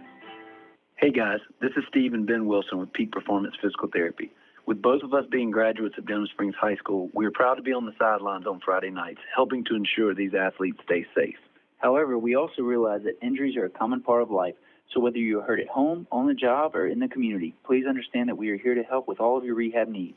While we enjoy treating the athletes of Livingston, we love treating the entire Livingston population as well. So come see us at Peak Performance Physical Therapy for all of your rehab needs. If your saving for retirement approach involves the phrase, I'll get around to it someday, Edward Jones can help. When it comes to meeting your goals, time can be on your side, and there's no better time than now to get started toward your retirement goals. Edward Jones Financial Advisors Scott Landry and Sims White can help. Stop by their office at 179 Del Orleans. That's Scott Landry and Sims White at Edward Jones, 179 Del Orleans, right across from the post office. Edward Jones, making sense of investing, member SIPC. Denham Springs High School football broadcast on Family Radio 91.9 FM, on the net at johnfineproductions.com, and on YouTube at DS Jacket Vision, are brought to you in part by Brandon Rishu with Smart Move Real Estate, KOA Campground, the law office of IVL Graham, Brian Ross, owner OK Computers and Auto Sales, and Dr. Chip Bankston and Baton Rouge Orthopedic Clinic. We thank you for your support and patronage of these local businesses. Like it was never there, Louisiana Tree Pro is your tree care specialist, expertly handling tree removal, tree trimming, stump grinding, and storm cleanup with 24-hour emergency tree removal. And Louisiana Tree Pro does it the right way with properly licensed and insured professionals who will get the job done quickly and safely with a quality result. Their goal at Louisiana Tree Pro is to leave your property better than they found it. That's why their motto is, like it was never there. Denham Springs owned and operated by Josh Howard and Megan Fontenot Howard. That's Louisiana Tree Pro. Welcome back in. Ralph Seller Chevrolet post-game show, 49-0, the final here from Prairieville High School. Josh Ward alongside Mitch Covington. As we were coming back from the break there, Mitch said, did we get to 500 subscribers? And the answer is no. We did get to 471, so I'm going to blame one that was a Thursday night. I'm going to blame two that I probably didn't say it as enough as I should have. I'm going to take some blame on that one. I'll be honest, I didn't feel like I was completely on my A game here tonight, and I hope that it came across better than I felt that it did. But nonetheless, always got to be a little self-evaluate on yourself. I just didn't feel I was my A+ tonight, so I'll take some of the blame for that. I'm going to blame the running clock because I think we were going to get about 29 subscribers in the last few minutes of the game, but the running clock, and we didn't get a chance to get to it. Well, nonetheless, it is a great win here for the Yellow Jackets. They improved to 5-3 on the overall record. They are now 2-2 in District 5-5A play, and as John had mentioned in his recap there, that this win pretty much solidifies that the Yellow Jackets will be in the playoffs. It just depends on now of where you can get your best seating to. Can you go beat Walker next week at home? On senior night, can you go to Santa Maria and win at the Pit, which is a tough place to go to? The atmosphere is right on top of you. The stand's right on top of you. The shooting the cannon off. I mean, it is a great environment for a high school football game, but a tough place to go in and play. Santa Maria, kind of a weird team to figure out this year. They started off really rough, 1-4, I believe, and then since then they popped off some nice wins. One over Walker, they almost had Dutchtown. Well, they did have Dutchtown 21-0 at the half, so that one will be interesting. But nonetheless, as we look at this one, obviously still got to get to our Louisiana Tree Pro Player of the Game, so we'll get to that in a minute. But the Yellow Jackets here, we had talked about it in the Sports Center. Yellow Jackets warm up, just come in here, handle your business, take care of what you need to do, and the Yellow Jackets did that. That's definitely what they did. You wanted to come out. You want to try and take control of the game early. We did that, lull a little bit in the second quarter with the offense, but the defense kept them out the end zone, kept them off the scoreboard, and kept that 0 all game long right there. And the offense came out in the third quarter and then put away any doubt that there may have been with the game right there. So good performance on both sides of the football. Moved it up and down the field, made some big plays, had some long sustained drives when we needed those. Defense held them off the scoreboard, and so that's always a huge plus. Anytime you put up a 0, not only that, defense put some points on the board themselves with the Rancher Miller pick 6. So a satisfying night. Get back on the winning side of the football, of the scoreboard. It's been a couple of weeks. I had little two-game losing streak, so now we're back on track, even our district record, and hopefully we can kind of finish off the year right now with 2 games to go. And now the focus is going to be trying to just take care of business, handle that Livingston Parish rivalry next week, and try and gather every win that you can and every PowerPoint that you can, because we are right on the edge right now of maybe hosting a first-round playoff game, depending on what happens the last 2 weeks. Yeah, so you came into this one at 18, so you'll kind of see where how everything kind of shakes out, because what you do does matter, but what your opponents do does matter. And Southern Lab was playing tonight. I believe they were up 6-0 over Kentwood, or they were down 6-0, whichever it was. Mr. Robert Graves was giving us a score on that one, but it's an opponent you had on your schedule, so what they do is going to matter. And then what happens tomorrow night? We have the luxury of sitting here on a Thursday night. We don't have to be kind of, as you said, watching the scoreboard tomorrow. We kind of get to sit back and relax and watch all the scores roll in. So always kind of good to get that Thursday night, but again, it gives you that little bit of extra rest as you talk about Walker coming into Yellow Jacket Stadium. Of course, that'll be next week at Yellow Jacket Stadium, and it'll be the regular season home finale for the Yellow Jackets. But again, continue to win these next 2 games, and you are probably looking at teetering on that line of hosting that first-round playoff game. Well, we're not in a bad spot schedule-wise. It's late in the year, so 1 extra day of rest could be really beneficial for the Jackets, because you get to this part of the year, guys are starting to maybe wear down just a little bit. You're not quite as fresh and as crisp as you were in week 1, and so it's good to have that extra day of rest that we need. And then Walker has a very big matchup tomorrow night with Dutchtown High School, and so they're going to be in a big battle tomorrow on Friday night. And the Jackets will be sitting back, relaxing, and kind of getting our wind and catching our breath a little bit. And that 1 extra day to prepare for Walker may help us out, as we know we went through a 7-6 victory in the Jamboree, 2 very evenly matched teams, and that's what we expect to see again next Friday, 2 evenly matched teams. So any advantage that you have could be very, very big as we get to the next Friday. All right, 49-0, the final here from Prairieville High School. We will take a timeout. When we come back, we'll start looking towards Walker and our Louisiana Tree Pro Player of the Game. Stay with us. More of the Ralph Seller Chevrolet postgame show is coming up after this on Yellow Jackets Football. Count on it at Smith Accounting Services. Randy Smith and his staff have decades of accounting experience, with Randy along with Mickey McMorris and a terrific staff. Smith Accounting Services can handle all of your accounting needs: personal taxes, computerized payroll services, corporate income tax, business taxes, bookkeeping. And when their quality work is done, you can count on Randy Smith to reminisce about Yellow Jackets athletics. Smith Accounting Services, 277 East Railroad, Denham Springs. James Drug Store is your locally owned and operated pharmacy. James has been serving Livingston Parish for almost 100 years. Your independent pharmacy, James is committed to your health. Their pharmacists are there to serve you. Quick, accurate, professional. Old-fashioned service meets modern-day medicine. James Drug Store, Florida Boulevard, Denham Springs. Your local sporting goods store in Livingston Parish for over 40 years is Sportin' Center. Sportin' Center has all of your Denham Springs and surrounding school shirts, caps, clothing, and fan gear. Plus, Sportin' Center has all of your brand names like Adidas and Russell Athletic. And Sportin' Center offers one-on-one customer service.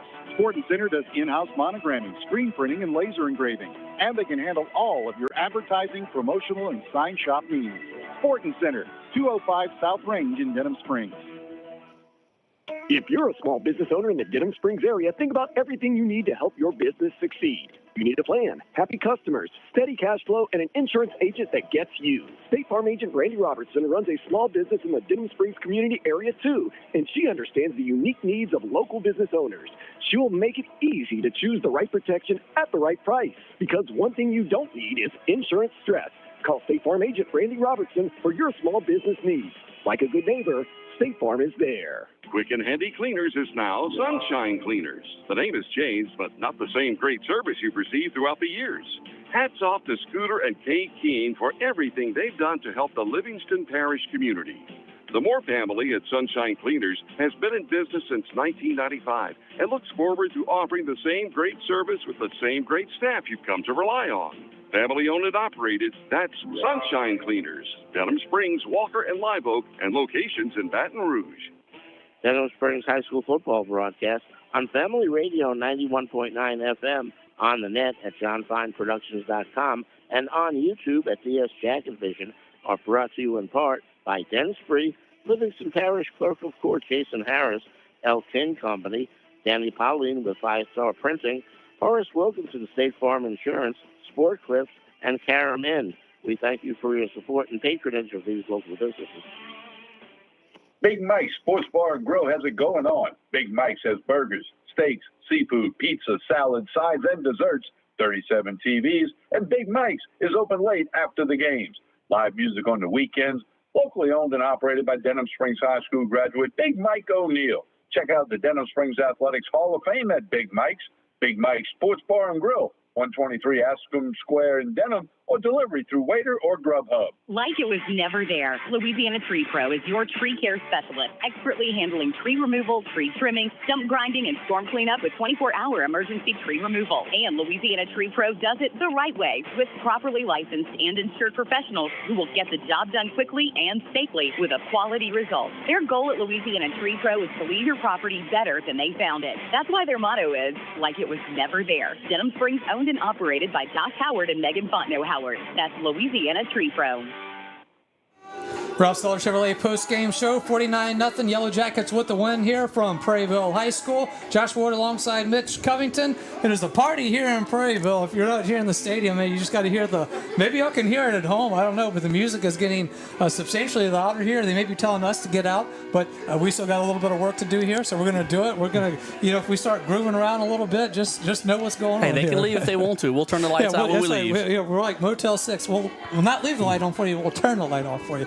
All right, Mitch, a couple things to get here. Obviously, we got to get our Louisiana Tree Pro player of the game. So why don't you go ahead and give your 3 names that you would put in the running for that. And if you want to add more, you can. I'm looking at your notes there. I cheated a with a bit. Great performance like tonight, 49-0, we can't limit it to 3. There was a lot of players standing out. But the first name we talked about tonight, Colton LaBeouf, right off the bat, 2 touchdown pass receptions on the first 2 drives of the game. Also another key third down conversion on the first third down of the game. So he did a great job. Not to forget, he's the holder on the field goals and extra points, and we were perfect 7 for 7 for those. So a good job holding on the extra points as well. Jerry Horn, the guy throwing the football to him, putting the ball in a good place. He had 3 touchdown passes total on the night. Also, I don't have the exact stats, but I'm guessing about 30, maybe 35 yards rushing as well. More importantly, 0 turnovers. That's been an issue in some of our losses, and there were 0 turnovers tonight, so we've cleaned that up. So he did a really good job protecting the football. On the defensive side, Rancher Miller, we called his name out on several tackles, and then, of course, there he was with the pick 6, finding the end zone after the interception. So great night for him once again. Our reigning Louisiana Tree Pro player of the game, so he's trying to get it 2 weeks in a row. And then also Caden Allen, your junior inside linebacker, really did a great job tonight, made a lot of tackles, several tackles for loss as well. So I thought those 4 guys really stood out. All right, so that's your nominees for it. You gave great reasons for each and every one of them. So what I think we should go ahead and do is go ahead and take our last time out of the evening. We'll come back here.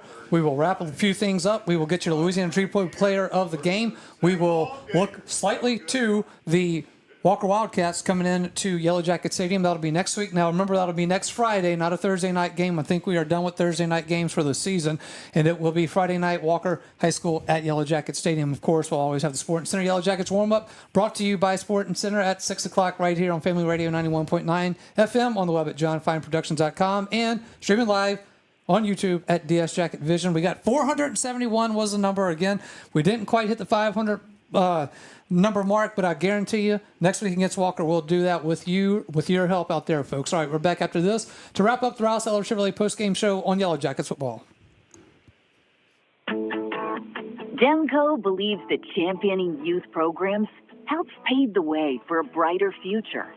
From building the next generation of leaders with the Youth Cooperative Ambassador Program, to giving students the chance to visit Washington, D.C. as part of the Rural Electric Youth Tour, our dedication is clear. At Demco, we power youth.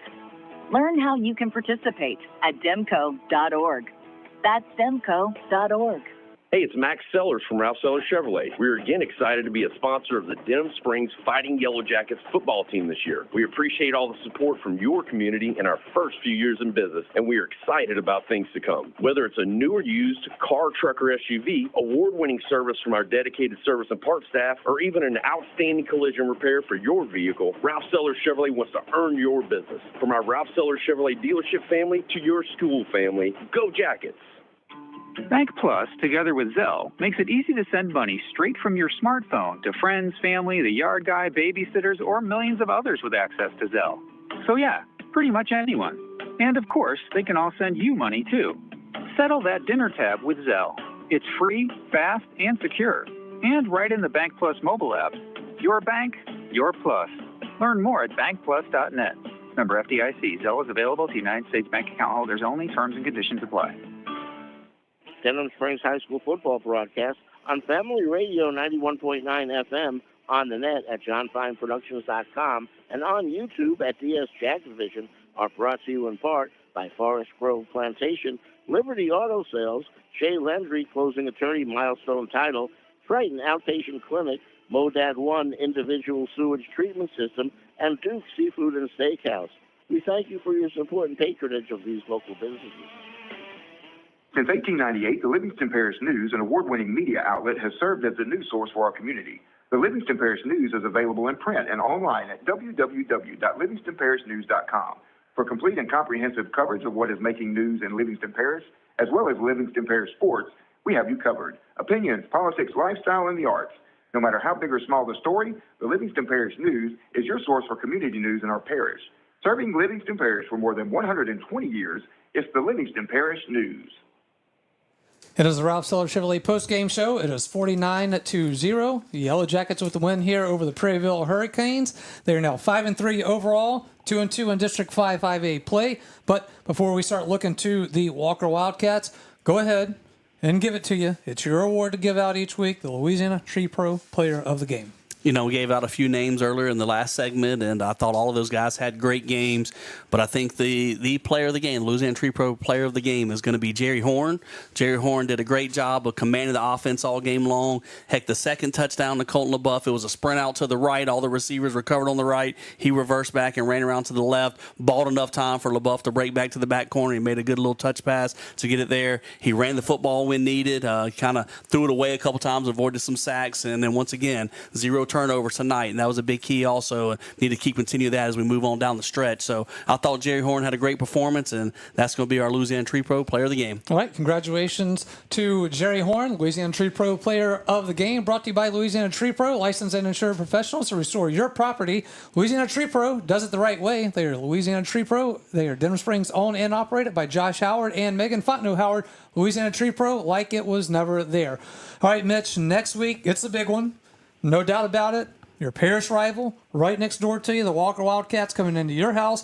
You went to their house for the Jamboree. You beat them 7-6 in a close game. Obviously, Jamboree, a very shortened, kind of watered-down version of a game. But nonetheless, both of those teams got after it. I don't care if they're playing marbles in the backyards. We talked about it's going to be a big deal. Next week is going to be a big one. And both teams trying to jockey for a win to jockey their position in the playoffs. I mean, right now, Denham Springs was the same record at the time going into this one, was a few spots ahead of them because of the strength of schedule. Right, we were slightly ahead of them, so they're also trying to fight to get to a home playoff game in the first round. If you recall, last year Walker made it to the quarterfinals of the 5A state playoffs. They had big expectations when the season started, and then my early loss in district to Santa Ma, when we thought they may be trying to fight to win a district title, has put them behind the 8 ball, but they got a great chance to play Dutchtown tomorrow, try and get a win and get back in there and try and fight for a tie of the district title. So they're still fighting for things with a lot to play for, and then however that game plays out tomorrow night, they're going to have to rebound quickly and turn around and get ready for the Jackets, because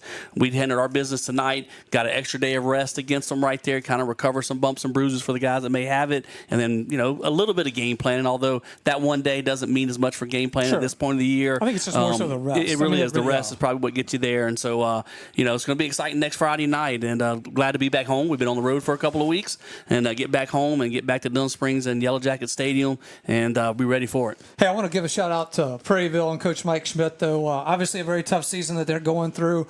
Being their first year in varsity, it's expected to happen, but Coach Schmidt, knowing him from his time when he was at Live Oak, did a little coaches show with some of the Livingston Parish head coaches at the time with John Fine, and always a nice guy. It was great to reconnect with him as we spoke earlier in the week, and he was just, I remember, doing that with you. That was good times. But as I had said, I'm not sure if you're going to remember me. It was some time ago, and he said it was some time ago, as Coach Schmidt has spent a good deal of time in Colorado, and now back here with his family as the head coach of Prairieville. So again, thanks for their hospitality and everything they did in allowing us to bring you this game here tonight. So big hats off and thank you to Prairieville. And you can see that a lot of young guys out there playing hard tonight. It's going to take them a couple of years to get on the standing with everybody else, but they didn't want to take let's play JV for a couple of years, and then maybe when we're ready to play varsity in 3 years, we'll give it a go. But they're getting after it right now, and we've had several freshmen making plays tonight, sophomore quarterback that looked pretty good out there. So in the next couple of years, they're going to be right back on par with everybody else. Last thing I'll say about that, and talking to Coach Beard, he said, I asked him, how long would you set the bar for yourself if you took over a 5A program that just started from the ground up like this? And he said, years 1 and 2, you know what it's going to be. He's like, and I would be taking notes. Some of those schools that maybe pad the stats and run the score up a little bit, in 3 to 4 years, I won't remember that when I play them again. So he obviously said Denham Springs is going to come in here, be classy. He's like, you can't control certain things that go into the game, but we're going to put guys in. We're going to not try to make the score look like a basketball score to 0 at the end of it. So, Yellow Jackets are always going to do that with Coach Beard. They're never going to kind of try to be show off or try to run up the score and all that. And he said, if I'm Mike Schmidt, I would definitely be taking notes of any team that took advantage of what they're going through right now. But Yellow Jackets don't have to worry about that. They come in and get this one. It's a 49-0 victory over Prairieville, and that's going to do it for us here from Prairieville High School. So again, next week it'll be the Yellow Jackets and the Wildcats from Yellow Jacket Stadium. Senior night for this Denham Springs football team. Hope you will join us on DS Jacket Vision, or rather at DS Jacket Vision. If you can't watch it and see it there, then of course, Family Radio 91.9 FM and on the web at johnfineproductions.com. All right, that will do it for the Ralph Seller Chevrolet postgame show, brought to you by Ralph Seller Chevrolet, just over the Amite River in Baton Rouge. That is Ralph Seller Chevrolet, located at 15015 Florida Boulevard and open for your automotive needs. Ready to serve you at that Chevrolet location familiar to you for over 40 years. Parts and service manager at Ralph Seller Chevrolet, Jim McChristian, a proud supporter of the Denham Springs Yellow Jackets. Go see Ralph Sellers Chevrolet. All right, for everyone involved here, for Lamine Figueroa back at the studio, for Jake Williamson, for Darren Ferrente, for John Fine, for Mitch Covington, I'm Josh Ward saying good night, everybody. You've been listening to Denham Springs High School football broadcasts on Family Radio 91.9 FM Baton Rouge, on the net at johnfineproductions.com, and on YouTube. Please subscribe at DS Jacket Vision. Josh Ward on play-by-play with Mitch Covington on color commentary. DS Jacket Vision video producer Jake Williamson. DS Jacket Vision producer Darren Ferrante. And station engineer Lamine Figueroa. Denham Springs High School football broadcasts are a John Fine production.